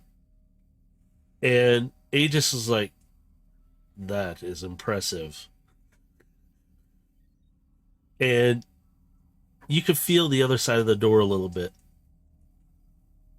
You grab and you pull, and you hear this loud scraping just echoes through the ship. And it's scraping metal, scratching sound. Just, and you can see a little sparking because you're getting it to move pretty good. And you guys get the door open, and you are greeted with a good chunk of asteroid in front of you. It's not completely covering, but neither one of you are going to be able to fit around in the gaps in there. Shit.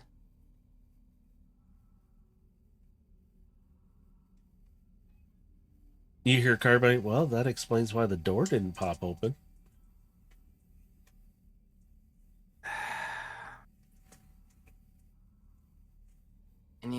the flight recorder might be in this thing.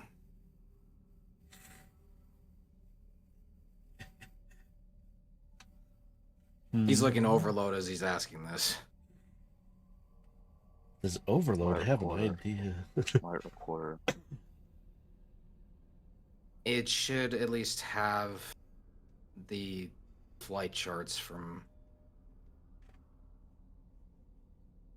its flight path, everything it took, where it came from.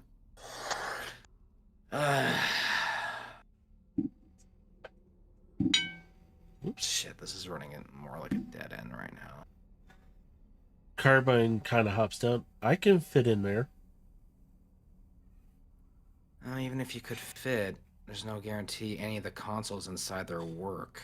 We might not be able to pull anything from it. I can take a look. I mean, I can see some stuff looks like it's semi intact. She's kind of cocking her head and turning it and leaning down to the floor. Well, can't really do much to cover you when you're in there. You sure you can do it? I should be okay. I mean, that thing's back there, right? She's kind of looking questioning, like, right?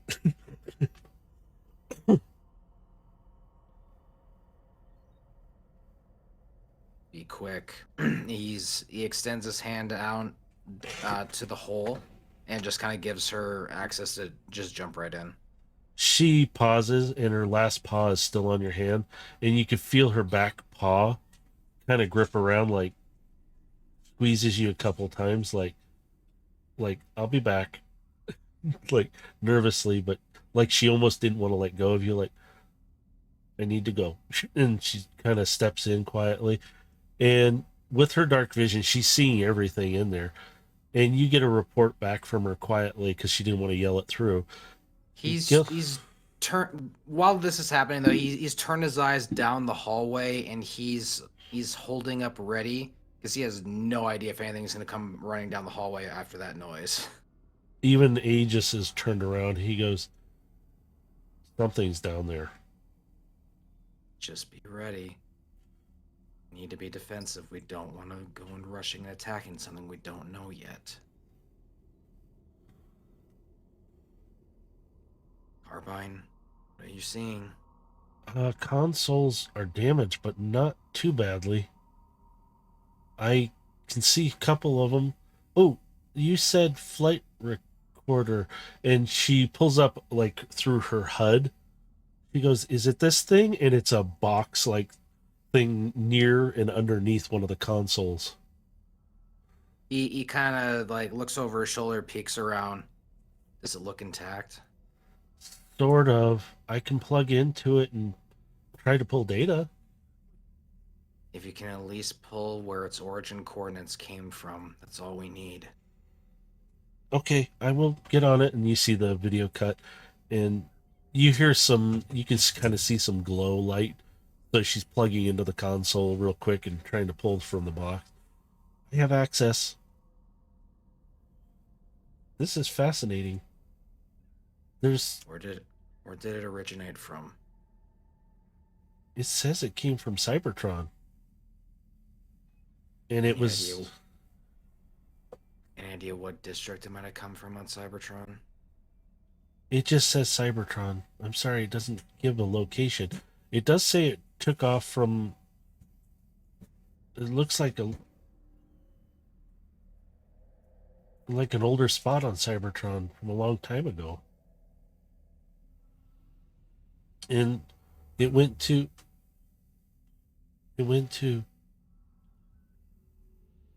That's not possible.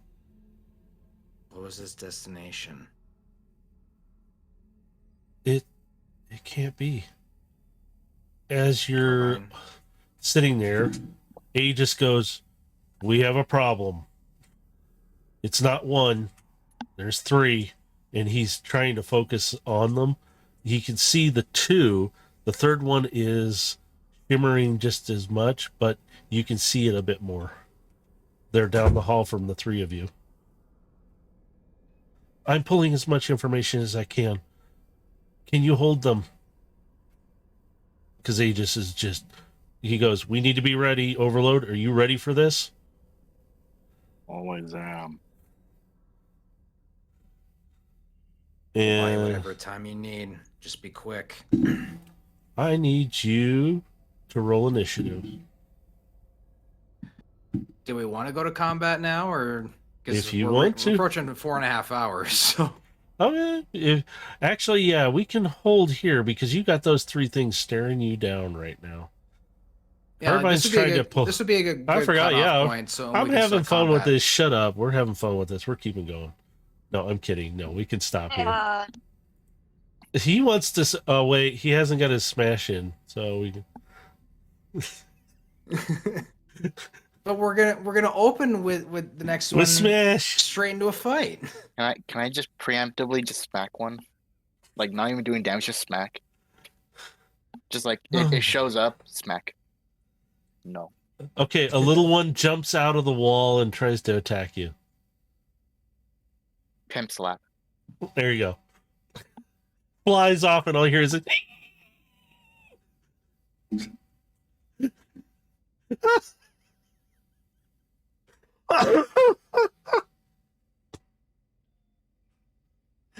Oh my god. Okay, they got their slaps in at least for something. Next time on Dragon Ball Z. Wait, wrong thing.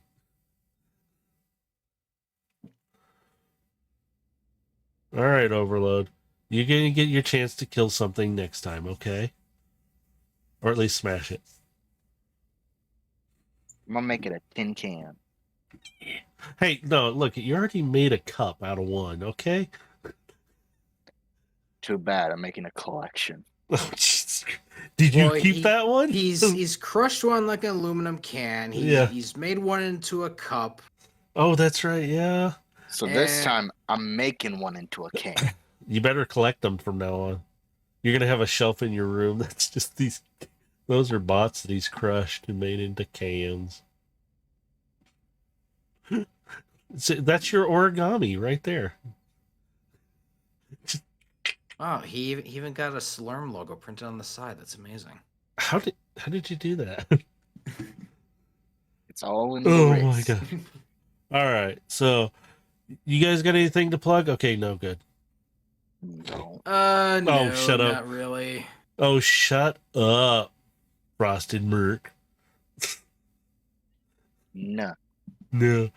Yeah, he's got his link. The links are down below for these jokers. You can catch them on here. We'll wrap this one up a little fast here because I didn't realize how long it's been. I've just been having fun telling a That's story. why I was like, yeah, like this is a having good place fun. to stop Shut right up. here. We're going to keep going for another 12 hours.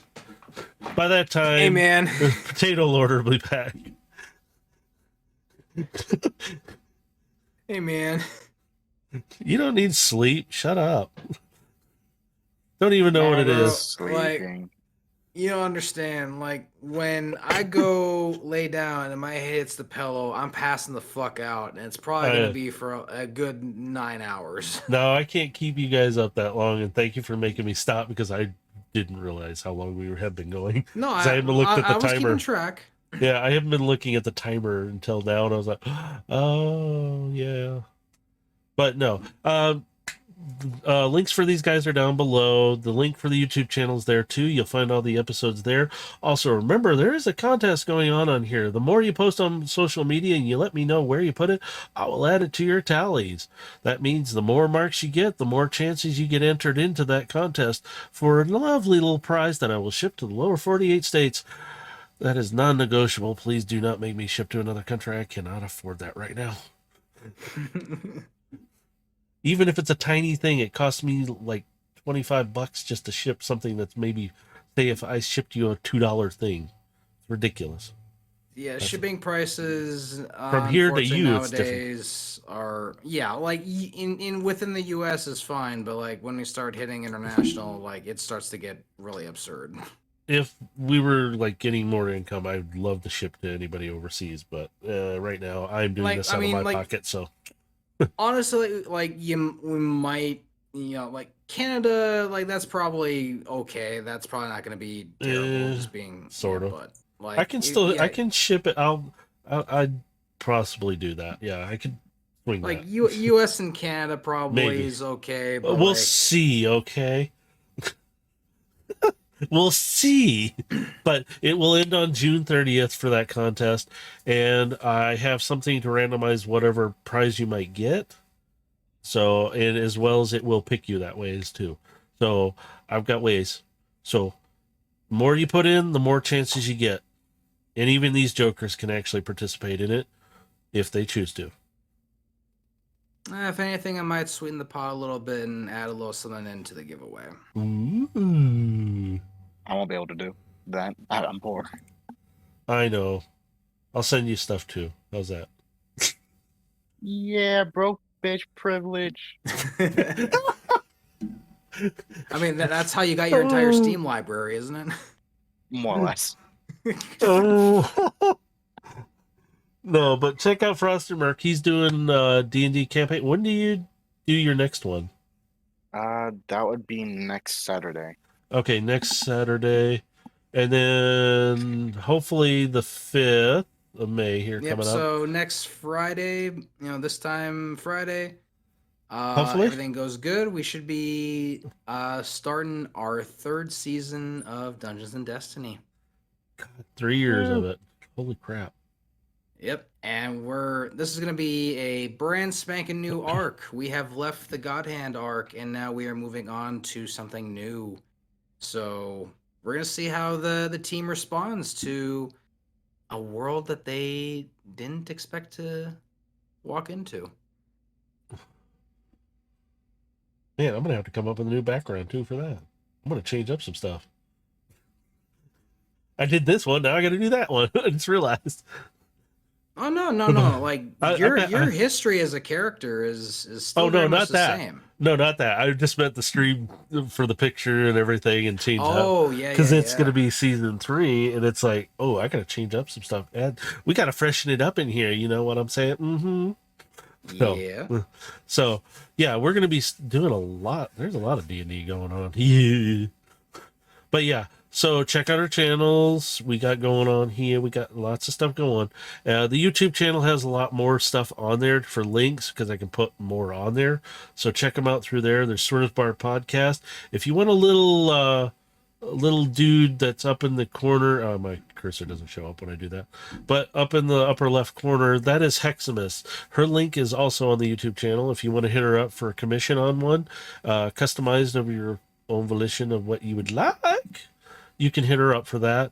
And I think, I can't remember what other links are there, but check them out. Yeah, there you go. I fixed that. There's more there. Blah, blah, blah. Blah, blah, Yeah. blah. You guys want to say bye? We'll see you next week. Get some sleep. May the calming cold guide your heart. Oh, isn't that sweet? Shut up, both of you. No. Fuck you. Fuck you. Shut up, bitch. Shut up. We love each other here. Don't worry. Shut the fuck up. Bitch. Yeah. With all that, wherever you're at in the world, have a good morning, good afternoon, good evening.